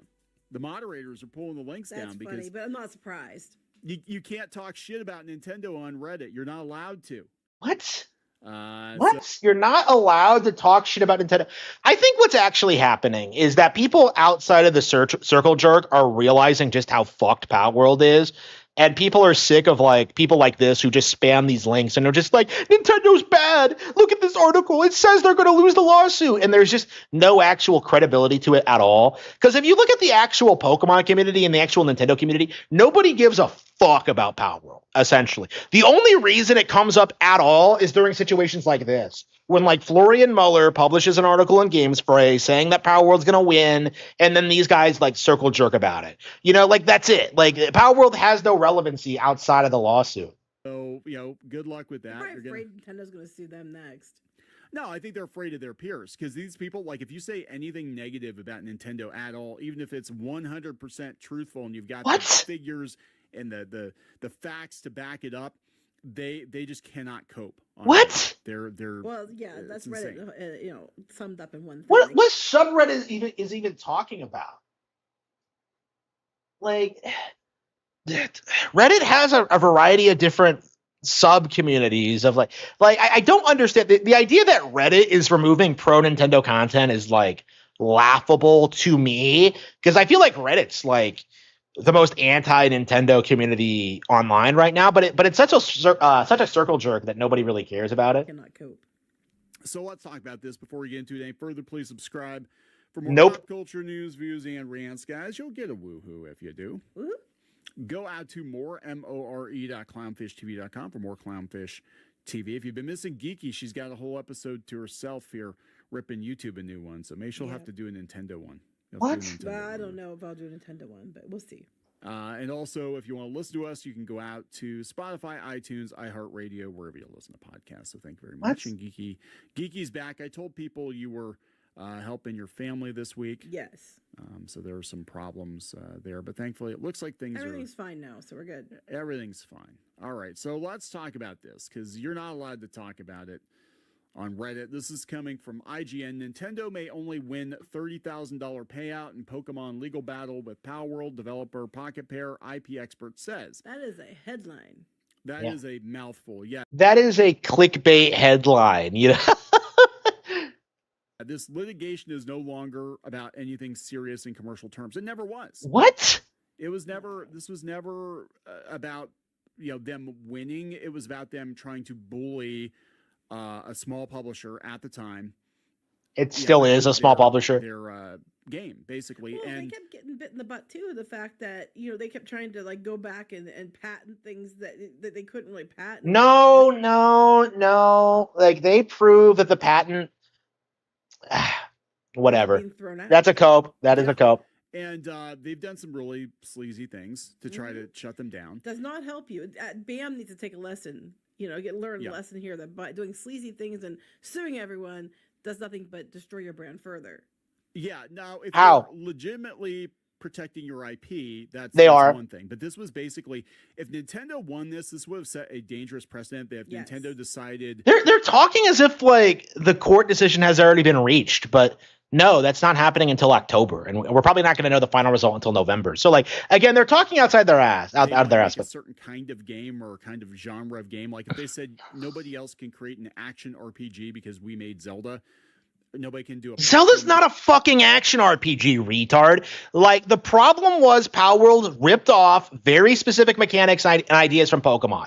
And they were using the patents to demonstrate that to the court. So, again. Game because we made Mario. That is setting a very dangerous precedent. So this was like nobody else can do a monster capture fighting game because we did Pokemon. That's not even true because there are like so many other examples of games like this that exist that succeed on Nintendo hardware, Dragon Quest Monsters, Shin Megami Tensei, like Digimon, like there are just so many other like alternatives that the whole cope that like Nintendo's scared of Power World, it doesn't make any fucking sense. Okay? Like it doesn't make any sense. Even though those game mechanics, a lot of them were around before Pokemon. They just took a lot of that stuff and threw it into Pokemon. If you want to get technical with the monster designs too, they lifted a lot of that stuff from Dragon Quest. Wrong! What a fucking retard. Like, this is the number one demonstration, like, fact that you don't know what you're talking about. If you bring up Dragon Quest in regards to Pokemon at all, you are completely delusional. Like, they're really nothing alike, okay? Like, if you seriously believe that, you've never played either, essentially. Like, you need to shut the fuck up. You are embarrassing yourself. That is the dumbest fucking argument. Like, I'm just saying, but it's Nintendo. And they used to be the underdog. Remember when they were getting bullied by Universal? Wrong. Yeah. And now they've got their stuff in the Universal theme parks. It makes no damn sense. But, what? What are you talking about? Like, yeah, we don't care money. So yeah, it said Nintendo may only receive a $30,000 payout if it wins its high-profile legal battle with Power World developer Pocket Pair, an IP expert says. It's looking increasingly likely that Nintendo will lose. Nintendo and the Pokemon Company are currently embroiled in ongoing litigation with Pocket Pair in Japan, with patents that revolve around how Pokemon games work at the heart of the lawsuit. So if Power World wins, is it $30,000 for them, or is it like a lot more money? I don't know. I would actually countersue for damage. I'd be like, what? You tied this up. You made us change our game for this bullshit and the stress and the lawyers and the whole thing. I'd be like, Nintendo. You can't do that. I'd be like, we are coming for you. Like we were gonna like leave you alone. Some companies, some people, you try to be like, well, we're gonna agree to disagree. We're gonna leave you alone, but they keep pushing it and pushing it and pushing it. I'd be like, you know what? We're gonna get together with Sony and we're gonna countersue you, and we're gonna be like, you tried to keep us. I love how they have to keep hyping up Sony as like the big brother. Like, please, I'm getting bullied. Please help me, Sony. Please. Like I love how like they low key admit that like Sony is like the only reason this is an issue. Out of the game. Well, here's the thing too, though. Like Nintendo, they thought that they could just do whatever because of Nintendo, and any independent game, I think they have to Nintendo has to lose anyway, even if they have valid grounds. I don't think they do in this one. What? Because, like you said, the precedent. Any Nintendo. Stop slurring your words, you stupid bitch. Speak clearly. Any independent game company of any kind. If it's something related to Nintendo, they could come. They could go after them because they won this one. But when it came to this game specifically, I know I was talking to our son about it, and he said Power World was everything that the Pokemon players wanted. No, wrong, wrong. Nobody says that. Nobody thinks that. That is a cope from YouTubers. Nintendo knew, and they just rested on their laurels. So I'm going to say other independent games could show up, offering people what they want, while Nintendo's just resting on its laurels and doing whatever is expensive for them. And then they could constantly sue everybody else for doing better. When have they done that? When have they done that, you dumb broad? Like, when has Nintendo done that over the past couple of years? They went after Power World specifically because Power World infringed on their patents. This is not a complicated concept. And so I'm hoping this, if they lose, it sets a precedent that they aren't going to be able to do that, like you said. Oh, yeah, because, I mean, if they won this one, every other game out there, they'd be like, oh, we made a game like that, so you can't do this. We made, Sonic the Hedgehog. This isn't going to fucking work. I don't, like, what is with these people not knowing how the law works? Like, no, this isn't going to affect other brands. Yeah, no more Sonic the Hedgehog. It's too much like Mario. And it would be easy to beat Nintendo because Nintendo has lately been like, they haven't been doing really a lot of new exciting things. It's re-releases of things they've done. Or, teasing things that are to come eventually. But this game was everything that people wanted and have been asking for and asking for and asking for. So the studio comes up with another game that has everything people have been wanting and asking for. Nintendo just keeps, doing the easy way, cheap way out. They could just go after them, and they would. Their best thing they could have done probably would be to see if they could buy out Power World or Pocket Pair. And why would they just roll that? Bring those people in and help them with their stuff, but they didn't. Instead, they spent probably more money than would have cost them on this idiocy. Why would they buy Power World? They point out in IGN, and they're 100% correct. There are other monster capture games, indie monster capture games that have been left alone. What got Nintendo's attention was how successful Power World was. Wrong. Power World was what people wanted. Yeah. And now the new game's going to be like Power World. The other games didn't blatantly rip off Pokemon and like promote itself as like the better Pokemon. They didn't rip the designs. They didn't rip off the catching mechanics. Like, they function and look completely differently. Power World going to sue them for stealing the ideas and the open world concepts to put in their new game? They should. I mean, if we're gonna go there, I'm just saying. If we're gonna be petty ass bitches, it's more waste of time and money. There's no point. But it was all about keeping this game, off the market. And then I think really what whacked the beehive was the fact that they teamed up with Sony and they formed Power World Entertainment. So that the Sony tie-in I think really pissed them off. Yeah. So the lawsuit was. They're going to do Power World Entertainment, and then they're talking they're going to do the same things that Pokemon has done. We're going to do anime. We're going to do cards. Yeah, where is it? Where is it, you fucking retard? Like, it's been a couple of years now. We haven't seen any of that. Like, and like the more products like Power World puts out, like the more obvious it's going to be that it can't compete with Pokemon. Because like I remember when like Power World first came out, and like this retard was trying to tell people that like, oh yeah, like you can get Power World merchandise, like it's flying off the shelves, and it's just like it's not though. Like, what are you talking about? Like, yeah, they have Power World plushies on Amazon that no one buys. We're gonna do plushies. We're gonna do all that stuff, theme parks, all that stuff. What? Everything you're not gonna Nintendo. We're gonna do it with Power World. No, you're not. But yeah, they made themselves look really bad in this. What? They said that here's where it's at right now. So there are a whole bunch of different. We've covered it pretty extensively here. Like, they retroactively tried to file trademarks for things. It was so stupid, and a lot of the stuff got thrown out here in the U.S. But wrong. They said, writing on Games Fray, IP expert Florian Mueller said that late last year, Nintendo and the Pokemon Company amended the scope of their claims, so the case was limited to older versions of Power World, as opposed. So yeah, before they made the changes to like try and get rid of the patent infringing stuff. So again, Nintendo's being more specific and like going after Power World for what they did initially. So the whole cope that they patched that stuff out, like, that's not going to work. That's not going to fly. And that's something that these people don't want to address. All Power World versions. Yeah, they've actually made some changes to Power World to differentiate it more from Pokemon. Yeah, because they're ripping off Monster Hunter now more. Because Nintendo complained, yes. Yeah, and some of the changes were dumb. I mean, some of the changes were really dumb. Yeah, but they were kind of forced to do it. Yeah. They said the belief here is they did so because of the changes Pocket Pair made to the way Power World worked in response to the lawsuit as outlined above. Okay. The upshot, Mueller said, is we cannot see any pathway to victory over any current or very recent Power World version, nor Power World 1.0, which should launch soon. Yeah, this isn't even the final version of Power World. It's basically been in open beta for the last. So yeah, again, these people are like hyping up an early access game. Basically, that's what this has been about. Like it never really had a formal release. Years. There's no injunction with Real World Impact. Even if Nintendo wins the case against the older versions of Power World, they're gonna get their injunction. Like let's be real. Like let's be real. They're gonna get their injunction. These people are gonna see this so hard. The most it could get in terms of a payout is 5 million yen, or approximately. Yeah, so they're emphasizing the $30,000 payout thing and not the injunction thing, which I think is more specific. Because Nintendo's like aiming to get like Pocket Pair shut down like entirely, and I think they can do it. We'll have to see like how it plays out.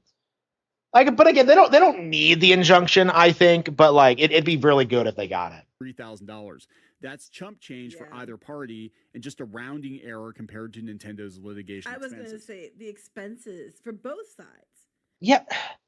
Like, does he think that like Power World doesn't spend money on their attorneys? Like, just. And if Nintendo loses, do they have to pay the Pocket Pair's legal expenses, or is that I don't know. This is Japanese court, so I don't know how it works over there, because here in the U.S., usually, like, if you file a frivolous case and you lose it, a lot of times the judge will force you to pay the legal expenses. Like, you put these people through this shit. So. It's not frivolous, though? Like, what are you talking about? Stall them out in court. Yep, it said there was only a short window with limited sales volume in Japan only for which Nintendo can seek damages. So they're not.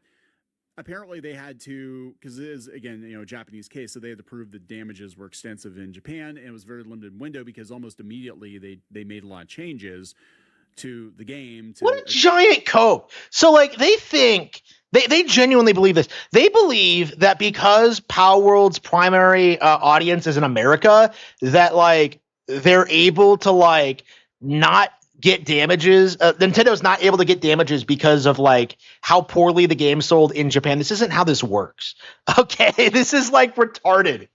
What are you talking about? The initial complaints were, I think it was they can go after companies for selling things internationally. Like this isn't difficult to understand because they look like Pokeballs and they changed all that stuff.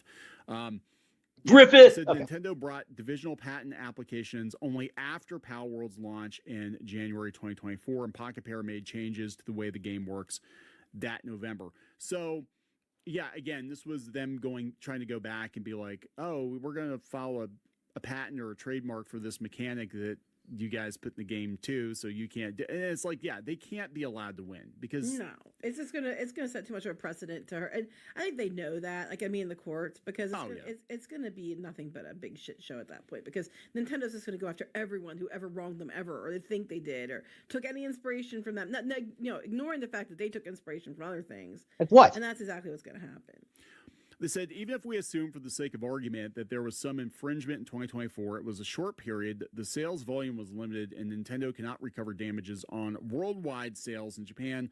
A Japanese patent is only valid in Japan, like a U.S. patent is only valid in the U.S. So, yeah, if they tried to say, oh, you cost us, hundreds of millions of dollars in lost sales because everybody went out and bought Power World instead of buying a Pokemon. And I'm like, what? No, because the Pokemon is the biggest. Okay. Power World damaged Nintendo's brand because of people like you shilling for it and pushing this narrative that they did nothing wrong, that Pokemon was this stale derivative brand, that Power World was way better. You were like defaming them essentially. And like that's very clearly observable by looking at like the history of Power World coverage and how they promoted itself. It's always been like Pokemon with guns. It's never really had like an identity outside of that. So yeah, there's a reason why they had to go after them. IP in the world now, I think. And yes, you think it's like it's like significantly bigger than number 2. To prove that there's any damage at all, like Pokemon cards especially are doing better now than they have in decades. Mm-hmm. And they're having fights. People are scalping and fighting each other and everything else. Oh yeah, I'd be like, show us the IP damage, show us the lost sales, because you guys are doing better than you've ever done. Lost sales, like come on, we hurt you in any way. And also, the Pokemon fandom is very anti-Power World. They're very vocal about it. They're like, no, actually, your fans are crazy ass bitches that were trying to get us to, like, they're going through and trying to. I remember when people were saying the lawsuit would never happen. I remember when these people were like bragging about how Power World couldn't be sued and how Nintendo would be insane to do it. It's like they're just living in an alternate reality. They're not accepting the facts. To find everything that they could have possibly stolen from Nintendo to defend your honor. Those people are not going to buy Power World. What? They're not going to play it. So Also, it's Nintendo's not going to give you a cookie either, people. no Nintendo. I don't think people understand. It's like Disney. It's like, oh yeah, it's this cute facade, but if you did anything, if you stepped out of line with this company at all, even if you were huge fans, ask the Pokemon card shop how that went. Oh, you guys got robbed? That's too bad. Change your name. Yep. Yeah, because it's their brand. Like, there's nothing difficult to understand about that. Like, That's what they think of. Oh, you love our games, but you loved our games so much that you started a YouTube fan channel. Oh, cool. We're gonna copyright strike that. Yep. They don't Yeah, care. They don't they care. don't care about you. They don't care. Yep. So there we go. We'll keep you guys posted, but it's not looking good. And this is all about just stalling for time and trying to deter them. just a fucking retard. What a fucking retard. They weren't going to win, but they could let Sony have a Pokemon of their own with Power World, right? What? So we're going to wrap it up. Yep. Please subscribe. They knew they weren't going to win. We'll talk later. What a fucking retard. What a fucking retard. I am going to be ecstatic when Nintendo wins. I think it's pretty much guaranteed at this point, considering like how much these people blatantly lie and how much they're overly reliant on like Games Fray reporting. Like, I think Power World's completely fucked. Like, you know how small like Power World actually is? They blocked me on Twitter. Like, they saw me posting about how they're doomed and how they're going to lose the lawsuit, and they just blocked me. And I'm not the only one. I got word today that like some other guy on Twitter got blocked from them too. So they're desperate. They're like anxious. They're like a small company that like desperately needs to win this, and it's just not working out for them at all. Like, it's not working out for them at all. So yeah, we're going to see how this develops in the future, but I don't think this is going to be the last time we hear about these people coping. Like, going forward, like, we're going to see them making excuses about how Nintendo won the lawsuit. It's going to be great. So yeah, thank you all for watching, and be sure to like, comment, and subscribe. Sorry, I was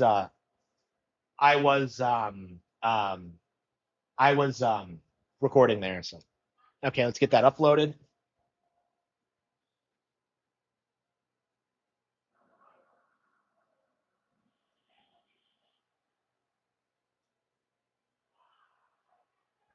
I hate Clownfish TV so much. Like, you have no idea.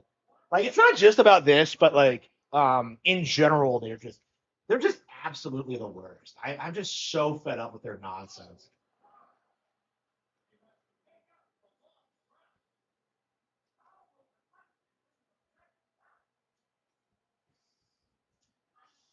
Yeah, this might be something I can do for the next month, is just like stream endlessly, make videos whenever something happens.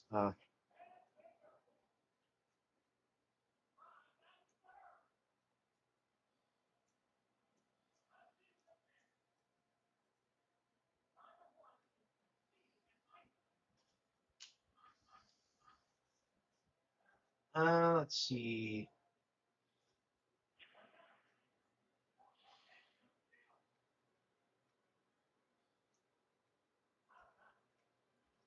But yeah, the whole like centrist YouTuber grifter thing needs to stop. Do they call themselves centrists?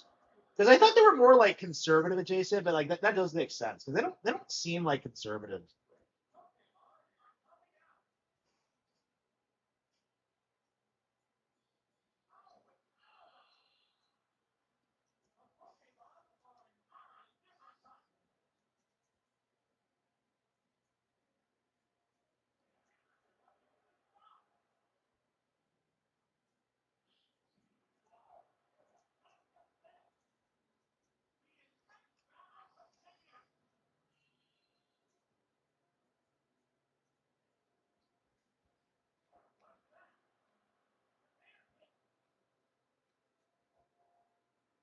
Oh, you got to be kidding me, really?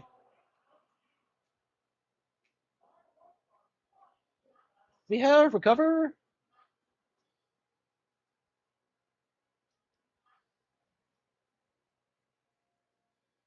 You can actually use fly on Thunderbird. Oh no, is that true in Gen 1? Yeah, look at how like rigged this is. Where like you have like what, a 1 in 5 chance of like getting hit by confusion, and yet like for some inexplicable reason.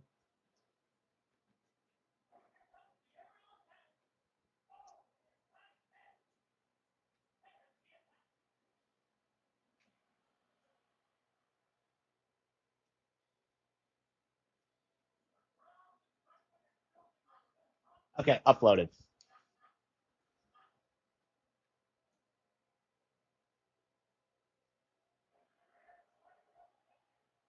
Who pretend to be anti woke? Yeah, they're that kind of person. Yeah, they're those kind of people. Yeah, I probably should have just used Swift, but okay.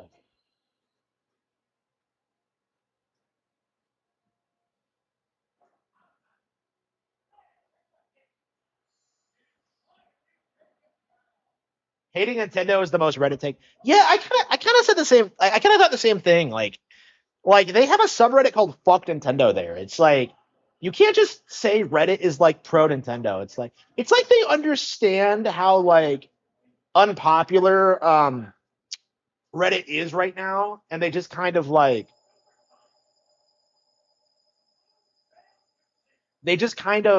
try to like lean into that a little bit. It's like I don't know. They're like the most Reddit motherfuckers imaginable.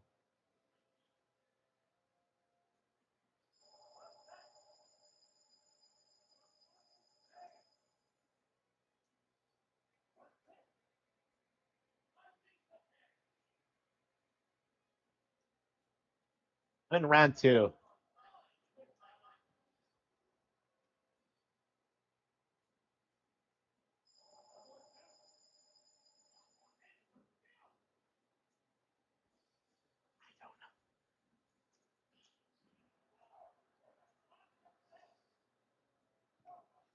Yeah, these people really think that like Power World changing the game to remove the similarities to Pokemon is going to give them an out.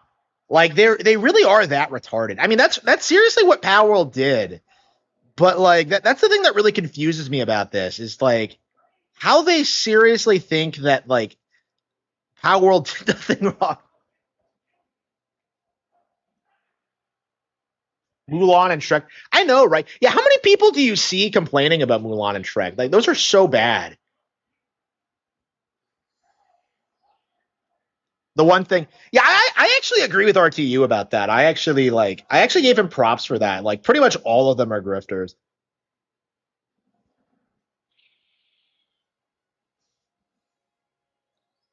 I'd say normal people are becoming more right wing, but like people like that are grifters. Yeah. Yeah. I want to start over. We're not gonna win. Okay. I want like the perfect team. Okay, we are.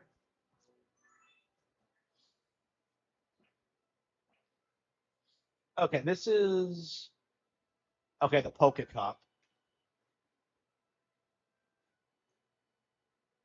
Okay.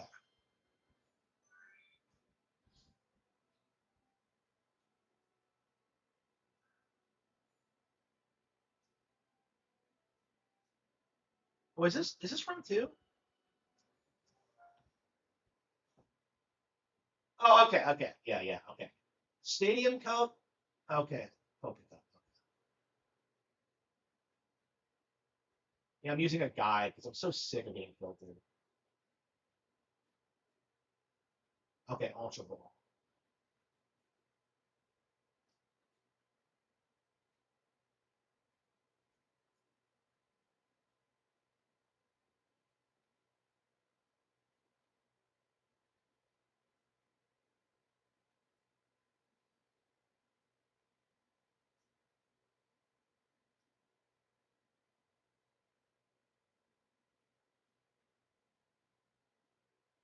They don't tell you what to use.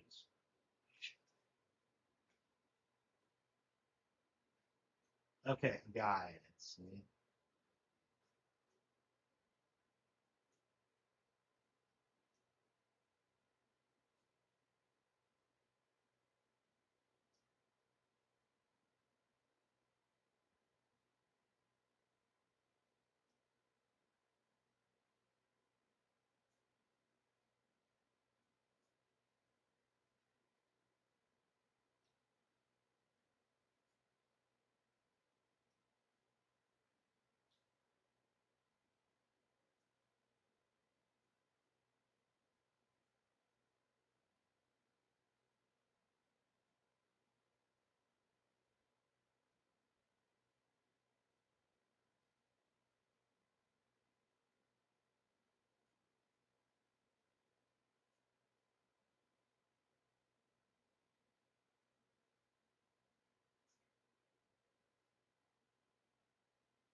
can't figure this out.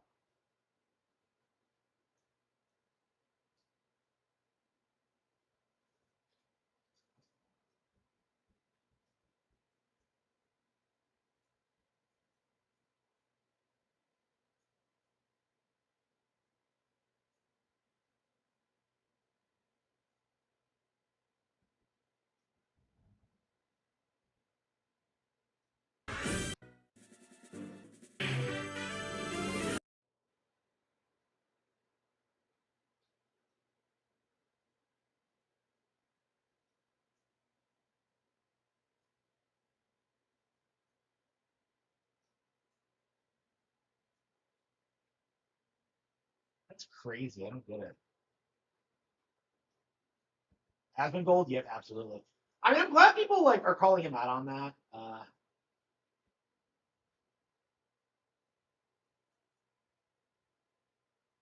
I hate the fact that this was put out. Like, why?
Best what rental Pokemon in Pokemon Stadium.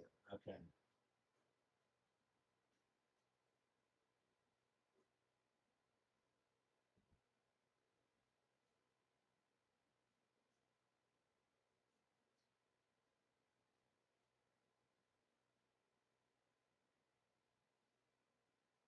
Alakazam.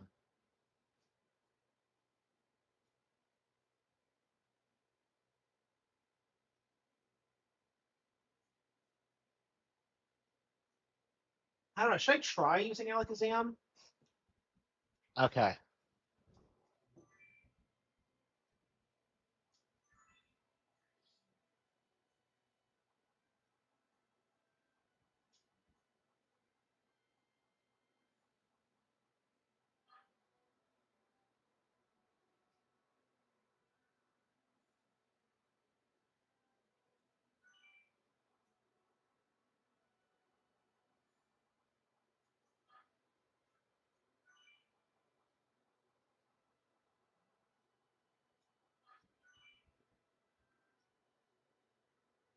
Jolteon's good? Really?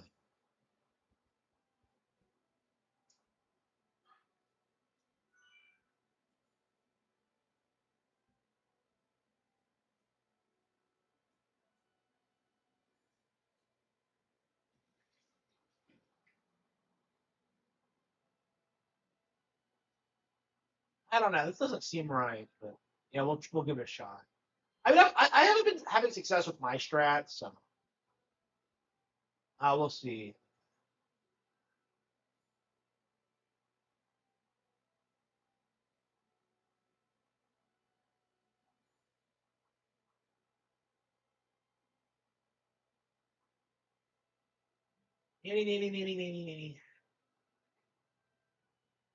Okay. Articuno.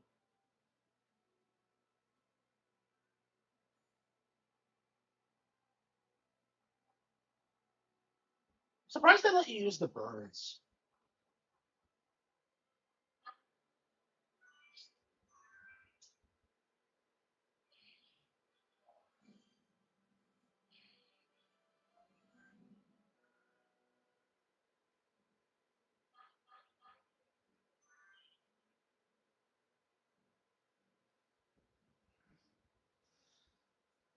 Uh,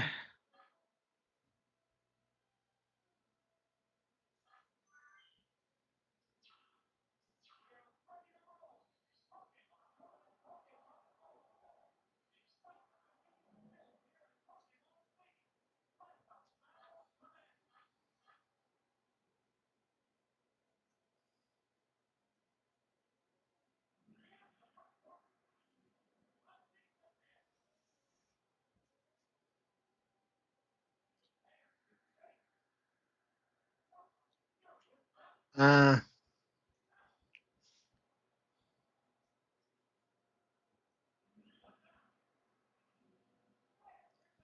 okay. Yeah, Psybeam's not as good as Psychic, but if it has higher stats and it causes confusion, I don't know. That might actually work out for my favor.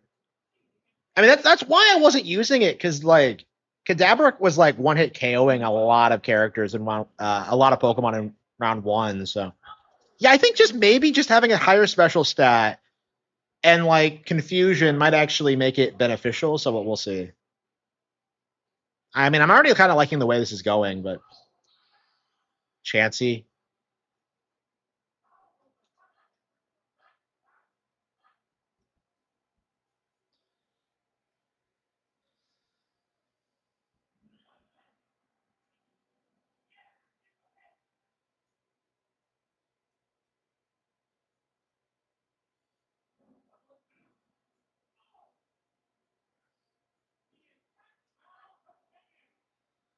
Uh,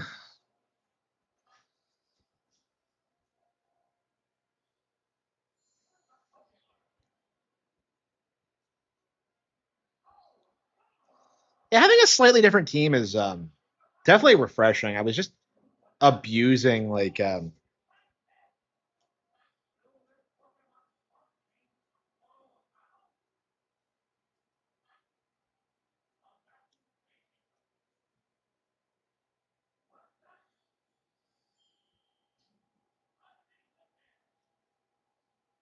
yeah, use use Nightshade to just get past Chansey's like wall status.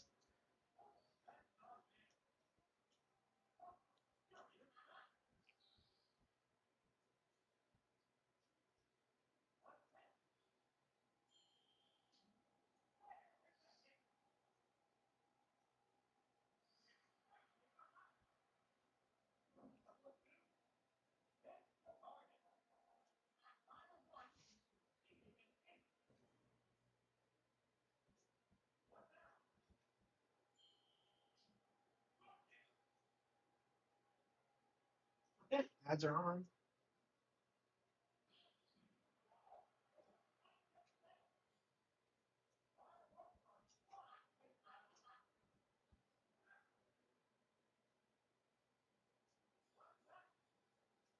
Uh, yeah, I haven't eaten yet today. So.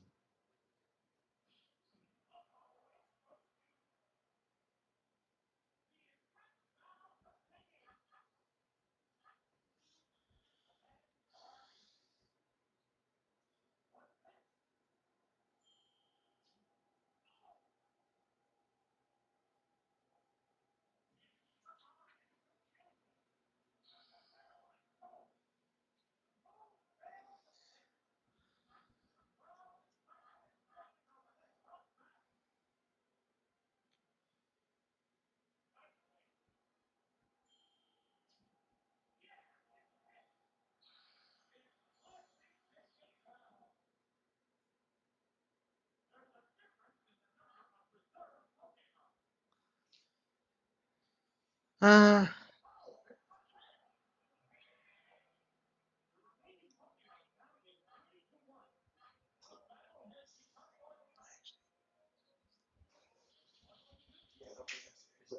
don't take them seriously.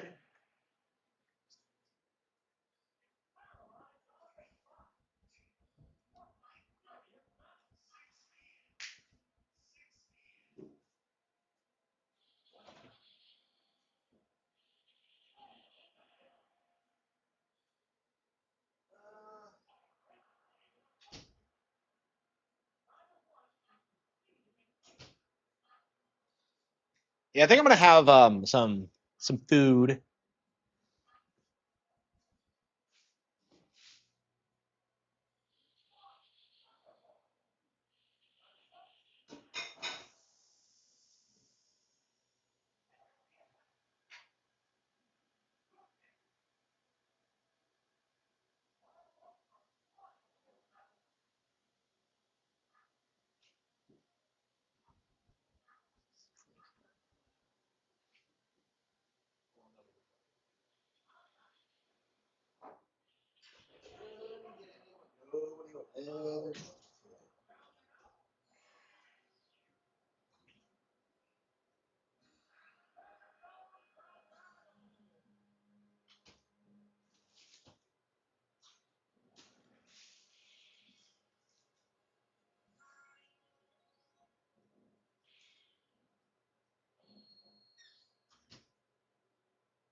I can't believe we won that, honestly.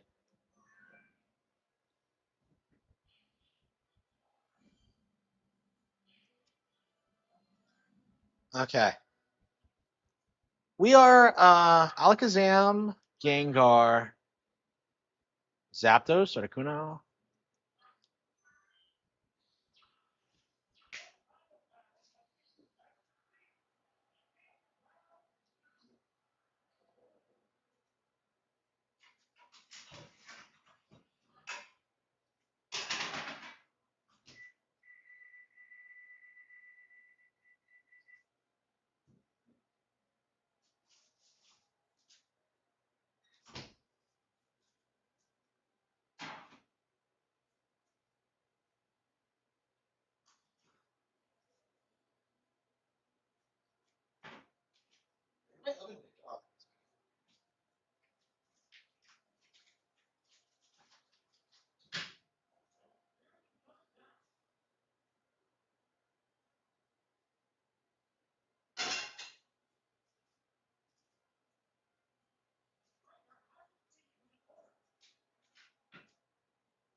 Uh, yeah, I probably should take some time to write today too. Maybe during my lunch break. I don't know.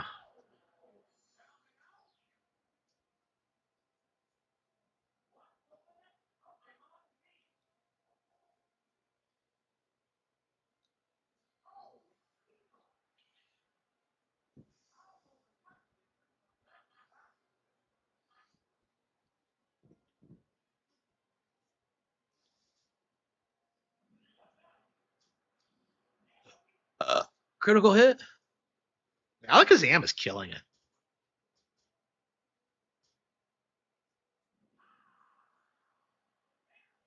Yeah, so it can actually tank attack. So one of the things about Kadabra that I was struggling with on round 2 was that like it wasn't really dominating the way it did in round 1. Like it was getting one-shotted because like so many Pokemon were just higher level than it.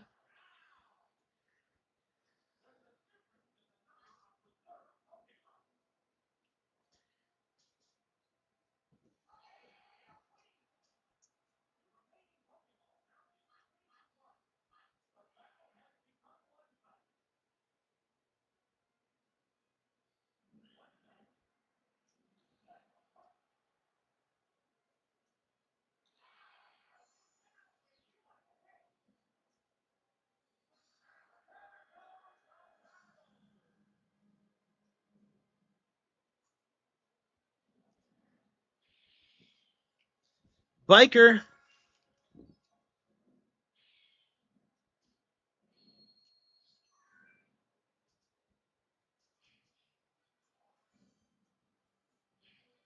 Okay.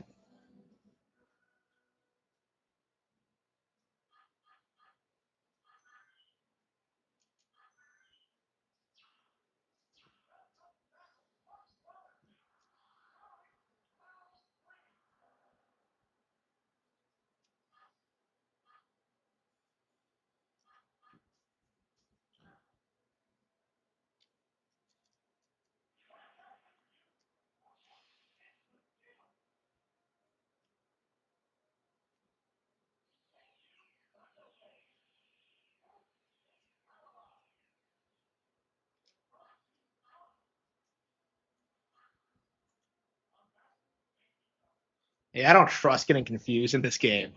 It's so one-sided. It's Jolteon.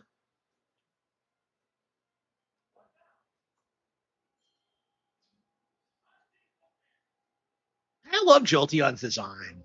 I'm surprised it's not more popular. I think it's kind of useless. But yeah, it looks sick in this game.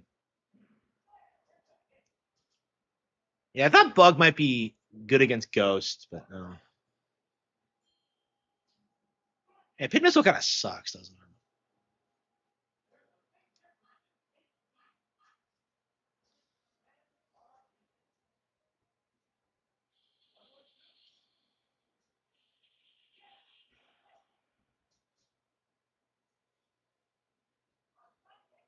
Yeah, look at how like it's never paralyzed. Like it just keeps attacking with no issue. Like it's very uncommon for like paralysis to kick in. You can't rely on it.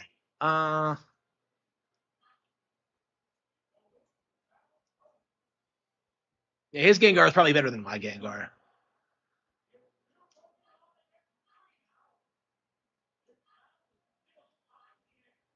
Yeah, I think I'll just use Nightshade twice.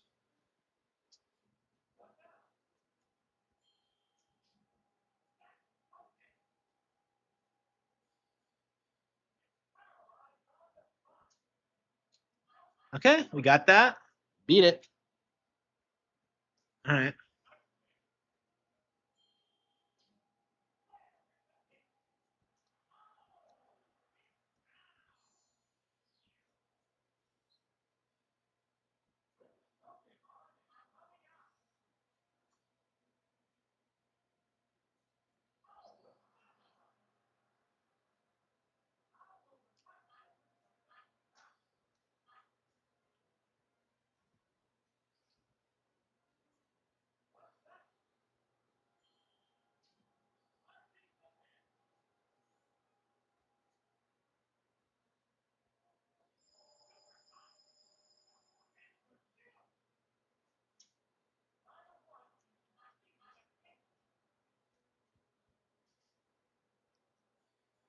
Yeah, look at this.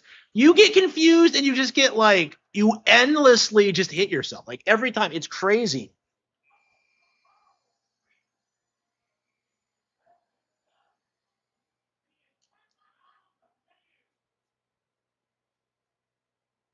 Look at this. Yeah. Twice in a row. Like what are what are the stats of that? Like that just seems very unlikely, especially since it happens so consistently. It keeps using Screech for some reason. Yeah, 3 times in a row. Yeah, it's pretty unusual for Confusion to even last that long, but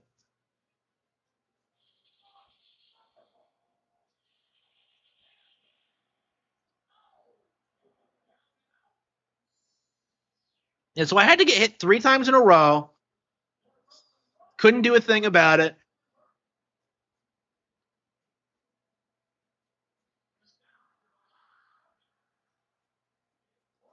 Okay.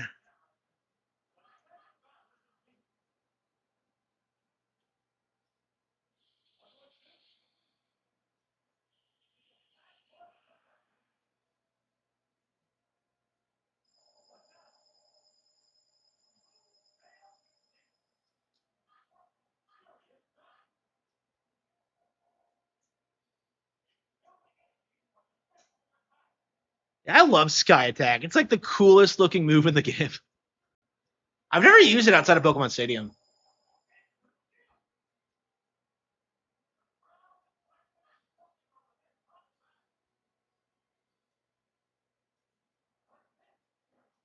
What?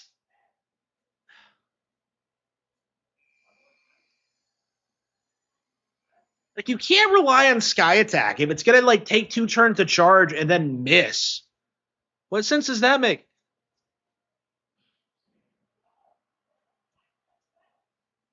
Yeah, Confusion is too OP in this game. It's way too OP.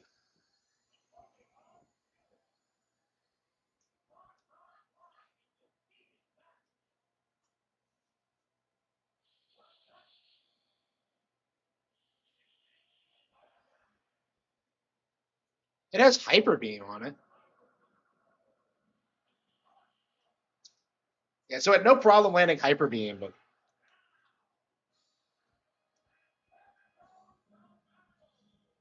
but I couldn't land Sky Attack. Ugh.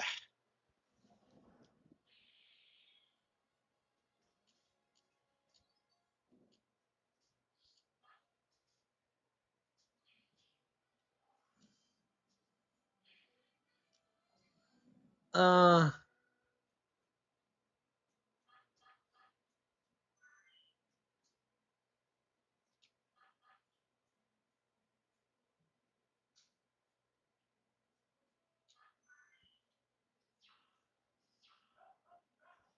yeah, I feel like Alakazam's always a safe bet to send out first.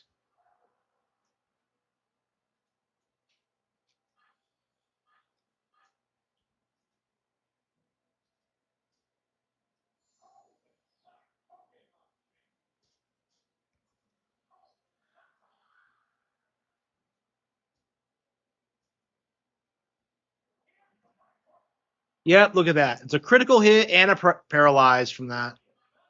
Unbelievable. Unbelievable.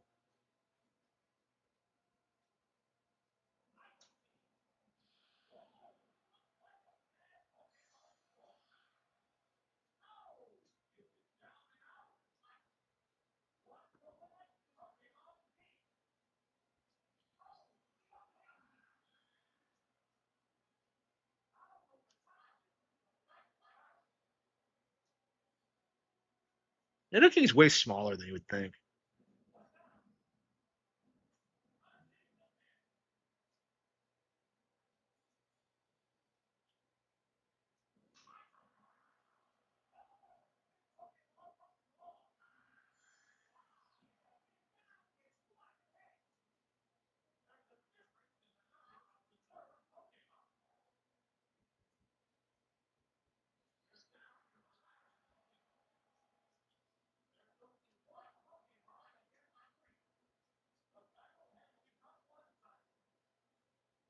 Yeah, I probably should have just kept Alakazam out.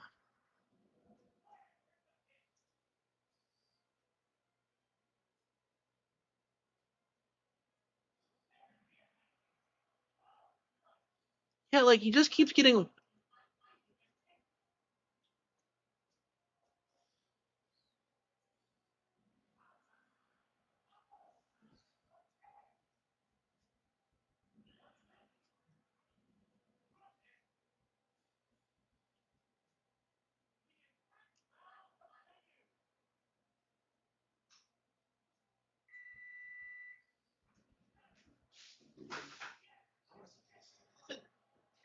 45 years since.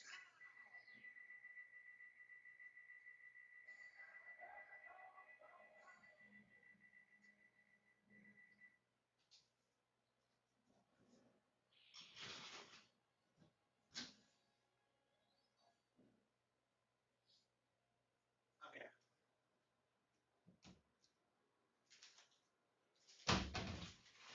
Alexa, set timer for 15 minutes. 15-minute timer started.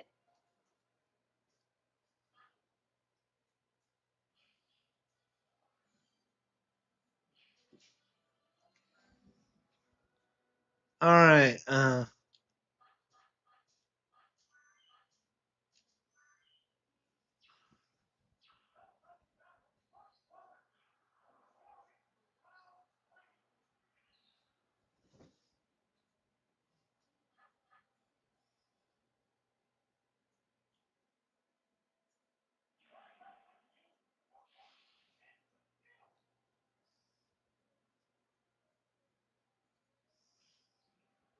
Look at that. Like, every single fucking turn, you get confused.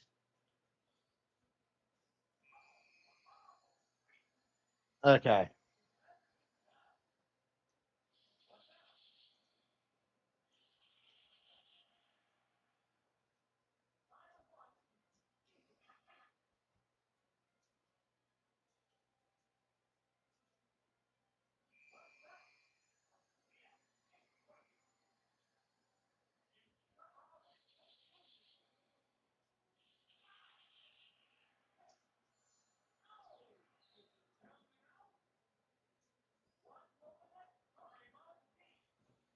Yeah, Powerworld's blocking people on Twitter for talking about how they're going to lose a lawsuit.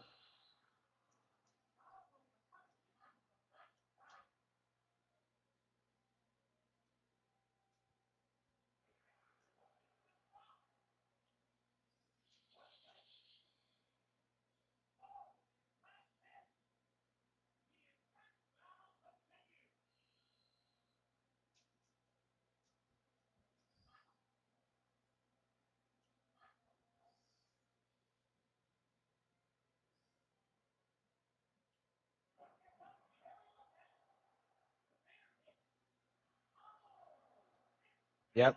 Yeah, one-shotted, yeah.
Yeah, so doesn't body slamming only have a percentage to paralyze? Like, the way it seems to be doing it is that it does it every single time.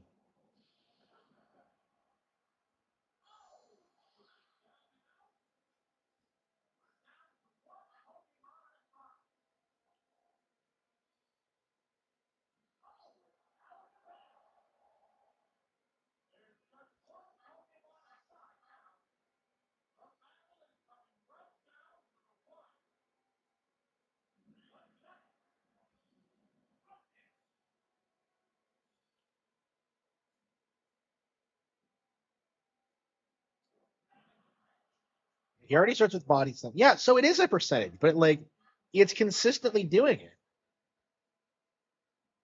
Yeah, honestly, I think we're gonna keep playing this until we beat it. Honestly, I'm hooked.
I'm so used to that spoon throwing animation. It's weird saying like the Alakazam one.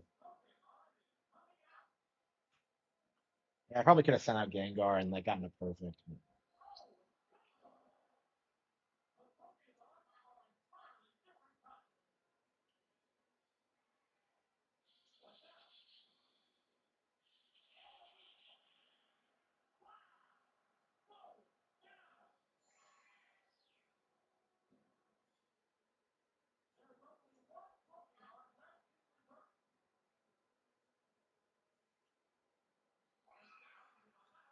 Room enough, room enough.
When Romanov was murdered in the night.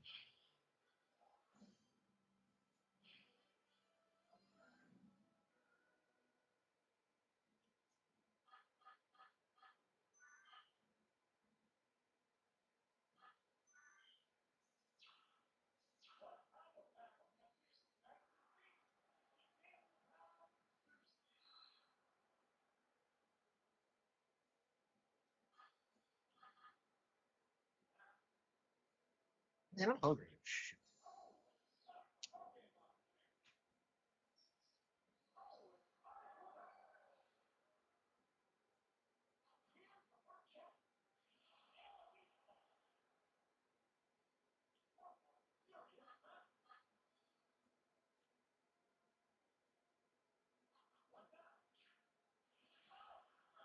The Slash is so freaking OP in Pokemon Stadium 1.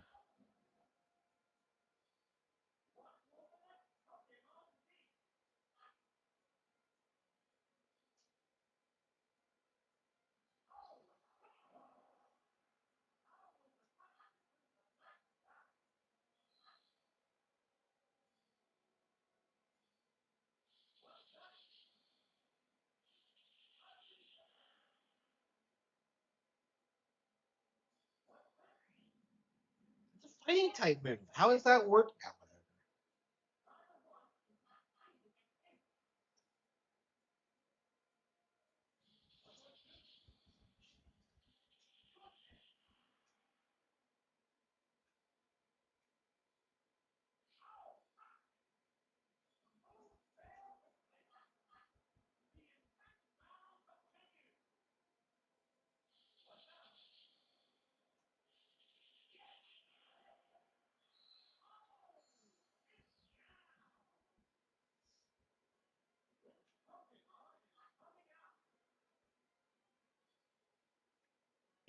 The most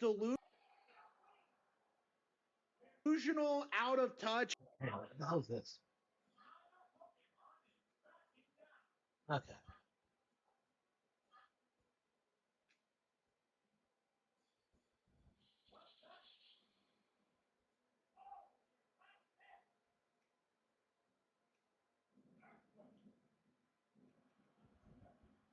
Damn.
Okay.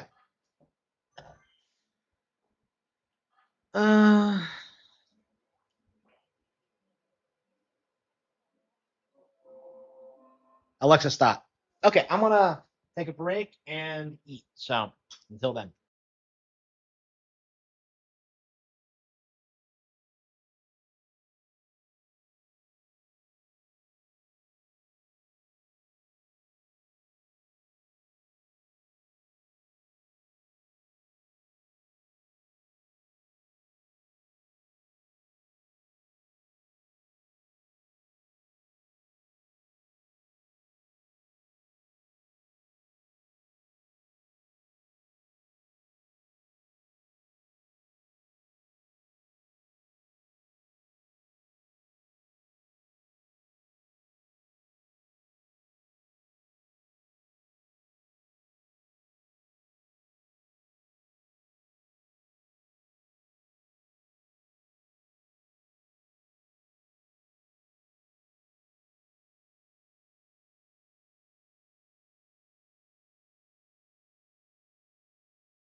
Hello. Oh, hang on. Yeah, I'll have to take another break and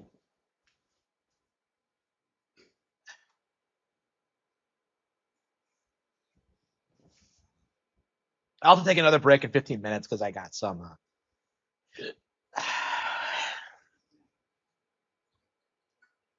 I got something in the oven as well, but that's probably not going to take me too long to get through. Okay. What the hell are we doing? Okay, Labras. Hmm.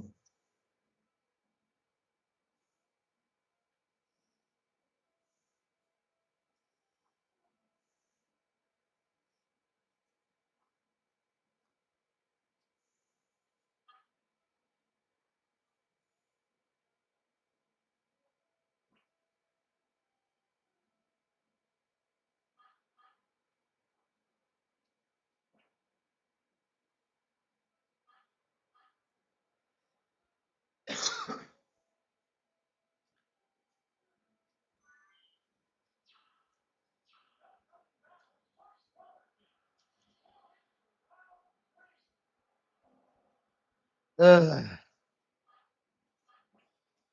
Okay.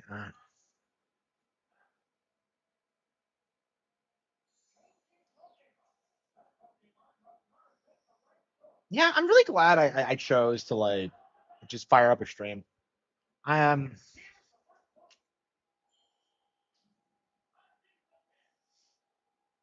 yeah, I was thinking that I need to get my live viewers up, so we might be doing some big stream promotion stuff. I don't know. I might just stream for the next month, nonstop. We'll see.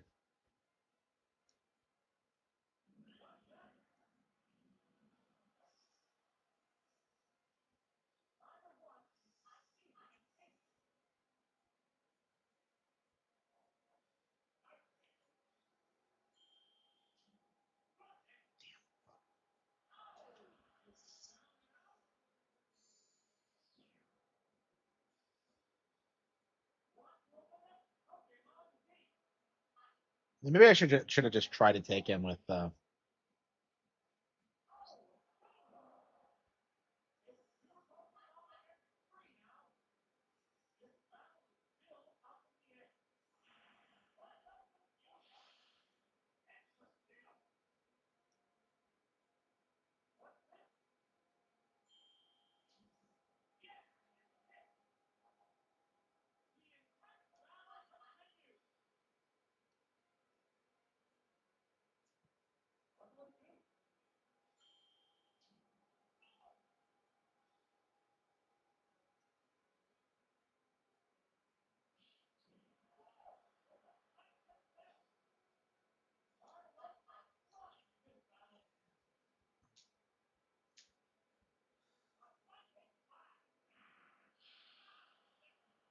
That's an effective hit. Whoba Dooba 4548. Hmm.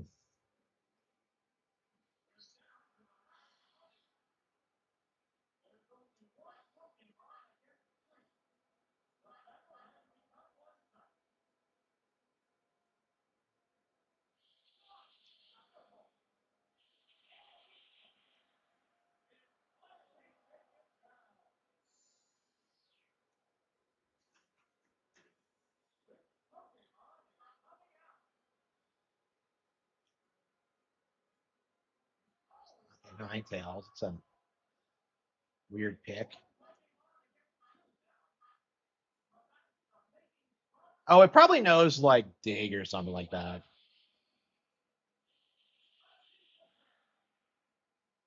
No? Yeah, I knew I should have used toxic.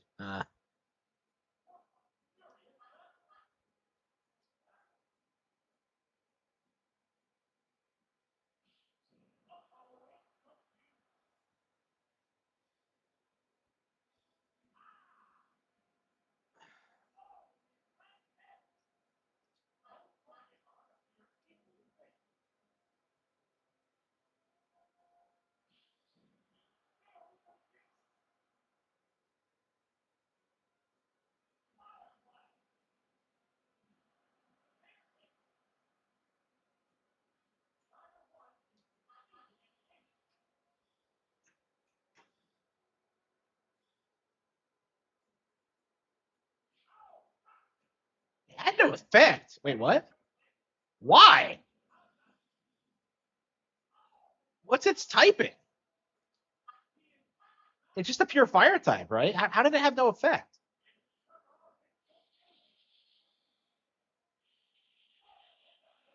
And why did it have no effect?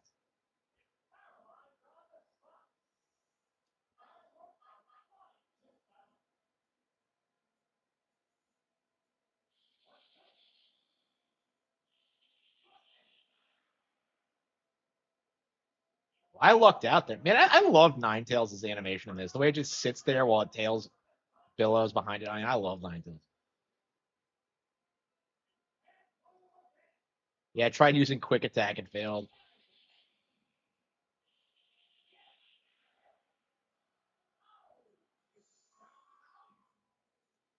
That was crazy. Man, if I win this, that's gonna be like the comeback of the century.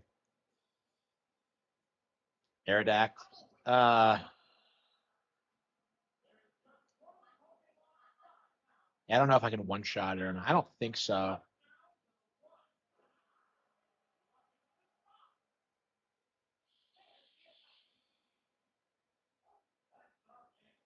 It's a Thunderbolt can't hit flying things and Gen 1, huh?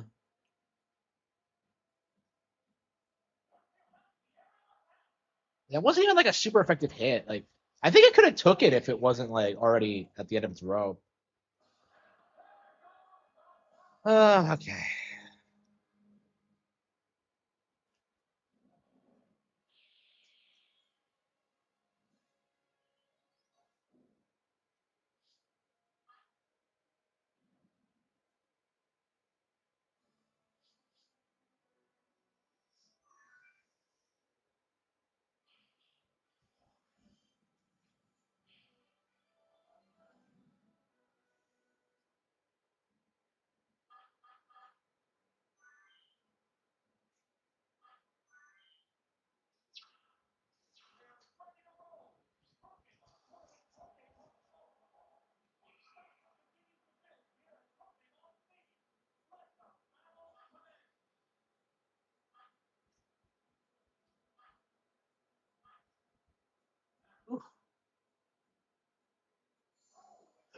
Yeah, you can't do shit. And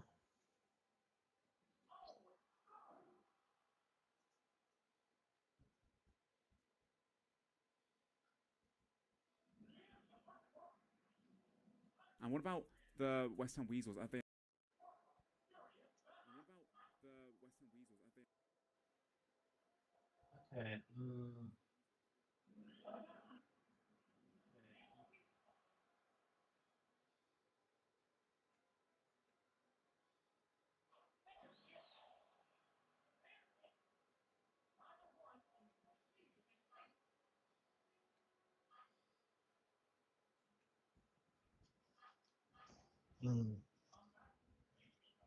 Okay. Okay.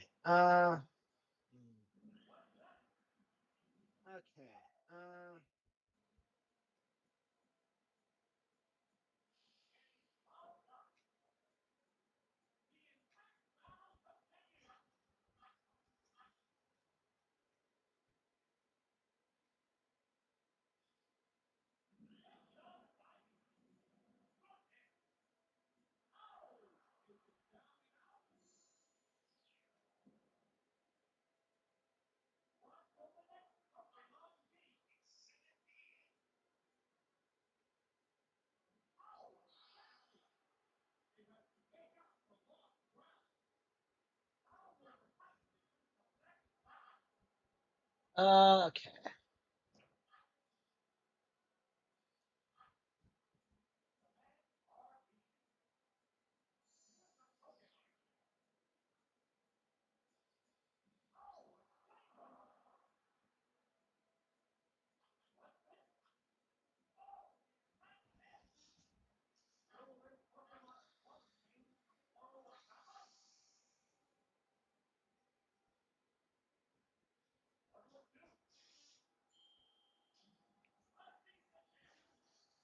It's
Ah.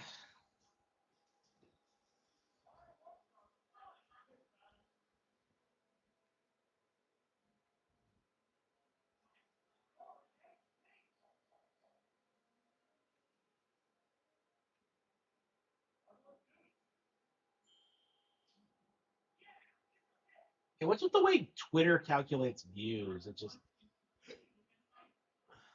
It says I have 31 viewers, and I don't think so. I think I might just stop streaming here, honestly.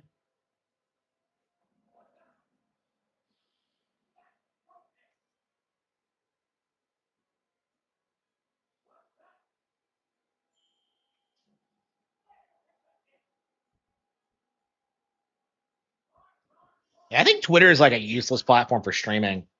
Maybe if you have a big enough audience, it's fine, but like I don't know, it completely messes with my numbers, and it's giving me the illusion that like my streams have been getting more popular when they haven't really. Um, yeah, we're gonna have to research how to do better on streams. I think. And I think number one priority getting off Twitter.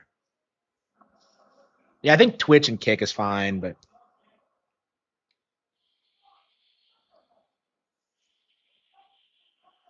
he's just taking the hit endlessly. What the fuck is this?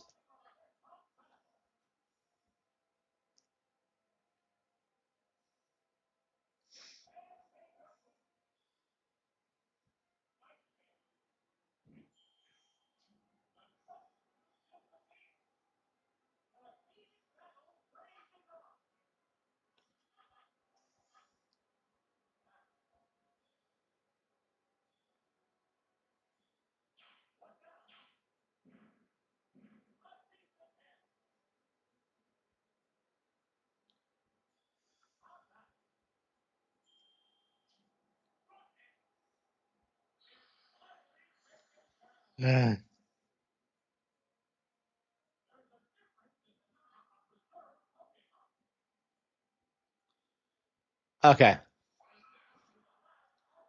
Gengar.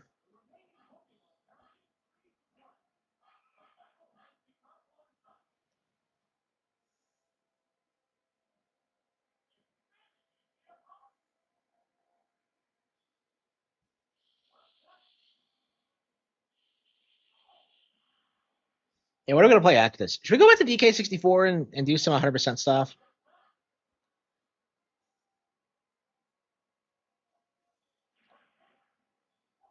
Yeah, it's really nice just taking a day and just like streaming.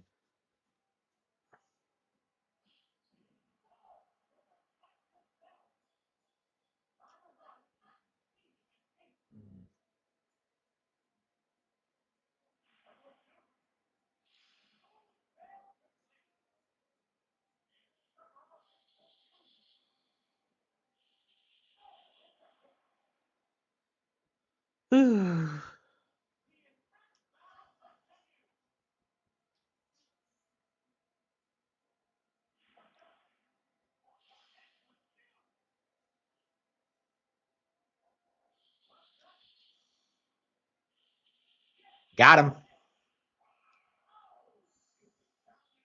Yeah, I think we're ready to. Should we go into DKC, Donkey Kong 64, or should we play another RPG?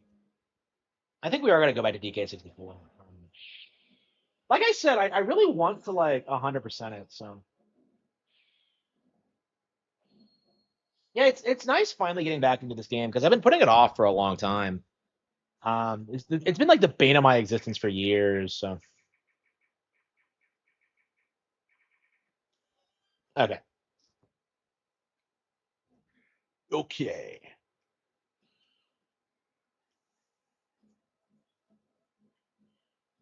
I love DK64.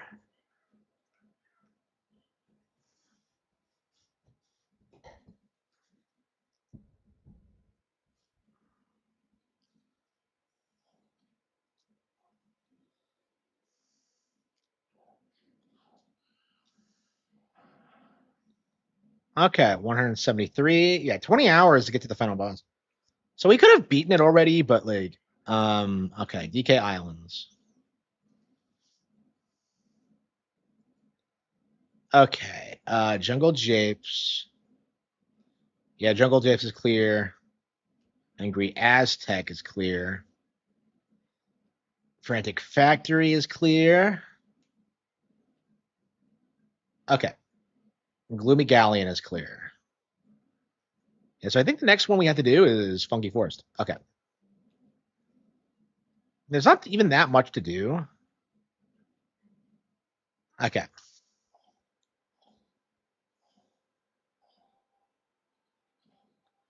Yeah, I think we're gonna 100% it before beating the final boss. Honestly, um, like I just don't see the point in doing it before we have everything and we get the all the endings. So this game was so huge back in the day. It's so crazy, like comparing this by today's standards, because it feels so small. Man, like imagine what it's gonna feel like when like games 30 years from now are like bigger than Breath of the Wild. It's gonna happen eventually, but like, man, I mean, we still haven't done it yet, but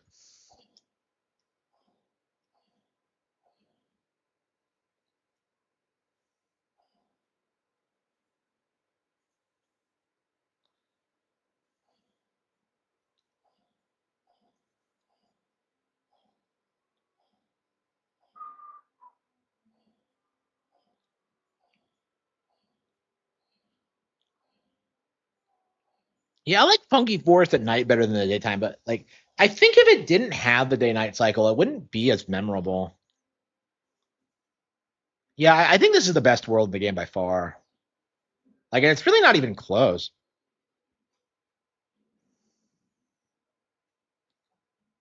Do do do do.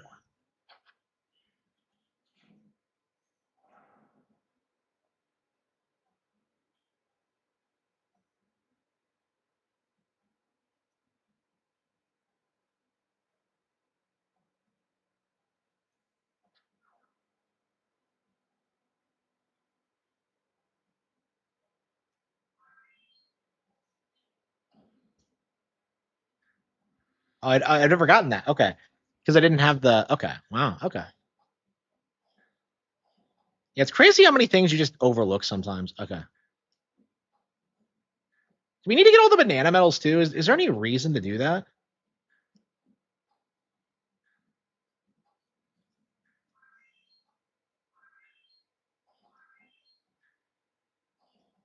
This is not it. Wait, where the hell is it? Yeah, this. I remember struggling with this back in the day too, because like, wait, where is it exactly?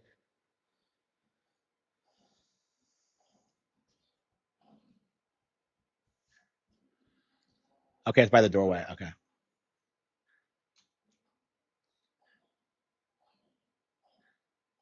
I want to play. I want to play Paper Mario.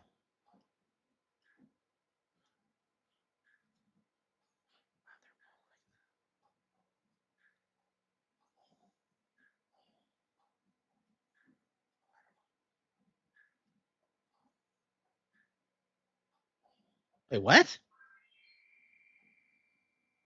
It's not up here.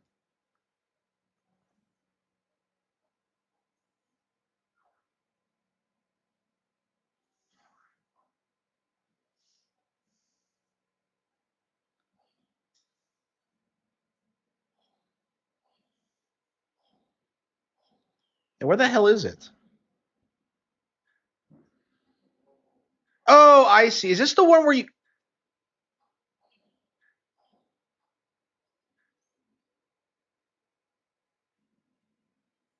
Okay, wait, no. Yeah, how the hell are you supposed to do this? Oh, that's right. Isn't there like a cannon you unlock somehow? I think so. Hang on. Yeah, so you get the cannon and do it that way. Okay. That's right. Yeah, there's a cannon. Okay. Like, how do you get it though? Uh,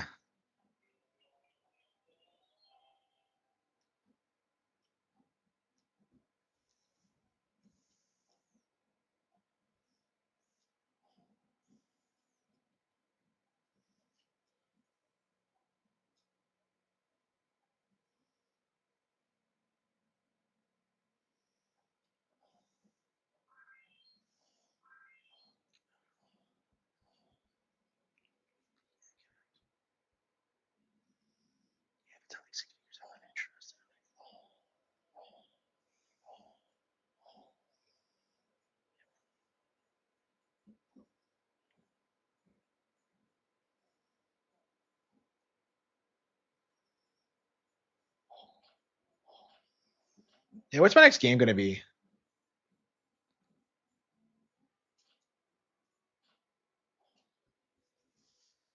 Hmm.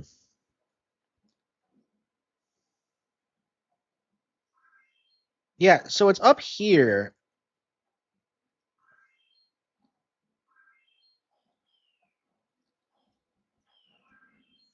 Crazy that I don't remember how to trigger the. Yeah, I didn't even remember it until like I was thinking about it. Like, no, there's supposed to be a cannon here, isn't there? And some of these bananas take multiple steps.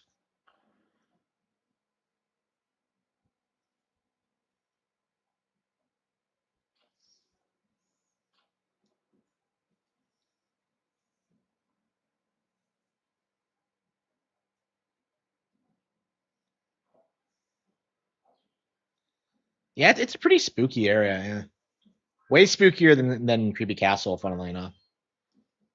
Yeah, we really need like a fully fledged like haunted forest idea, like in a collectathon. That'd be cool. I don't know if they've ever done that. I think the closest they ever got to that was in DKC2, but that's a 2D platform. Yeah, they don't really go for haunted forests in these kind of games, do they?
Bowser's Fury wavelengths? I don't know what you mean. I've never actually played Bowser's Fury.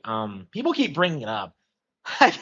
I guess like Switch babies who grew up with that game like really love it, but yeah, I've never played it. I never beat it, I should say. I have played it, but like I just did not get into it.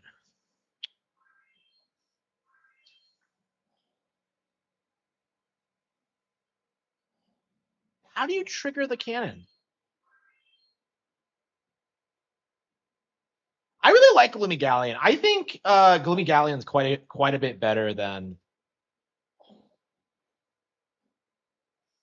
Crystal Caves or Creepy Castle. Like I really like Gloomy Galleon a lot. I think it has a lot of variety, and I think it's a lot of fun to play. I was actually telling people that I thought it was like one of the better Rareware water stages, just because like swimming around is so satisfying with the swordfish. Okay,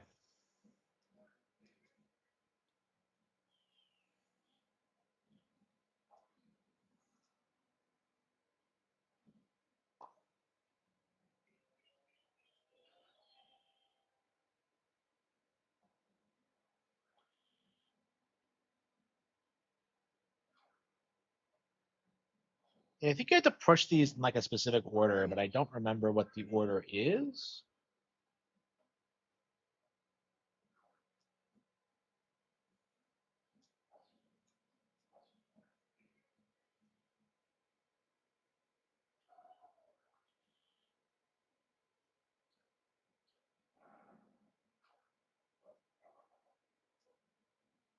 There's so many things like that in this level where like I don't remember exactly what I'm doing.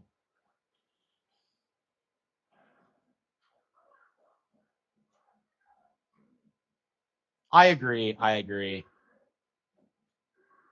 Yeah, losing Rareware was like a huge loss. Like if Nintendo had Rareware, they would have like there we go. Okay, you just had to hit them all. Okay.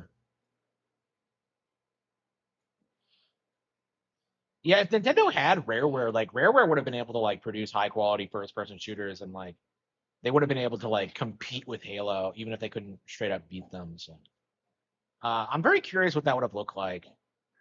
I really do think the only reason the GameCube struggled as much as it did was because of Rareware's loss. But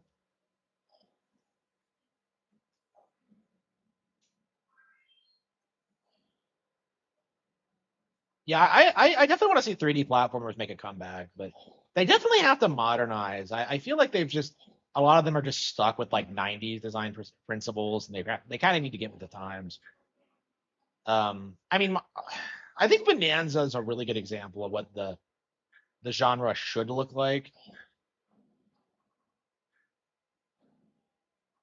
Man, that is badass. Okay.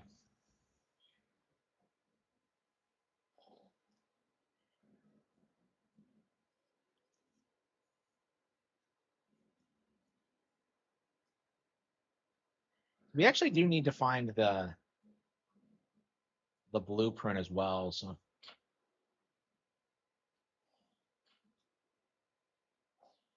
oh, Chunkies. Okay, we found Chunkies. Okay.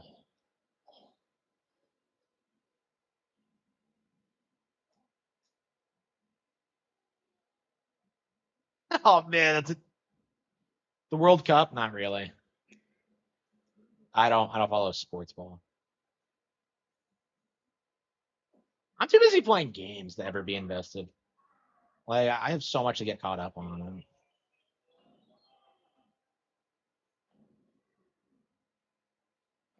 Yeah, it'd be crazy. Yeah. Yeah, in a lot of ways, I think retro is kind of the new Rareware because they kind of picked up where they left off with the Metroid Prime stuff. Well, I mean, like the first person shooter stuff. Like Prime's probably like the closest thing we got to like a Rareware shooter in the GameCube era. I don't know. Well, ugh.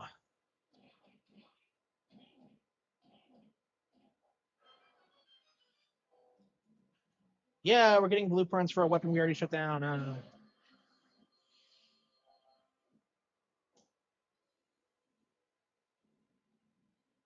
Is this the final chunky banana? No, we have one more after this. Okay.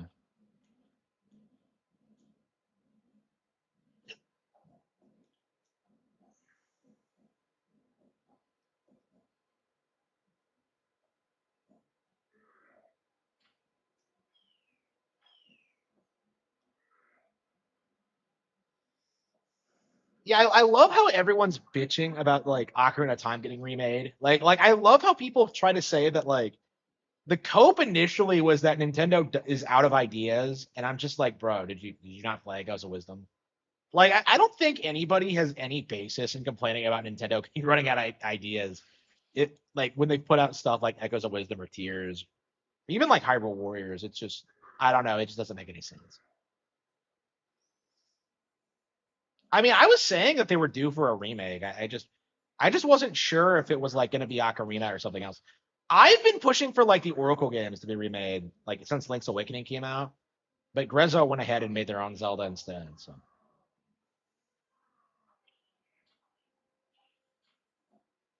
okay, yeah,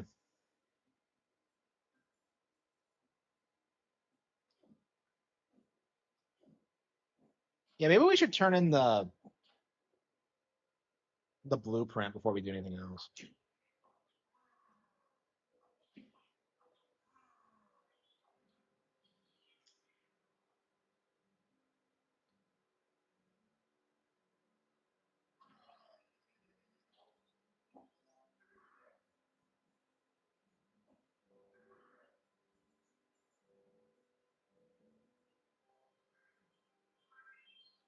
The film becomes totally useless.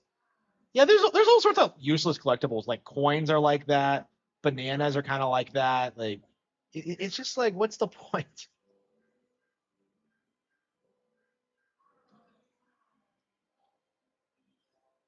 Mound, mound, mound, mound.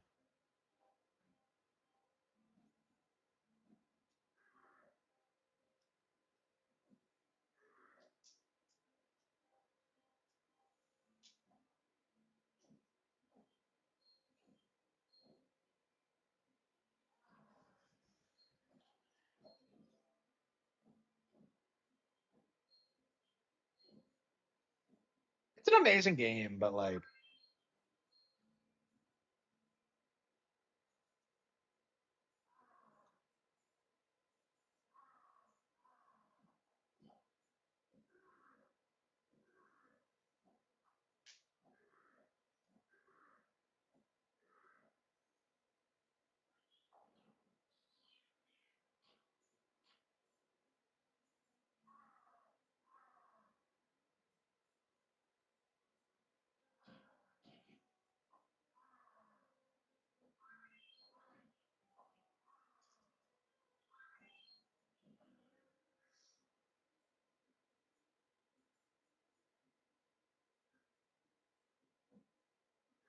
and it sucks that we never got a direct sequel to this. I bet another sequel would have like really made this game pop.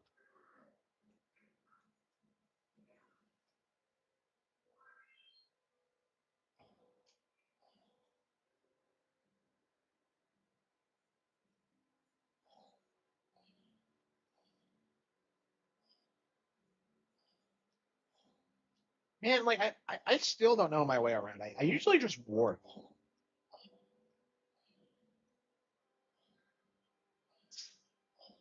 Yeah, I don't know. I don't know if my kids would want to play something like this.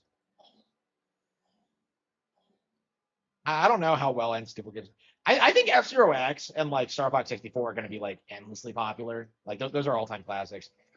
And like maybe Ocarina, but like I don't know about this. I mean, like I don't know if I would have said Super Mario 64 would have endured as like an all-time goated game, but like it's like one of the most popular games to speedrun right now, or at least it was. So it's pretty popular.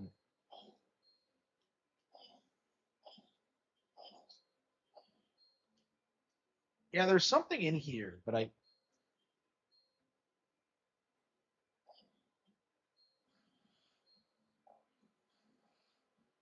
yeah, I think we have to come back during the day.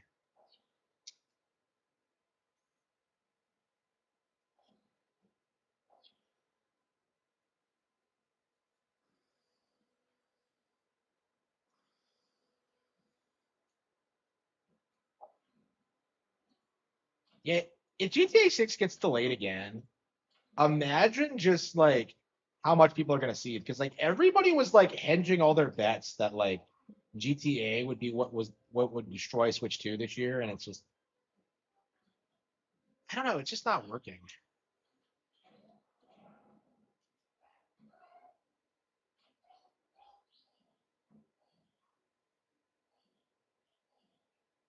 Super Mario Speed one.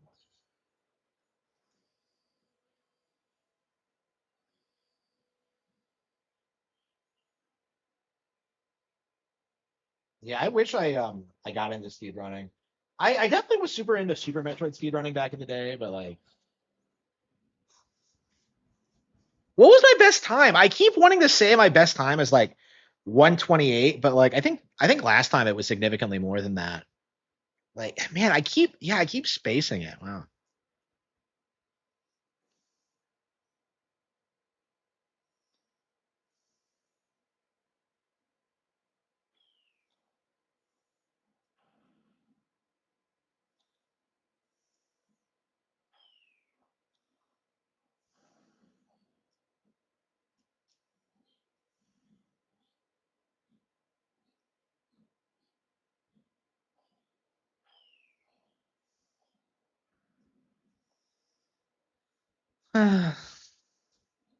GTA. Yeah, I think anybody like who's like an actual working adult kind of throws out of GTA. It's like it's mostly just something that's for popular among kids because of how violent it is. It's like Clockwork Orange the game is kind of how I describe it to people. Like you just kind of lose interest in it as you get older. How do I open the barrier? Oh yeah. It's on the other side. Okay.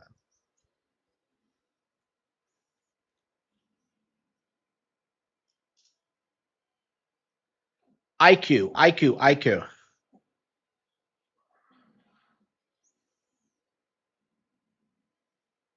The fuck is that?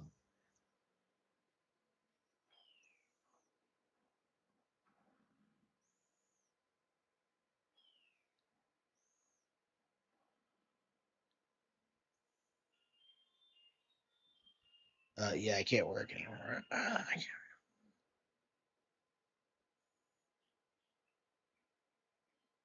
Yep. We made. Let's see.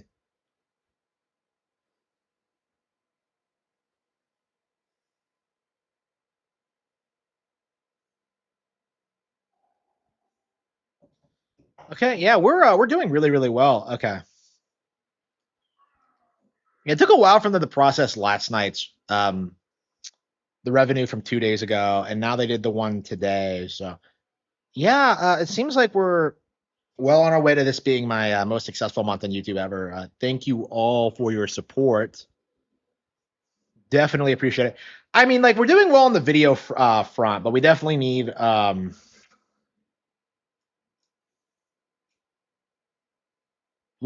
more done when it comes to like live streams. So yeah, we do need like I do need regular donations. I do need subscriptions. I do need like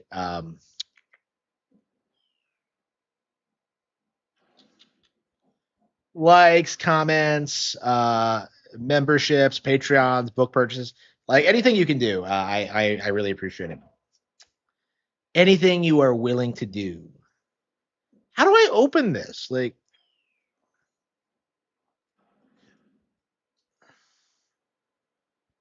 GTA 6 will underperform. I don't think it'll underperform exactly, but like it'll be a situation where it comes out and people are just kind of confused at how bad it is. It's going to be one of those games where everybody goes to buy it.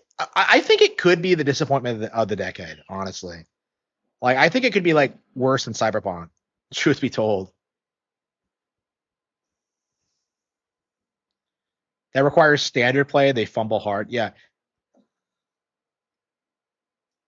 Yeah, I don't know. I was kind of thinking, like, for a while there, I really thought that, like, speedrunners were just the best gamers on the planet, because, of course, they are, right? But, like, so much of it is just kind of repetition, and they can't really handle anything, like, outside the mold. Like, I remember when Cosmo went up against, like, John Numbers at, like, the Nintendo World Championship, and, like, he just couldn't handle things that, like, I probably would have been able to deal with. So like again, I feel like you're just a speedrunner. You're just used to doing the same things over and over again. You can't handle like curveballs that like a normal player would come across. Like I don't know. I just don't really respect speedrunners, honestly. And that's something I've said a lot over the years.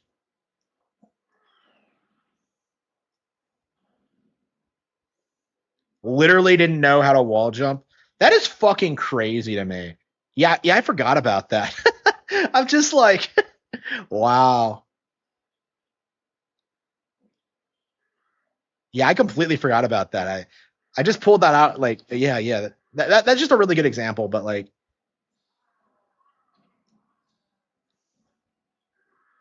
but yeah, you're playing one game so much, you don't really get to play like other things that exist, and you don't really have a well-rounded skill set. Like, I wonder if I'm actually like a top tier gamer just because I play so many different genres. Because I feel like most people like specialize in one game or one genre or one series, and then like I'm doing shit where like I go from Pokemon to this to like I don't know, like Dragon Quest 7. It's like it just feels like most people don't play as much as I do. Yeah, that is a crazy coincidence. Wow. Oh, here we go. Yeah, what is Cosmo up to? Like I know he tuned out, but I don't know like what happened to him after that, if he still exists or if he's still relevant. Because like last time I heard, people were just clowning on him constantly. Okay. So what I legit am trying to like rack my brains on how to like solve this puzzle, and I'm pretty sure you just guess until you get it right. Like, cause I'm like trying to think back to like what I was doing like the first time I played, and I'm pretty sure that's what it was. Is that like, is that you just guess until you what the fuck? It's closed.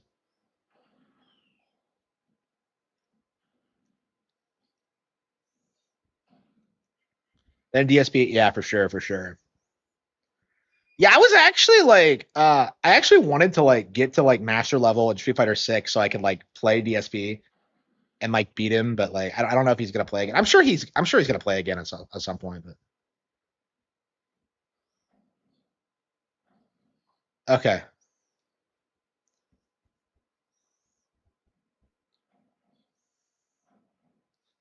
Okay, you hit 2.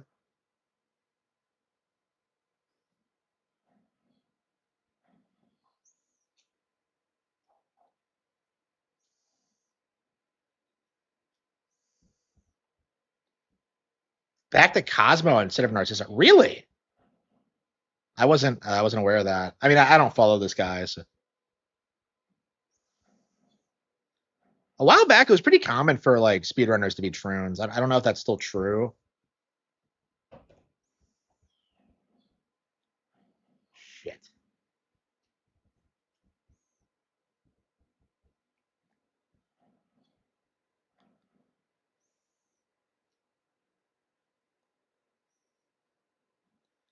Yeah, if I see a dude with like painted nails, I don't want to talk to you. Like that's like a red flag. It's not. It's not gonna happen. Hell, wait, what?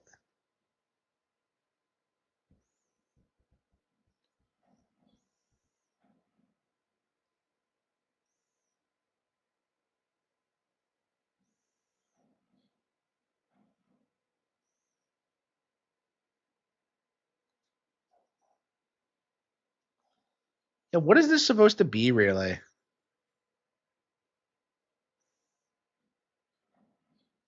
Yeah, my all-time favorite non-Nintendo 3D platformer is actually Spyro 3, You're the Dragon.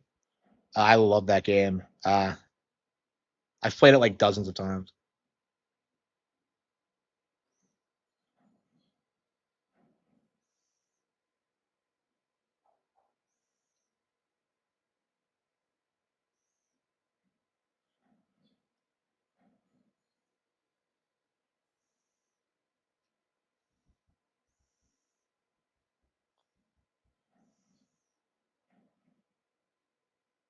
Shit.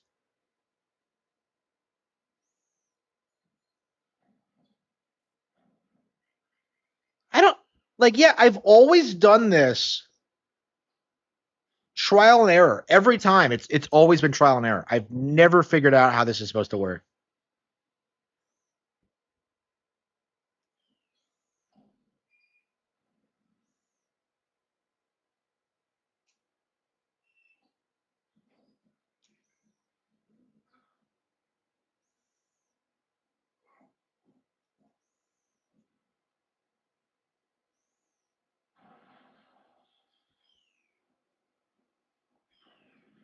Yeah, you would never figure this out if you weren't like paying super close attention to the environment. Yeah, I don't know what modern speedrunners are like. Yeah, I haven't really followed like the speedrunning of modern games ever. Like for me, it's always been like Super Mario Bros. And like Super Nintendo era stuff. It doesn't. I don't know.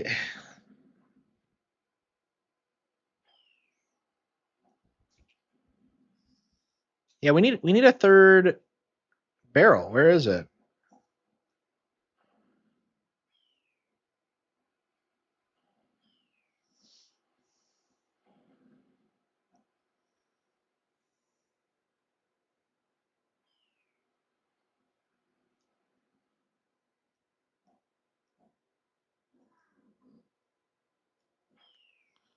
What the hell is it? Is Pal Farm going into beta? I think it's like supposed to be its full release. But yeah, it'll be interesting seeing how little content's in the game because that was a problem with the original version too. Is just how there was nothing in it. Like anybody you see saying they put dozens of hours into it were basically just like endlessly grinding their pals and for like no reason.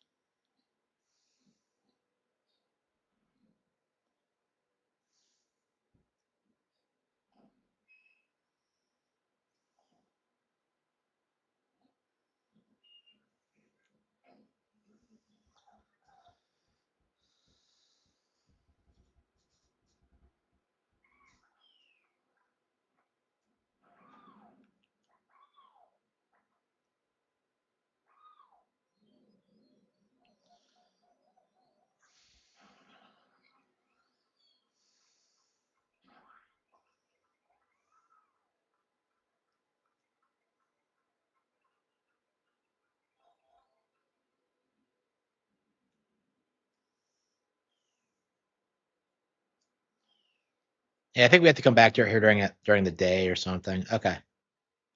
I'm sorry. No, it is nighttime, isn't it? Okay, we'll come back.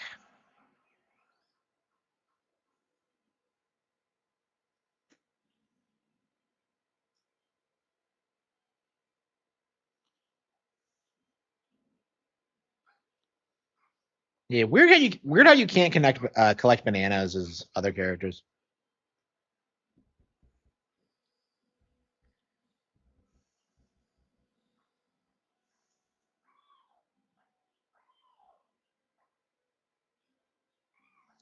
This game is like at least 3 times as big as Banjo Kazooie.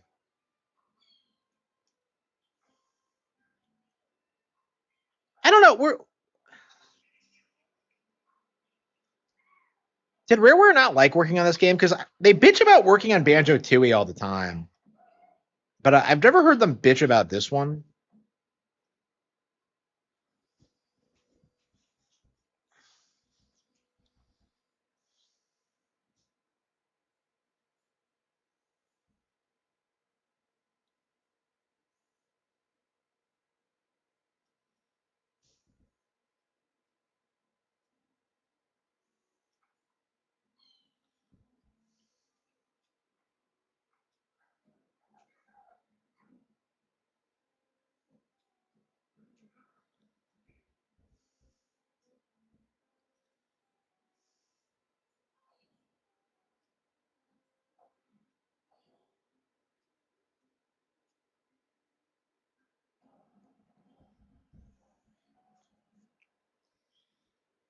Okay.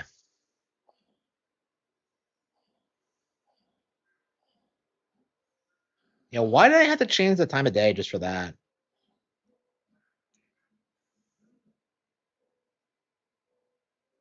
With how scripted it is. I actually agree. Yeah, Conquer is just it's shocking how bad Conquer actually is. I find myself like always kind of frustrated with how people put it on a pedestal and say it was like kind of really brave and really ahead of its time, and it's really not. It really is the South Park of Nintendo games, where it's like it's low quality slop, but because it was superficially edgy, people just eat it up.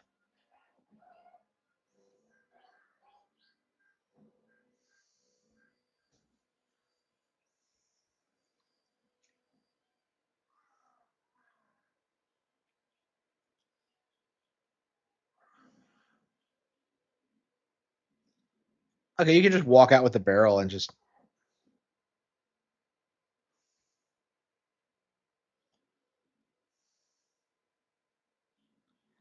yeah, okay, you can carry it from place to place. All right.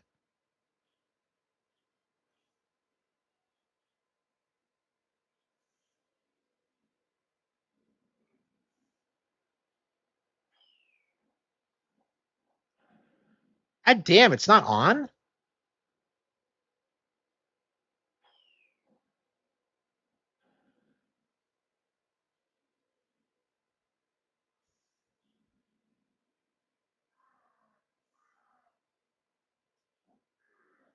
Yeah, like I don't understand how like it turning off and on works exactly. I'm just oh, and it respawns here. Okay.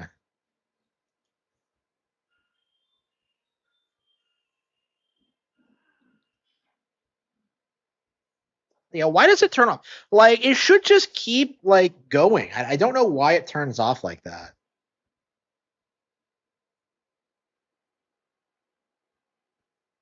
Okay, my revenue today. Yep. Oh, is that a new all-time high? Yep, it is, just barely, but yep. Yeah, thank you all for your support. Yeah, I'm curious where it's gonna be tomorrow. But yeah, that's a new all-time high. Yep. Yeah, once we yeah, I think once we get like the low days, once we get those numbers up, and I think they kind of already have been. I think we're set, honestly. Oh, oops, we fucked up. Yeah, thank you all for your support. Uh, but yeah, we still need to like keep going.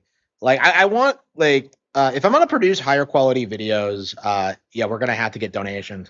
if we're gonna get an editor and start like, doing this full time, yeah, we're gonna need to see some support. So yeah, thank you. But thank you all for everything you do for me. Okay.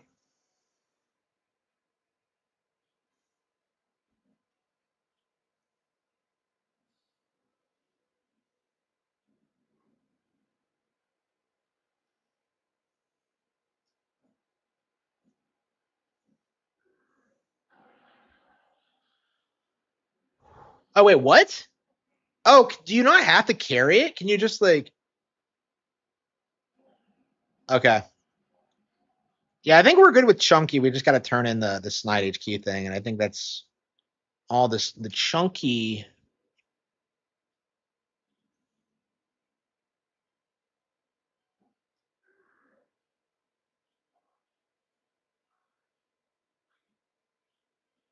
Snide is like the most generic looking Rareware character ever. Like, what is he? Some kind of weasel? He looks like a fucking like the band.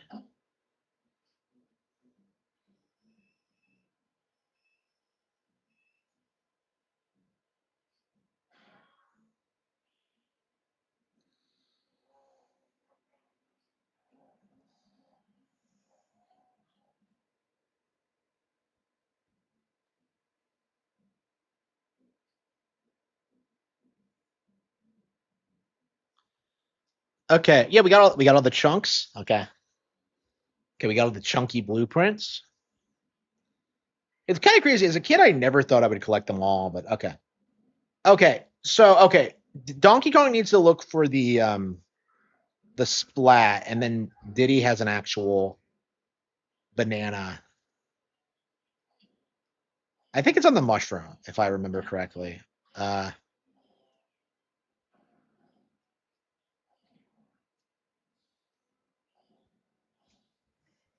yeah, I felt that way too. Yeah, he does not fit in at all.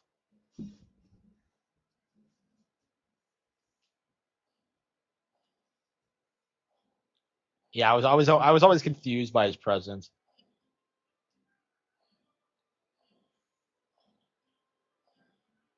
Okay. Yeah, Snide is not my favorite character in this.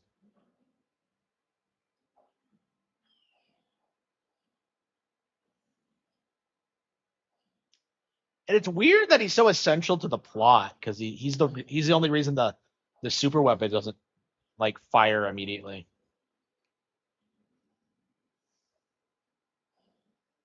Okay. Yeah, statistically, there's no way it's here, right? Because like Chunky's was here and Diddy's was here, so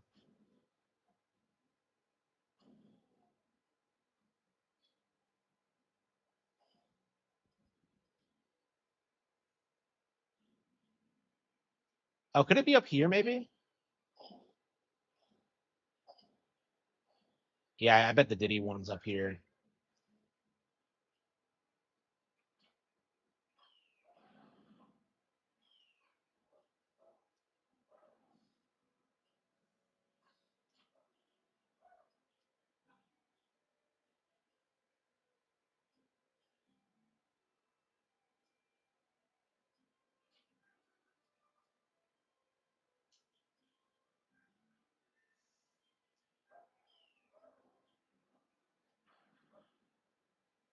No, I don't think so. Okay, yeah, I don't think so. Yeah, just we found two of them here already, so I don't think it's in the area.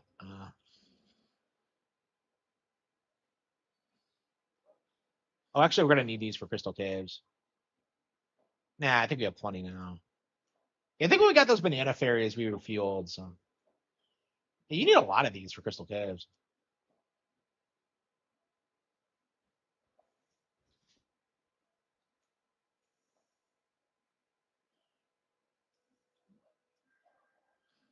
What happens when you get all the banana fairies?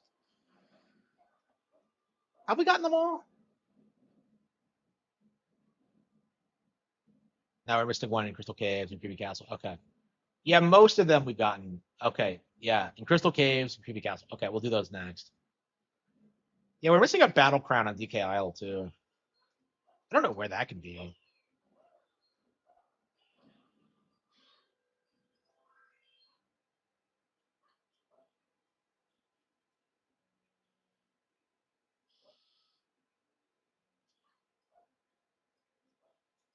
It could it be one of those areas that you can only get to at night.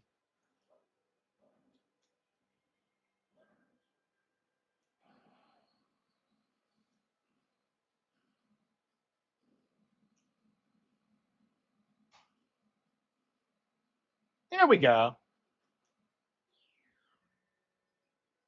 Okay, so we just got to get the Donkey Kong one and we're good. Teetering turtle trouble.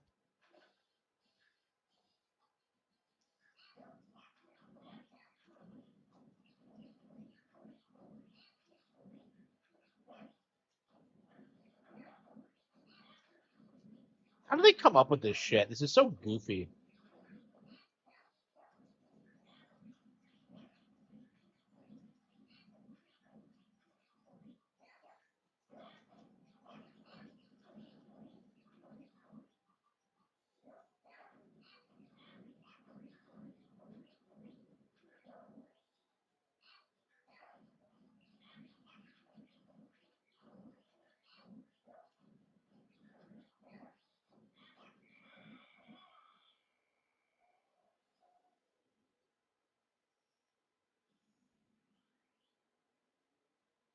The special rareware banana. Wait, what? That's the 201 banana, isn't it? Is that what you mean? Yeah, I've gotten that before, yeah.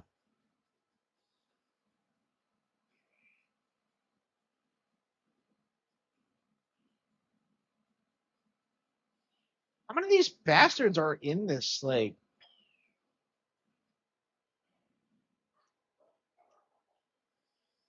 Yeah, okay.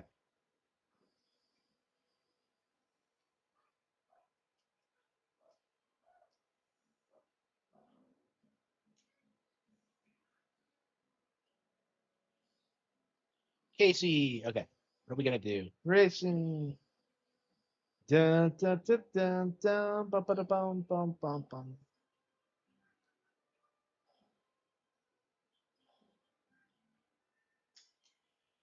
Naruto Shippuden. It's weird how many people are still invested in Naruto. I just can't imagine. One Piece is so much better, like it always has been.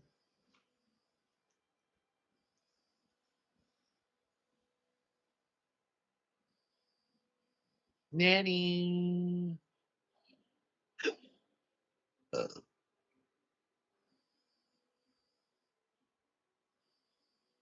Yeah, I know. Yeah, I think what I did in my playthrough, I think I got the 20 fairies, and that was my 200th banana. And I think I assumed that was all of them, and I didn't realize there were actually 201 until way later. So I think it's actually possible that I never technically 100% of this game because I didn't get all 201 bananas.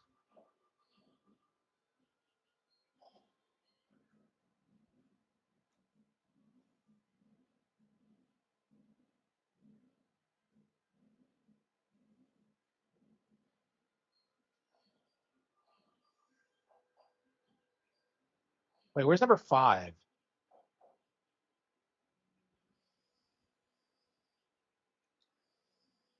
And where is number 5? Oh, I think that's the one that goes from the top of the mountain. Okay. Uh,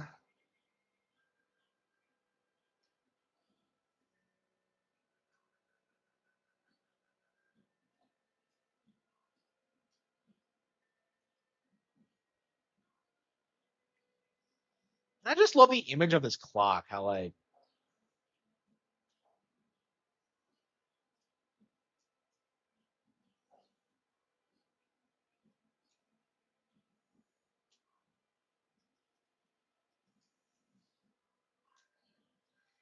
yeah, I think getting everything in this game is going to be kind of disappointing. Like I think this is definitely one of those games that you should probably just beat and then just move on from. I don't know. I'm enjoying it, but I think for like the casual player, yeah, like. But again, I think that's pretty common. Like people do that with Super Mario 64 all the time. Like you shouldn't have to do everything in the game. I think. That's like kind of unreasonable to ask.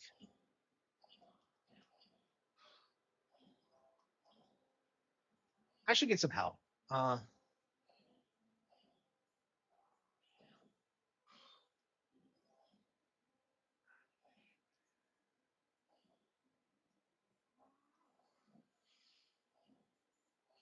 do I care?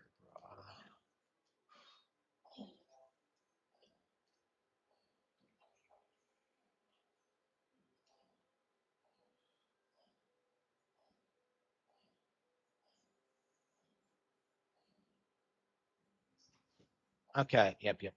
Not here.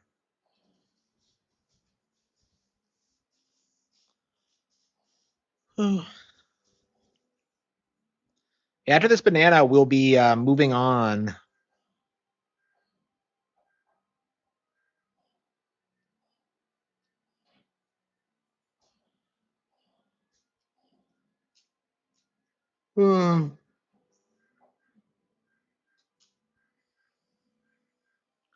Yeah, I think we are gonna 100% the game before we beat it. It just feels like. I mean, you get like extra cutscenes, so I feel like it's kind of necessary. It's 1. Yeah, we're going to 1.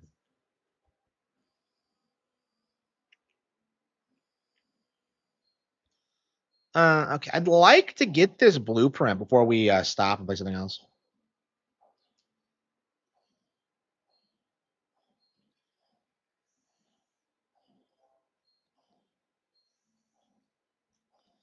Yeah, I want to say it's around one of these houses.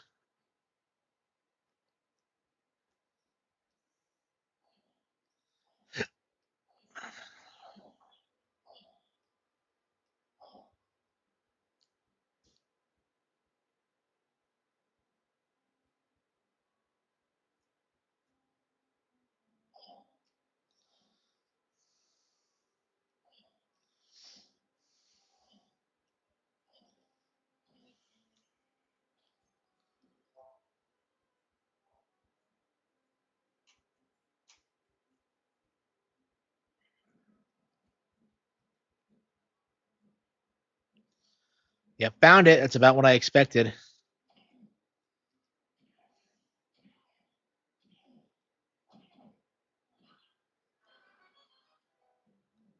What the hell is this? This must be where a portal is, but yeah, there are so many portals like that you never use. Like, surely you're just gonna go to like the most easily accessible one, right? I actually remember which one I went to when I beat the stage for the first time. It was that one in.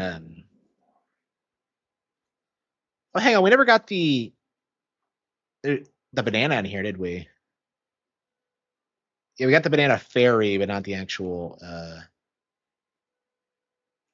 Yeah, how does it work? Oh, yeah, that's right. You hit the yeah.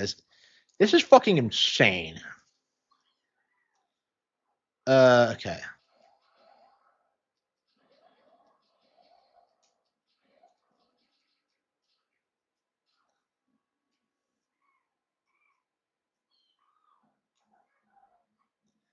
Yeah, this took me forever to figure out.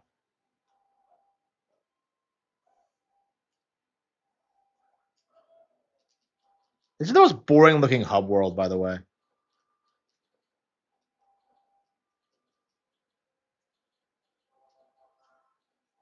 Yellow. It's weird that DK's signature yellow color is yellow in this game. I don't think it would be in like any subsequent game, but great. Now we gotta hit it with the hit. It's always weird when you have to use like a bunch of different Kongs to like do stuff like this.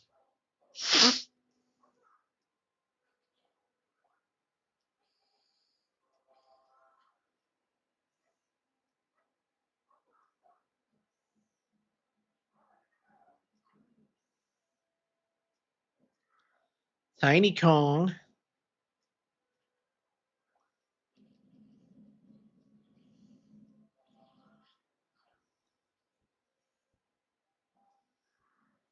Like how each Kong has its own has his own color assigned. Okay. Oh, chunky.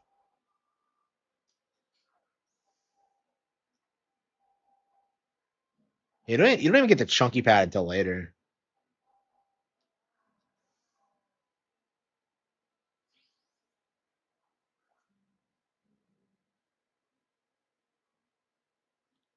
What?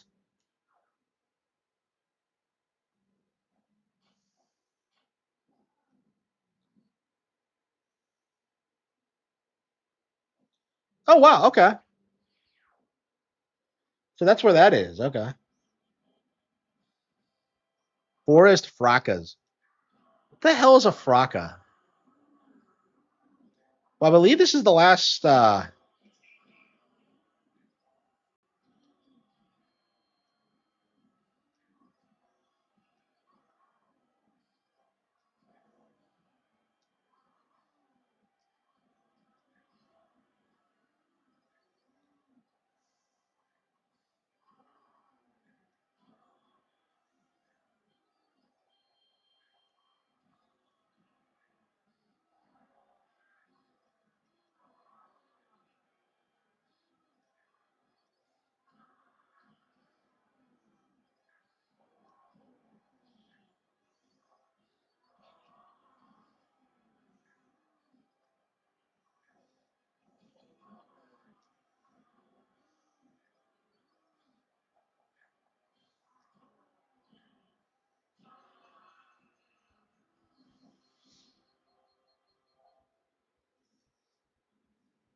I believe that's all of them.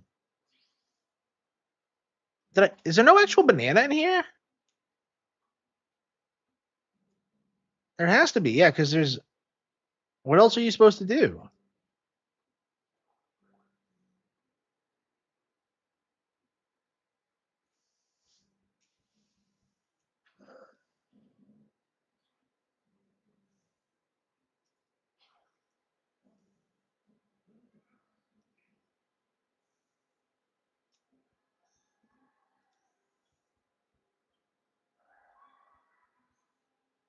That coming denim. What's with all the DSP jugs?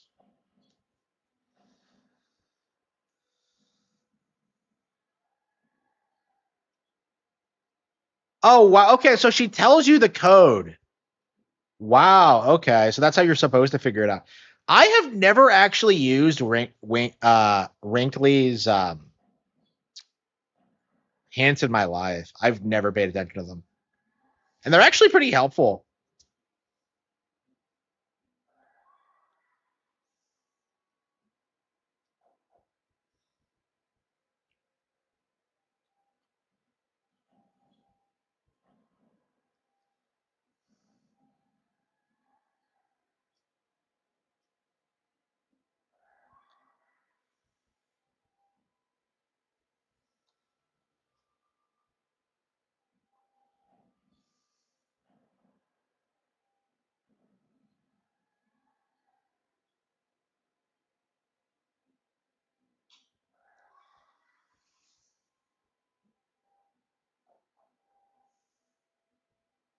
Oh, that's right. Yeah, this was the banana song. Yeah, I brought that up last night. Yeah. Yeah, I talked about that a couple of times. Yeah, like Tiny Kong is her small theme. That's where the banana song came from. So it's interesting that like Tiny Kong of all things. Wait a minute. You wouldn't say she's wearing denim, would you?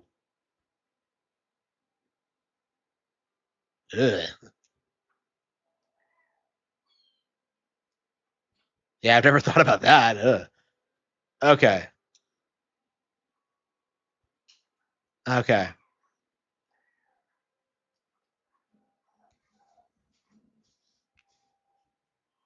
But yeah, the song very specifically came from Tiny Kong. So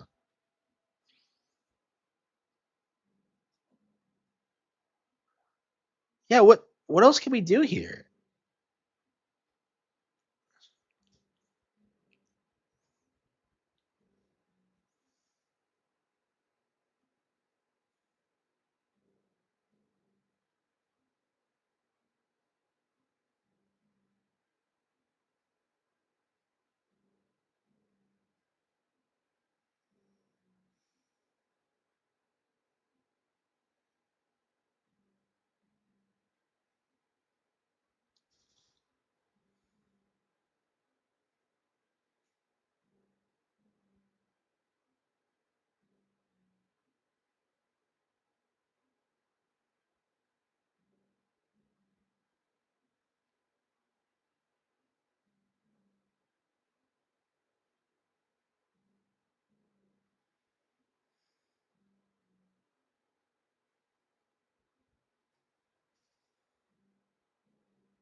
Yeah, I don't know.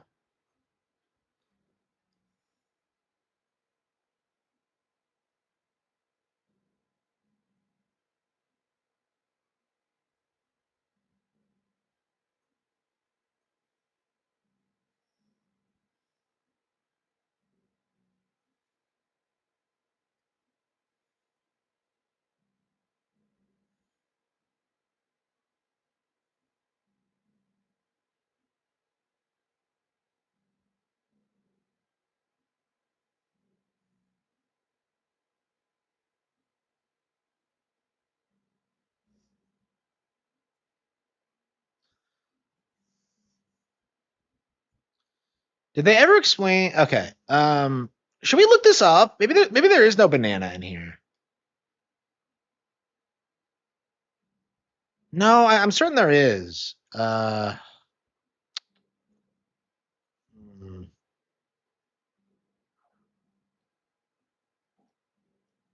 There's an awful lot jam packed in this tiny room.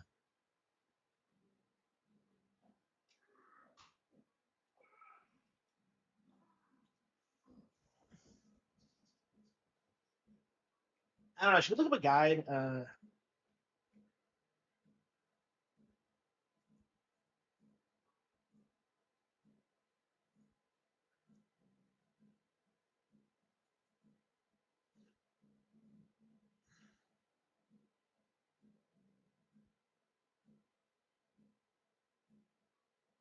don't know. Yeah, I don't want to look it up. Yeah, so we got the banana fairy, we got the battle thing, but yeah, so we have to open this somehow.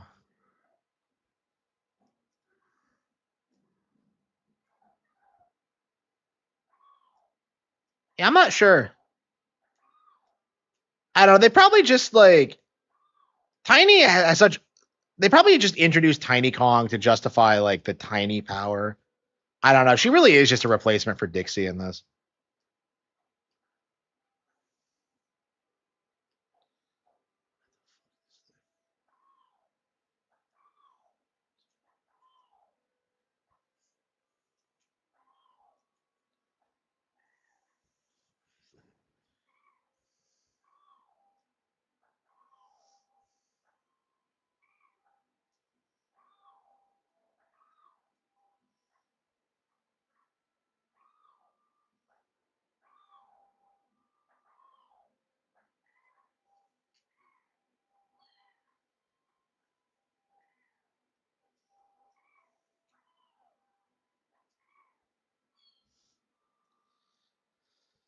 Okay.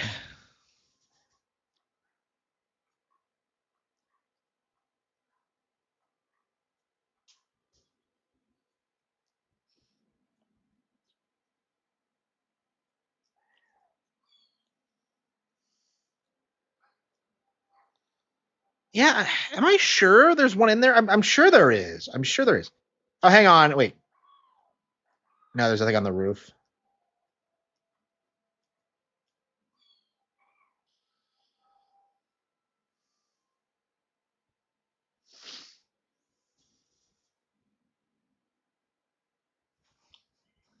Oh, whoops! I didn't.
Mm. There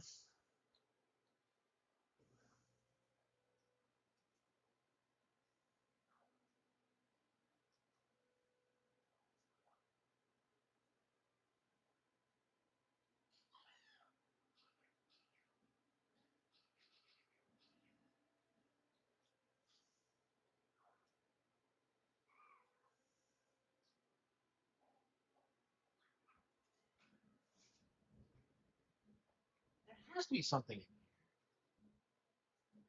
Donkey Kong 64.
Is there none in the fourth lobby?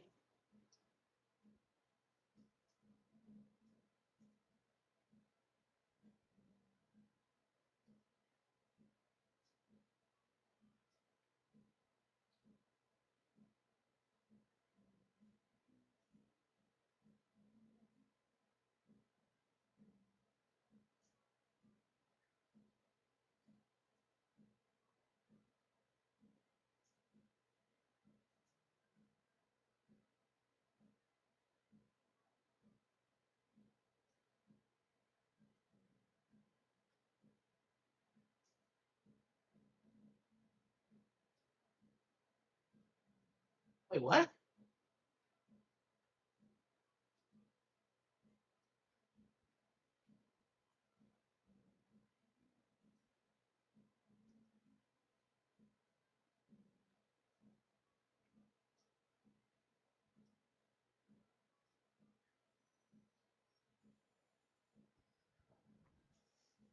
Could I have gotten it already?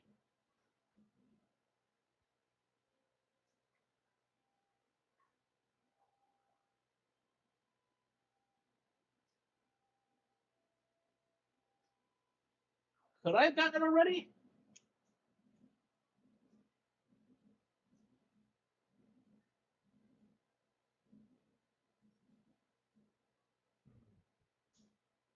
I guess we're just gonna move on.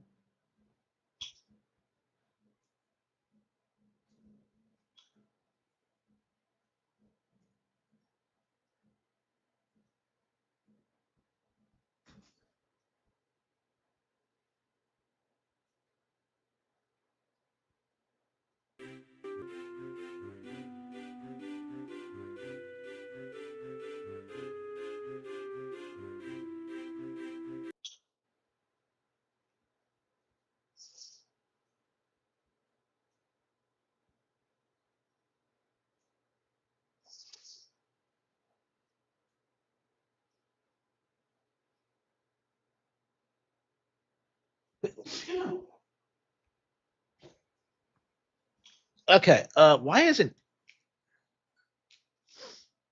Diddy Kong DK?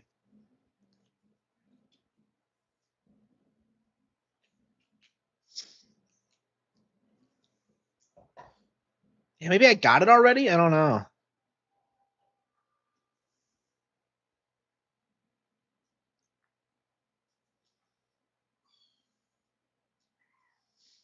I don't remember getting it, but and I hate how you can't kill your jump. Like Banjo Kazooie does a way better job with that. Like,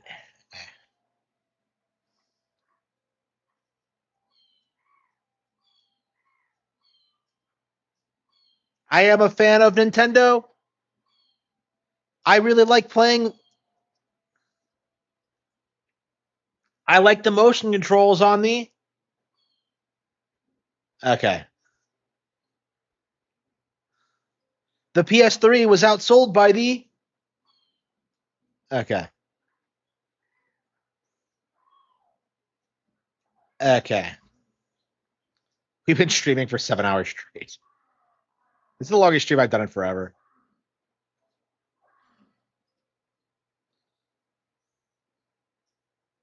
There we go.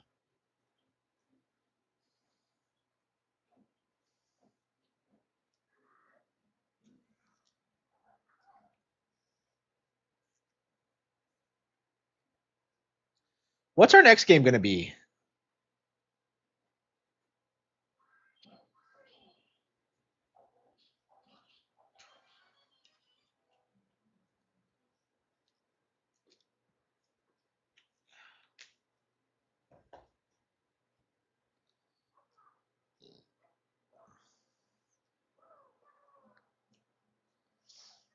Hmm.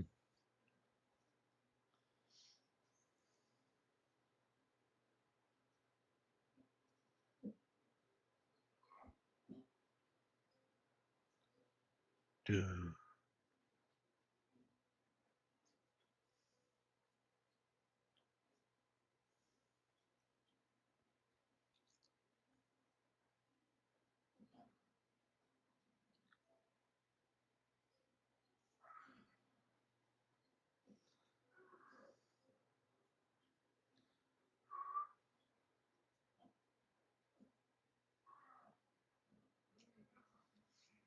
Yeah, I think you I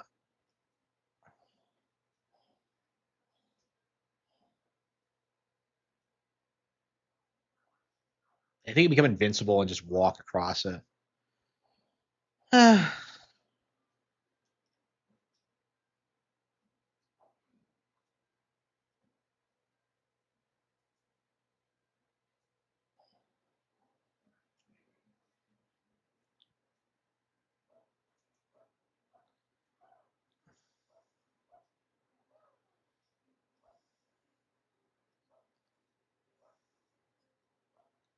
Yeah, I think we're gonna play something else. An RPG maybe. We do have to get through Dragon Quest 7.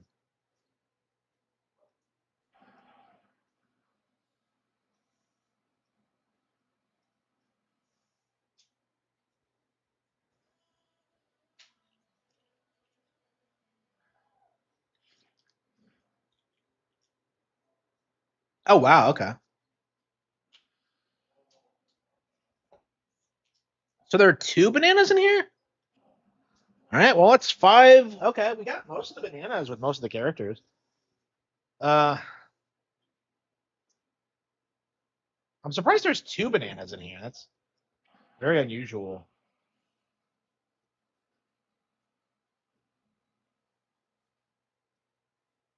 Well, where's the barrel for DK?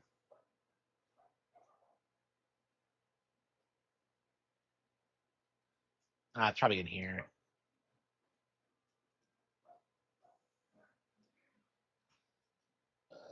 Yeah, what's gonna be our next game? And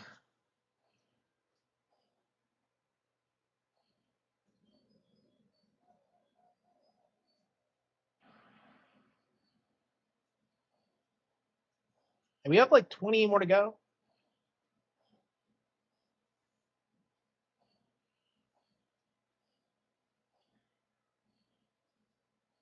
Can't believe you can walk over lava like this. Okay.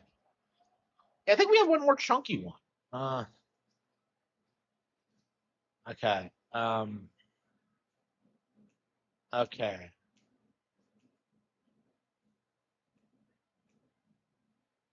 Yeah, I think that's it. I think we just need the lanky one turned in.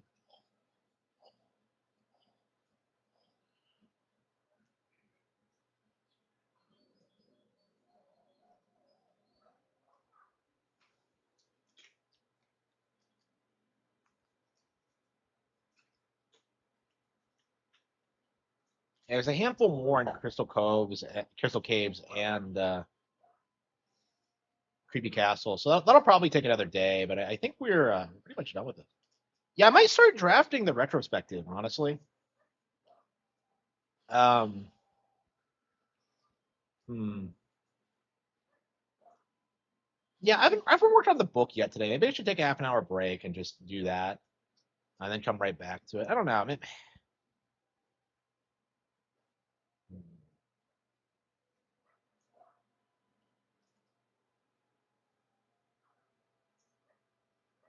Okay.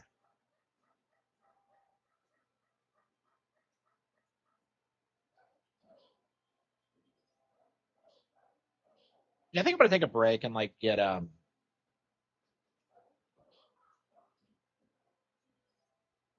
some writing done. But I'll come back in half an hour or so. What we're gonna do? Oh yeah.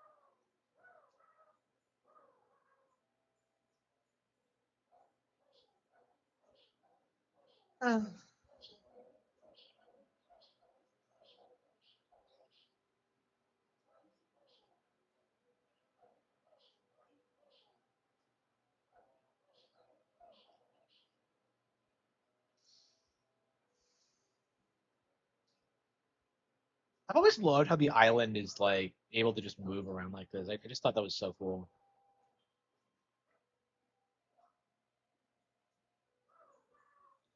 Yeah, after we beat this, I think we're gonna go straight to Banjo Kazooie. Work on beating that. That'll be our next project. When it comes to 3D platformers, and then I think we'll do Tui. Honestly, we are long overdue to do Tui. And we still have we have a lot of catching up to do in the N64 catalog. The hell with does Lanky just suck at?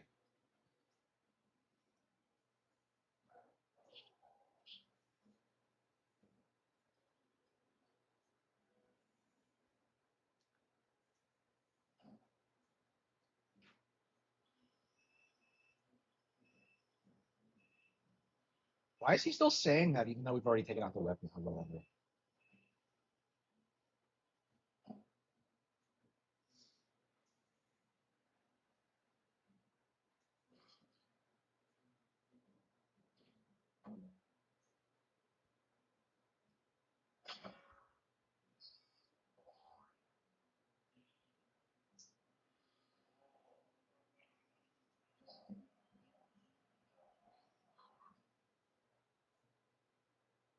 Okay.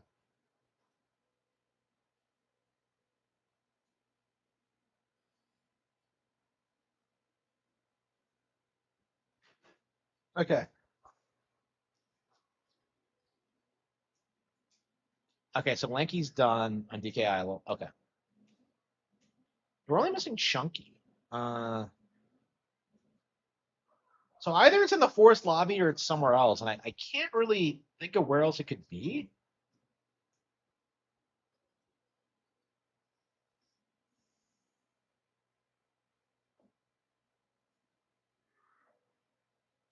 Yeah, it's really crazy how like the island in 64 in Bonanza is supposed to be this one. It's like completely different, but yet it's still recognizable. What the hell was that? There was a fall on the floor.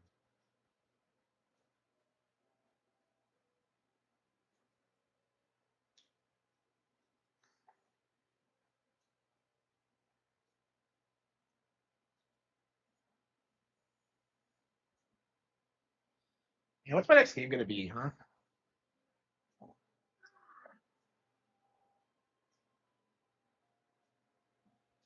Yeah, so Chunky has one that's missing.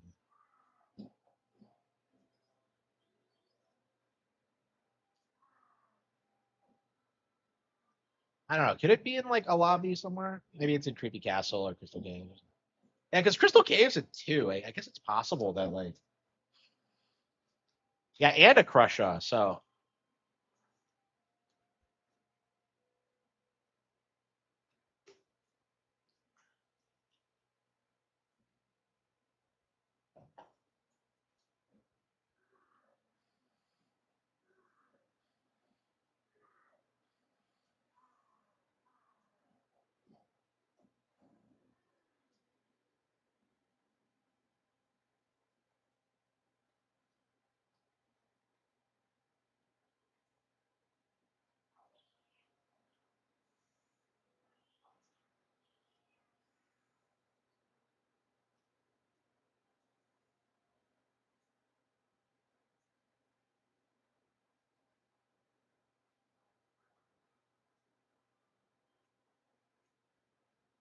yeah, I don't think there's anything else here. Okay. Yeah, I think it has to be in the forest lobby.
The AI is just incompetent.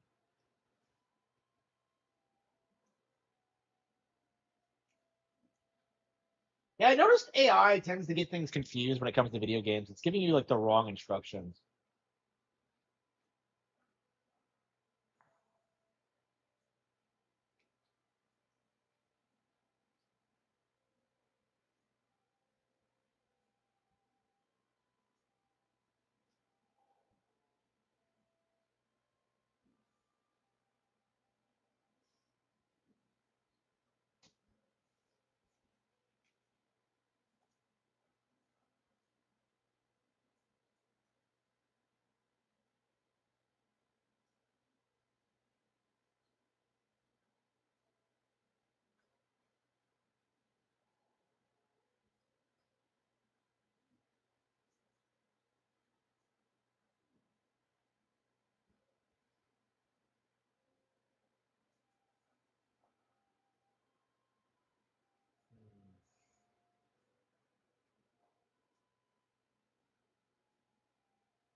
Yeah, it's very interesting how it fucks up when it comes to video games because it just gives you like completely incorrect information about lore and about stuff like that. Like I don't know, man. AI is not going to replace like traditional wikis anytime soon. Like I just scroll right past it and like try and look where I'm looking for because it's just so consistently obviously wrong. Like if you're the sort of person Googling Pokemon facts, you're gonna know when like AI is like bullshitting you. You know what I mean?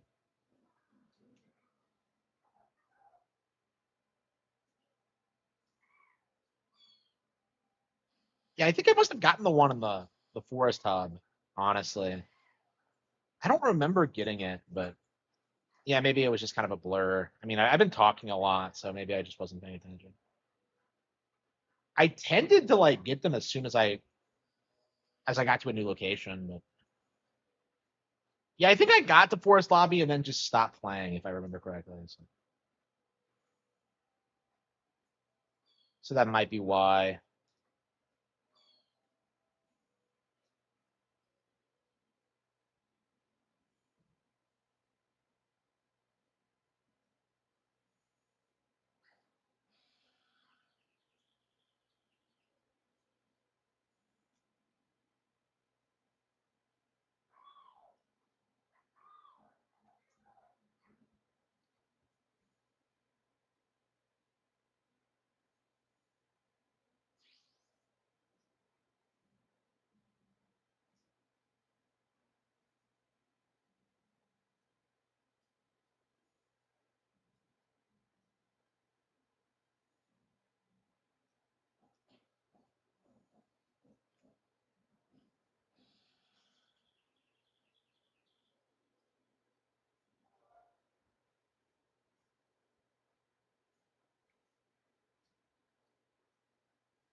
Okay. Am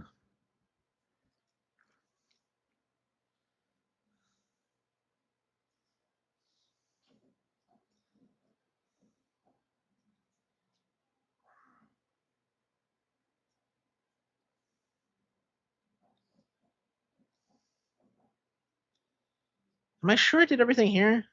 Yeah, I think I got the one here too.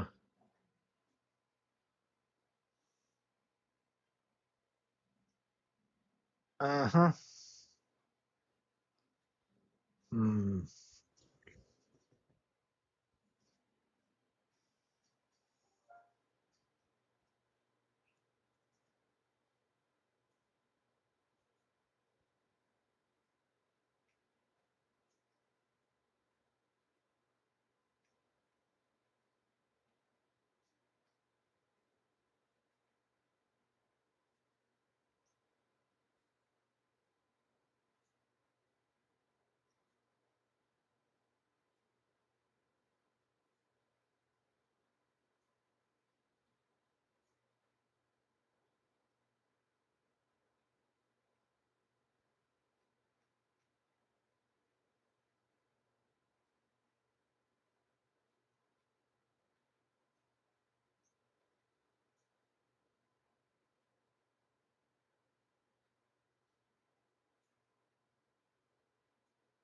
You've got to be kidding me. You have got to be fucking kidding me. Wow. Fucking bullshit. Yeah, so I've been doing this the entire game where I keep forgetting about the super obvious ones. Wow.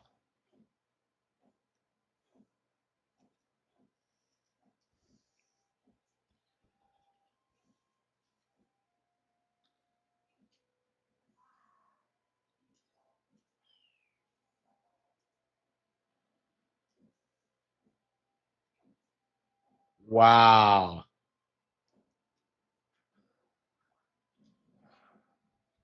So I just overlooked it. Unbelievable. Unbelievable. Well, 18 more to go until we're done. I had to look up a guide for that because I'm just like, where is it? Where could it? Man, I haven't gotten that one in years. Like there's just so many of these like super obvious ones that I just completely forgot about because they're like everywhere in this area.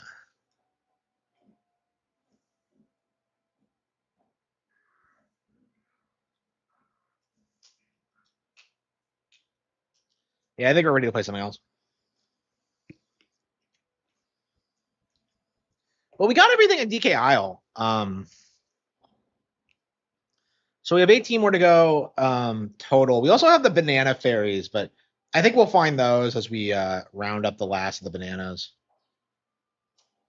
Oh, we have to do that stupid Tiny Kong race car thing. Shit. Okay, well we can wait till tomorrow for that.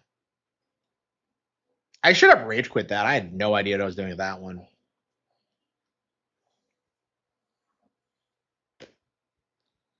Okay,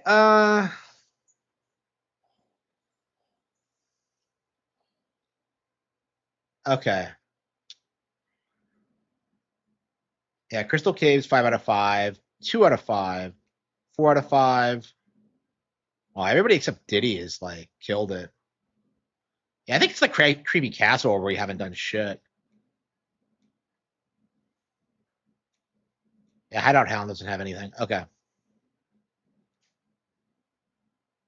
Yeah, so it's in between like Creepy Castle and Crystal Caves. Okay. Yeah, I think we're pretty much done with this. I don't know if we'll beat it tomorrow, but we'll get close. Yeah, what a great game.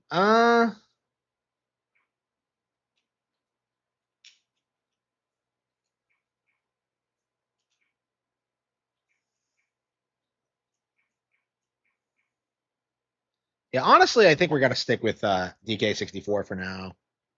We're gonna finish that before we do anything else. All right.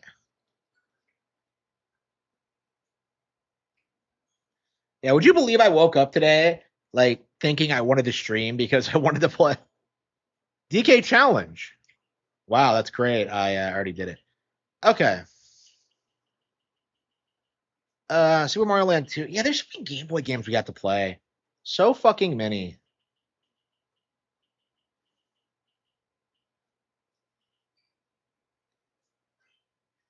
Does this even have a gyro in it?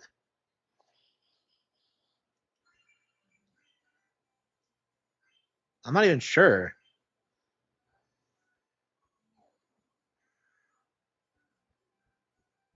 Yeah, it doesn't. Okay. So yeah, tilt and tumble is not playable with an N64 controller. Okay.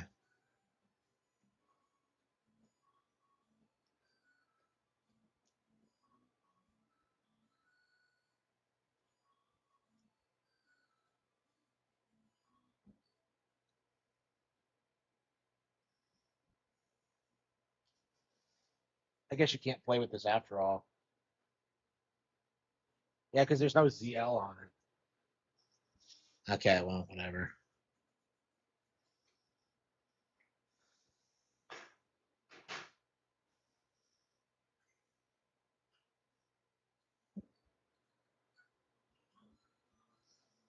Yeah, one of these days we're got to beat Kirby Tilt and Tumble too. That game's really good. Uh,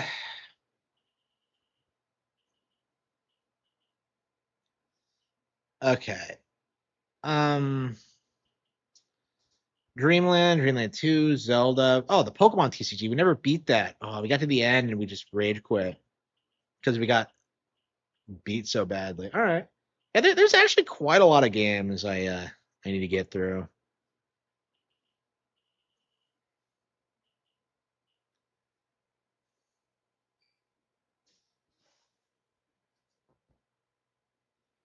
Yeah, but I don't really want to play Oracle of Ages right now. Oh.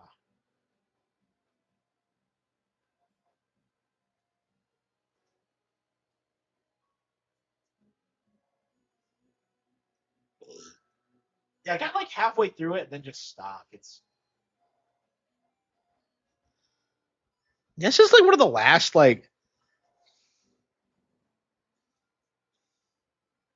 this game came out in 2001. Can you believe it?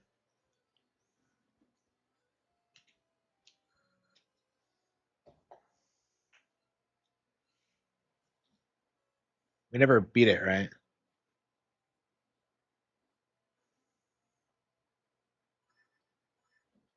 Yeah, I genuinely have no idea where we are, what we're doing.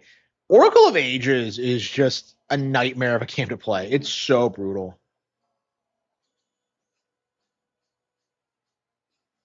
Yeah, I really need to start playing this Link's Awakening and don't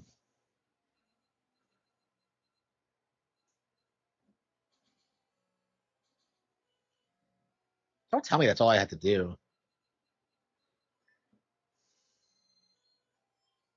No, that doesn't work. Okay.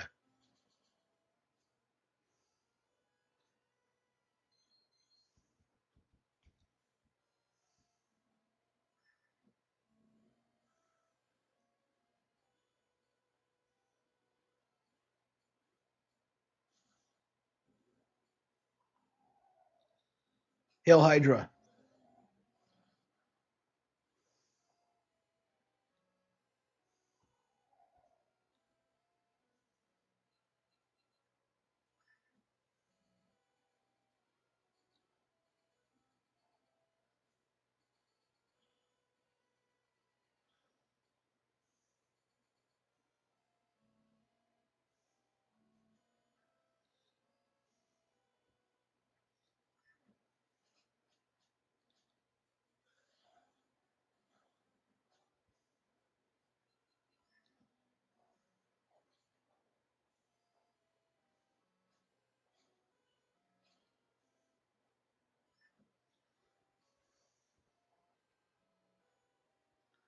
Yeah, there is no worse feeling in the world than picking up like a Zelda dungeon when you're like midway through it.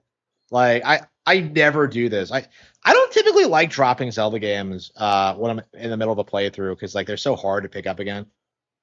Um I mean I guess it's not a big deal if I like know what I'm doing, but like for Oracle of Ages in particular, I've never played this more than once.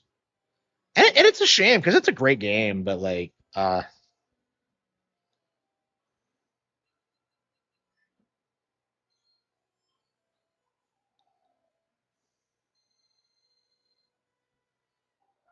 okay. Yeah, I'm just not in the mood for it. We're gonna have to like get through it eventually, but not now. Damn it. I'm just like I want to beat it so badly, and yet like I keep getting filtered. I just can't like stick with it. Mm. Okay. Are we on Fire Red? Yeah, there's still quite a lot of post game stuff to do in Pokemon Fire Red. Let's see here.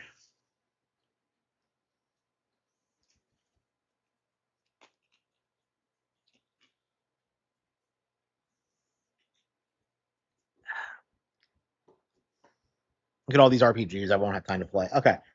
Uh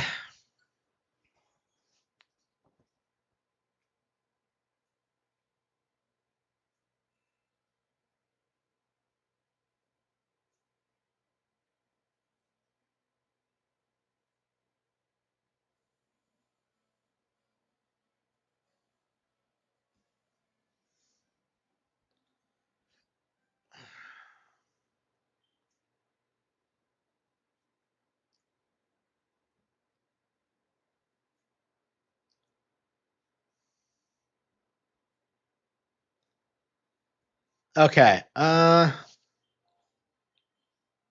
It's such an interesting feature how the game just keeps track of what you're doing. Okay. And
what else is there to do on the Sevi Islands?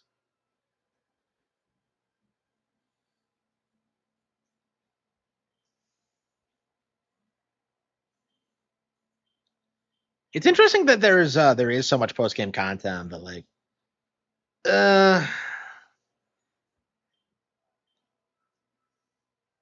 yeah, the Sevi Islands weren't in Let's Go, were they? That's interesting.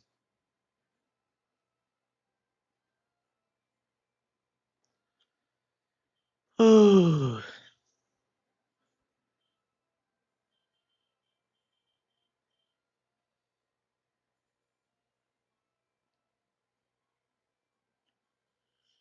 3 Island.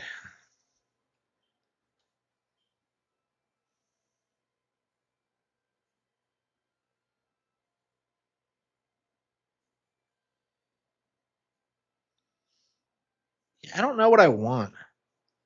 Man, this blew my mind as a kid how like you would leave footprints behind. Oh man, I love that. Gen 3 was like visually stunning. Kids today have no idea. Like I keep seeing people like try and say that like Gen 3 looked bad, and I'm just like, wow, you didn't grow up with it, did you? You're insane if you think that.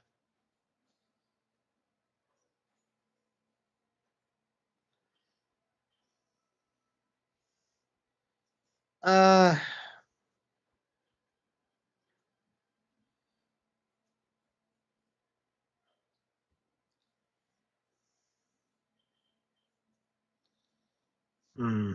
'Cause I guess I could look up a walkthrough and try and get a handle of what I'm supposed to do.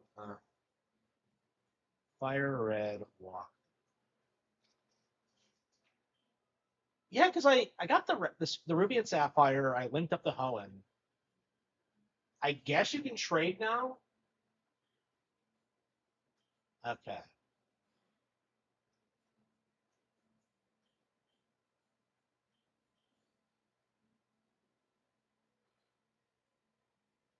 Semi Islands Part 2.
Cerulean Cave open yet? We're making fun of you right now on Fratanga Plays. Yeah, way to go, genius. You sure showed me. Like, oh no. What am I gonna do? Fratanga's making fun of me. Oh.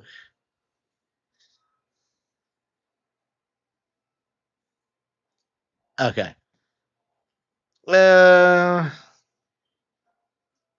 Yeah, so I imagine it's because of the Power World thing.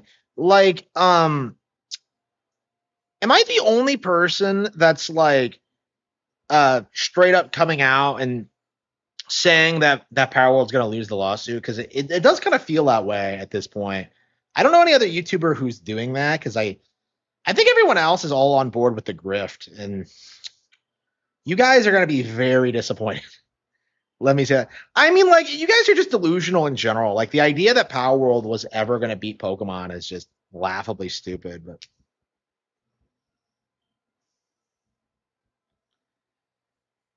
okay.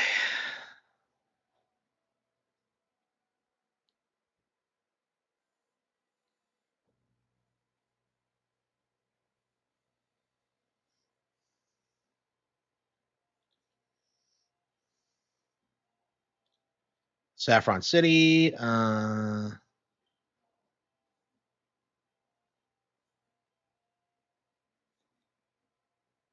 wow. Did I just walk to Cerulean? That's crazy. It's crazy how small Kanto actually is.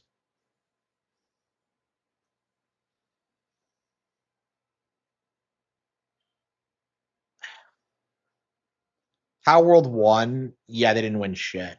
Like, why do you think that? Like, they haven't had a ruling. Like, because some article was published? What are you talking about? There we go. Okay. So all you have to do is beat that Team Rocket Joker. Okay. Okay. Yeah, normally I just throw the Master Ball at Mewtwo, but there are some other Pokemon that we need to get in this game. So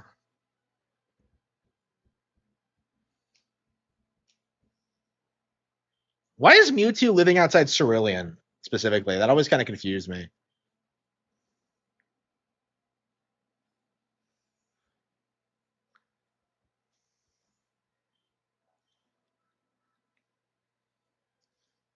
Shit. I don't think I've had Abra yet. Okay, excellent, excellent. Do we have a quick ball? Yeah, we'll just throw an Ultra Ball.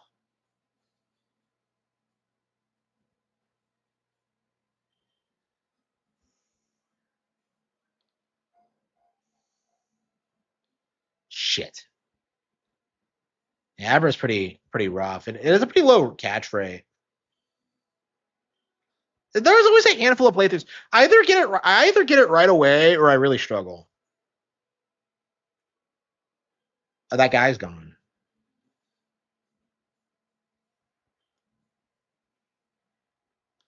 I don't get why you have to go to Sevi Island and beat the Team Rocket members there to come the Cerulean Cave. I never understood that. Okay. Yeah, what are the other Pokemon? I actually haven't looked it up. Let's see. Cerulean Cave.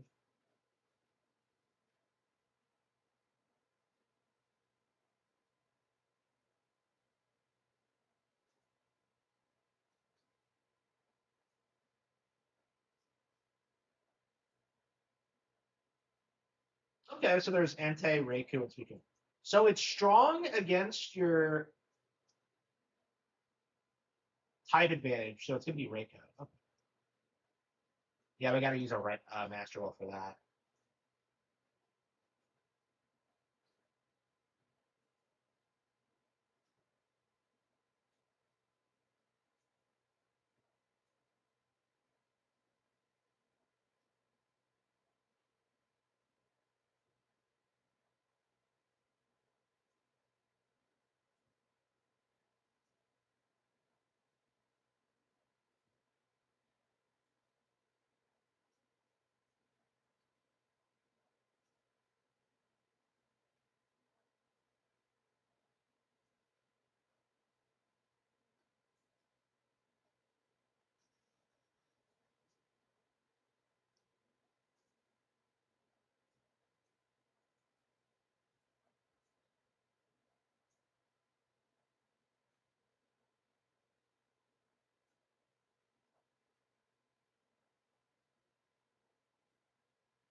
Okay.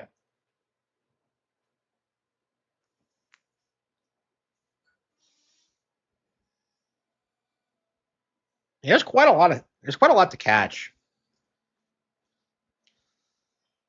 So there's Johto out of nowhere. There's fucking Johto Pokemon here now. Really?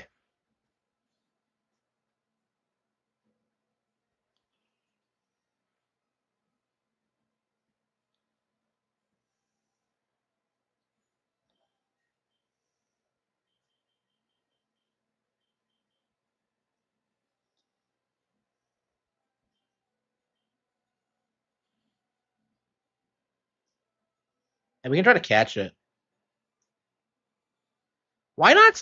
Why not wasn't a thing in Gen 2, was it?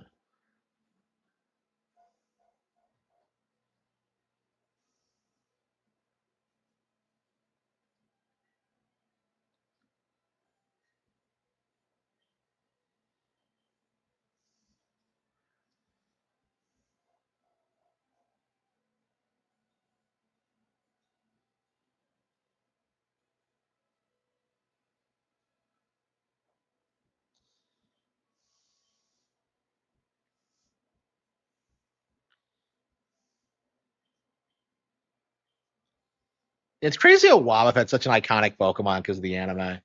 It stuck around for a long time. I don't know if they ever got rid of it.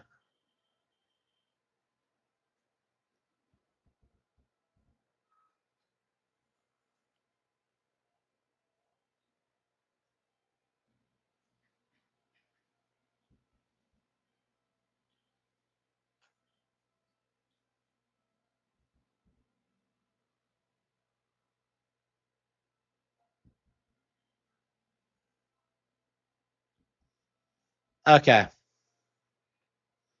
I want my Squirtle to evolve, my egg to hatch, but it's just not. It should hatch soon. Well, good. Took way too fucking long, in my opinion, but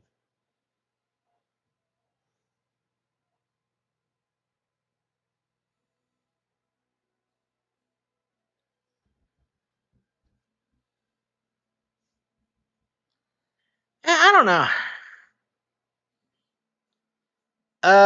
Yeah, I mean, people say they do, but it's kind of fake. You know what I mean? Like hipsters like Madros more. Okay,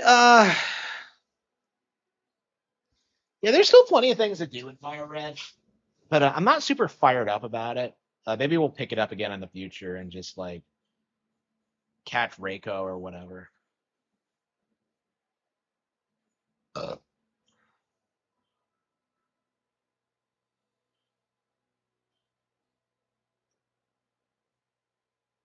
yeah, I've never really caught Reiko, I don't think. No, maybe I did back in the Soul Silver days. It's been a while.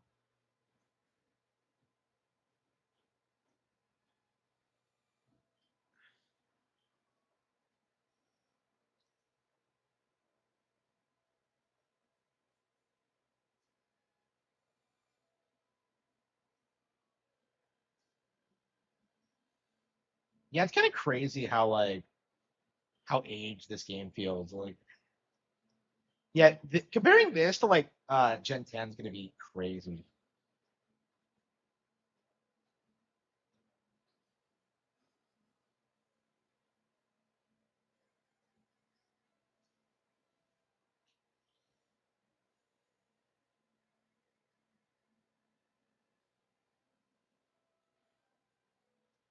And what are we gonna play next?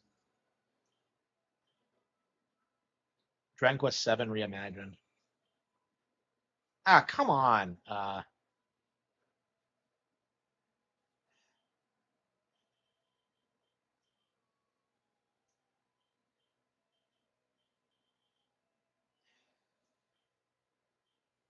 Well, if my egg could hatch, I could just use that.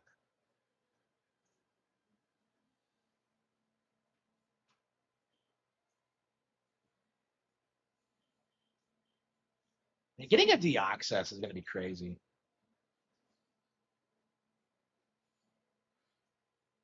Yeah, I really should stick with this game until I get everything in it. I'm not that far off. Yeah, I think we are just gonna grind through, catch all the legendary Pokemon, and then call it quits. We'll probably come back to it when I get Leaf Green and then try to complete the Pokedex, but it's probably not going to be for a while.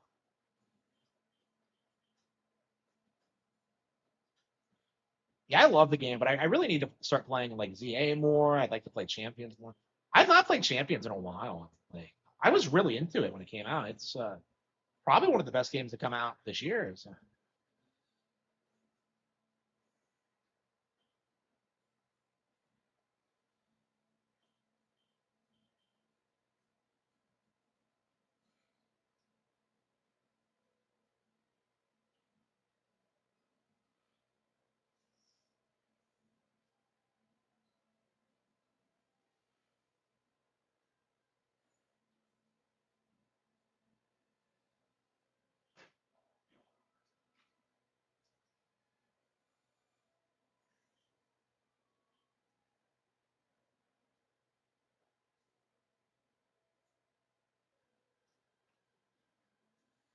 What's going to be next? What's going to be our next game?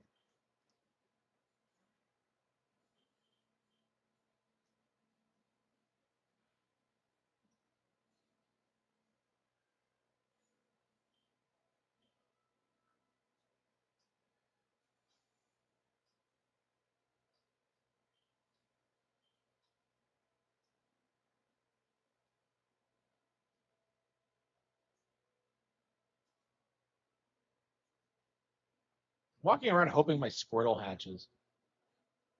Well, I hope it's a Squirtle. Yeah, how is the how is the species decided? Because like I put something else in there with my Blastoise, and it was specifically to breed Squirtles, but I kind of realized that like how exactly is the species? I'm so used to just popping them in with Dittos, but I don't have a Ditto right now, so I'm actually not sure what's gonna pop out of this egg. Okay.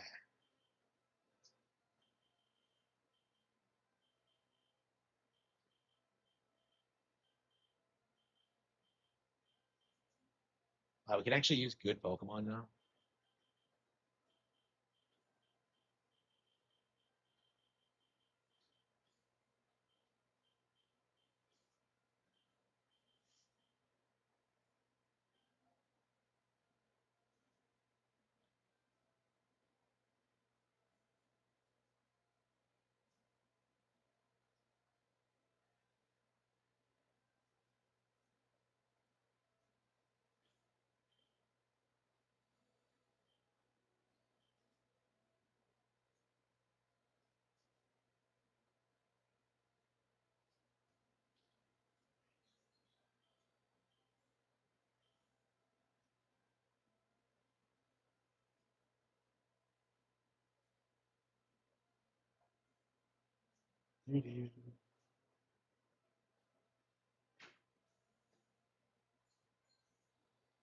Yeah. Oh, hang on. Shit, I didn't. I completely forgot to get like my HM slaves. That's the entire reason I came back.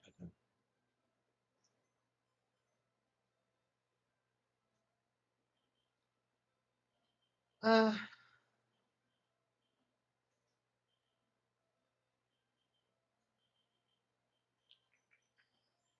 uh,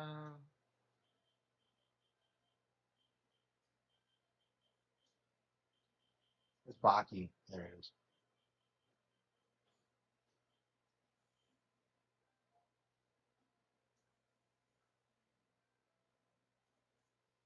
Uh, yeah, I think we're gonna keep playing this until we catch every single Pokemon. I'm sorry, until at least we get Deoxys and Ho-Ho and Lugia. So there's quite a few Johto Pokemon in this game. I'm kind of surprised. So was this the only way to get Johto Pokemon back in the day? Because I was kind of wondering how people got them in Gen 3. So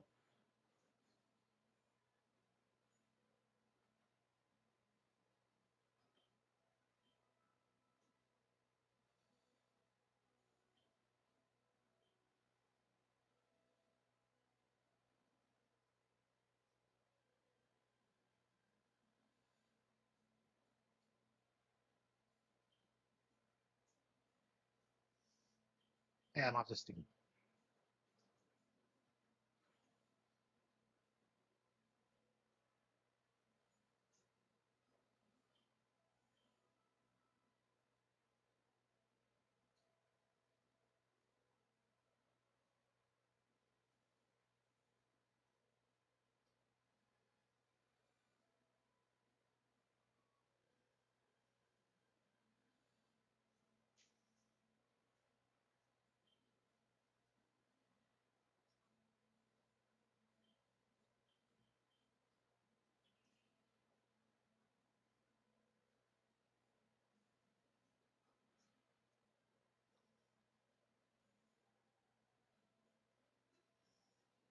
It's honestly one of the biggest pieces of valor to claim you like Power World just by Pokemon. Yeah, yeah, like they all do it. Again, I challenge you to find anybody who talks about Power World at all without like bringing up Pokemon. Like that's just the reality of the situation. Like Power World's completely irrelevant. It's like the Sonic the Hedgehog of Pokemon. Oh, here we go.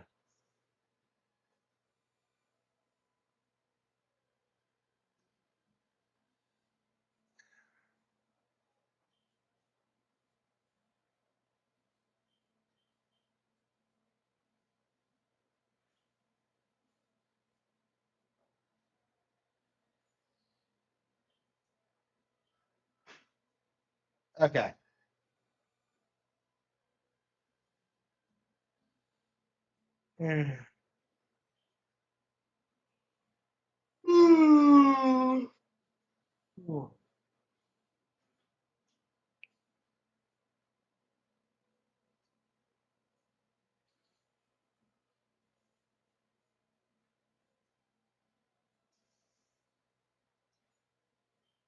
Yeah, how do you track down Rico?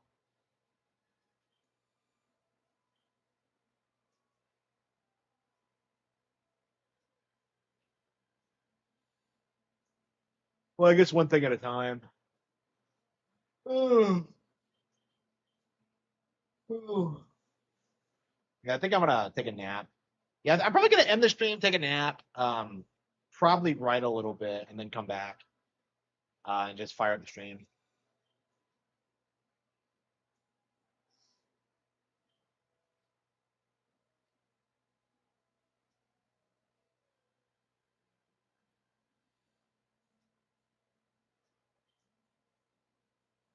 Oh.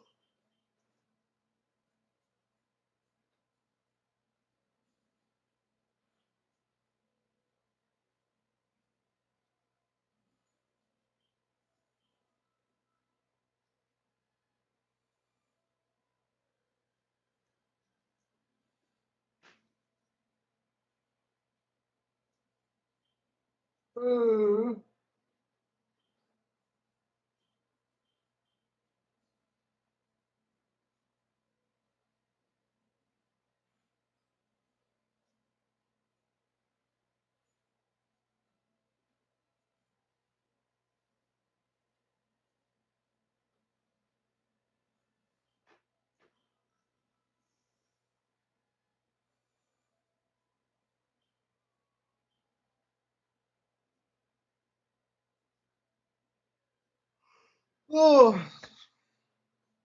gold dog.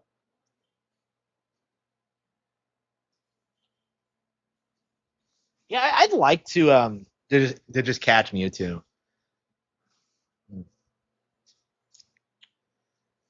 Yeah, maybe we'll come back to this tomorrow. I'm just not super like in the mood for Pokemon right now. At least not this Pokemon game.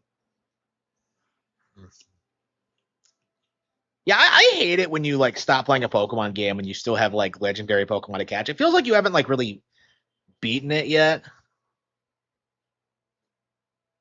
Ugh.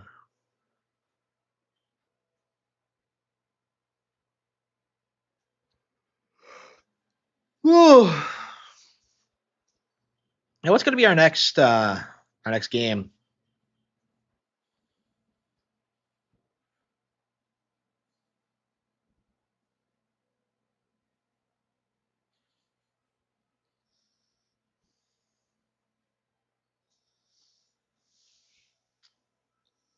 Okay, excellent, excellent, excellent. Shit. Why am I getting jumped so much? Whatever. We need to get to level 100 anyway, but who has our EXP share?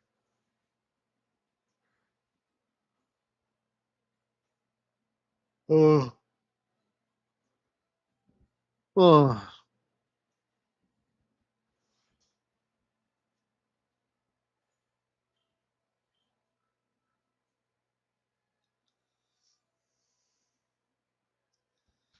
Uh, the random encounter rate in classic Pokemon. It's a lot more annoying than it used to be because I'm so used to just like avoiding Pokemon in like modern Pokemon games. Like I'm just so used to like the modern pacing.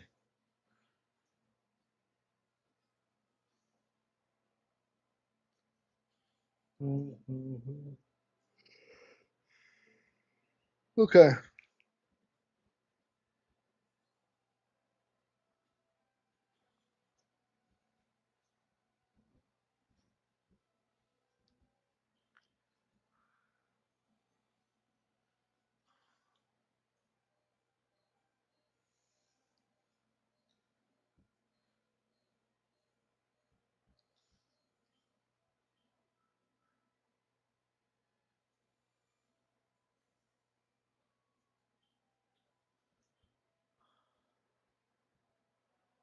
Oh.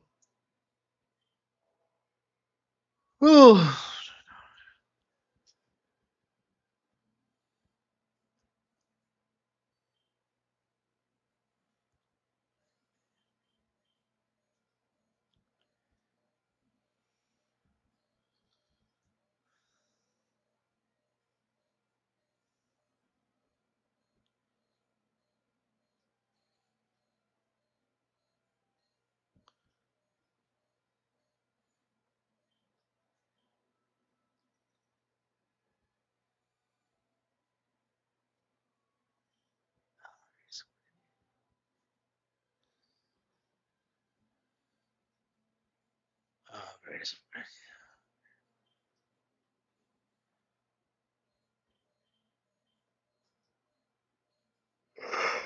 Oh.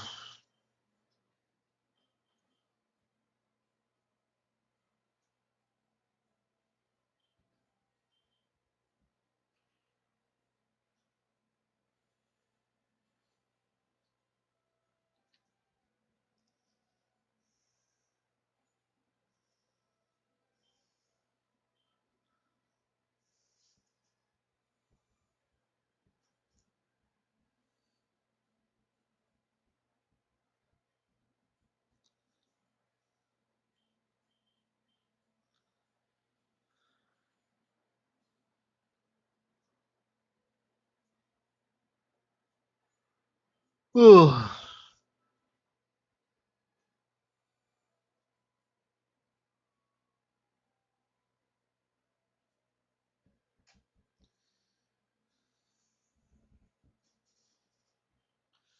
And what's the next game we're gonna play?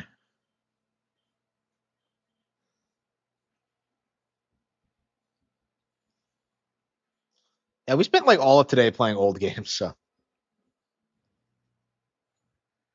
I would not mind getting caught up on Atelier, but yeah, it's gonna be an endeavor.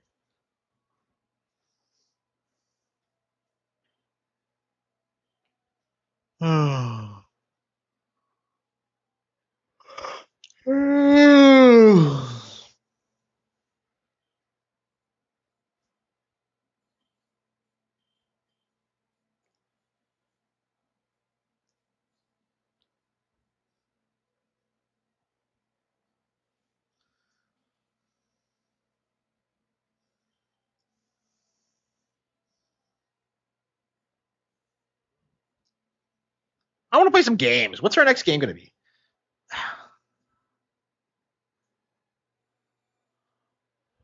Man, I can't even get.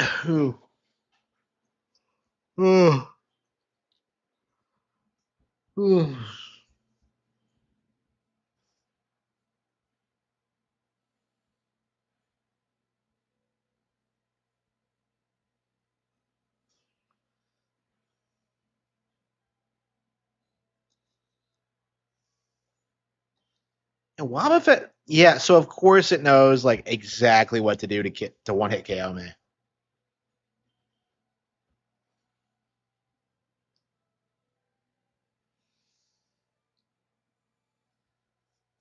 Wait, is Dark a special type move? I wouldn't have thought it was.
Okay.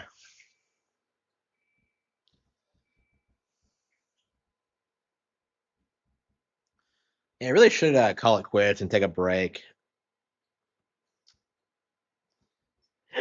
Yeah, so I guess that was my morning stream. Um, yeah, I think we're gonna come back tonight with Persona 4. Okay, so we'll just take a bit of a break, come back in a couple of hours, and we'll play some Persona 4. Okay, so thank you all for tuning in, and I will see you all next time. Thank you.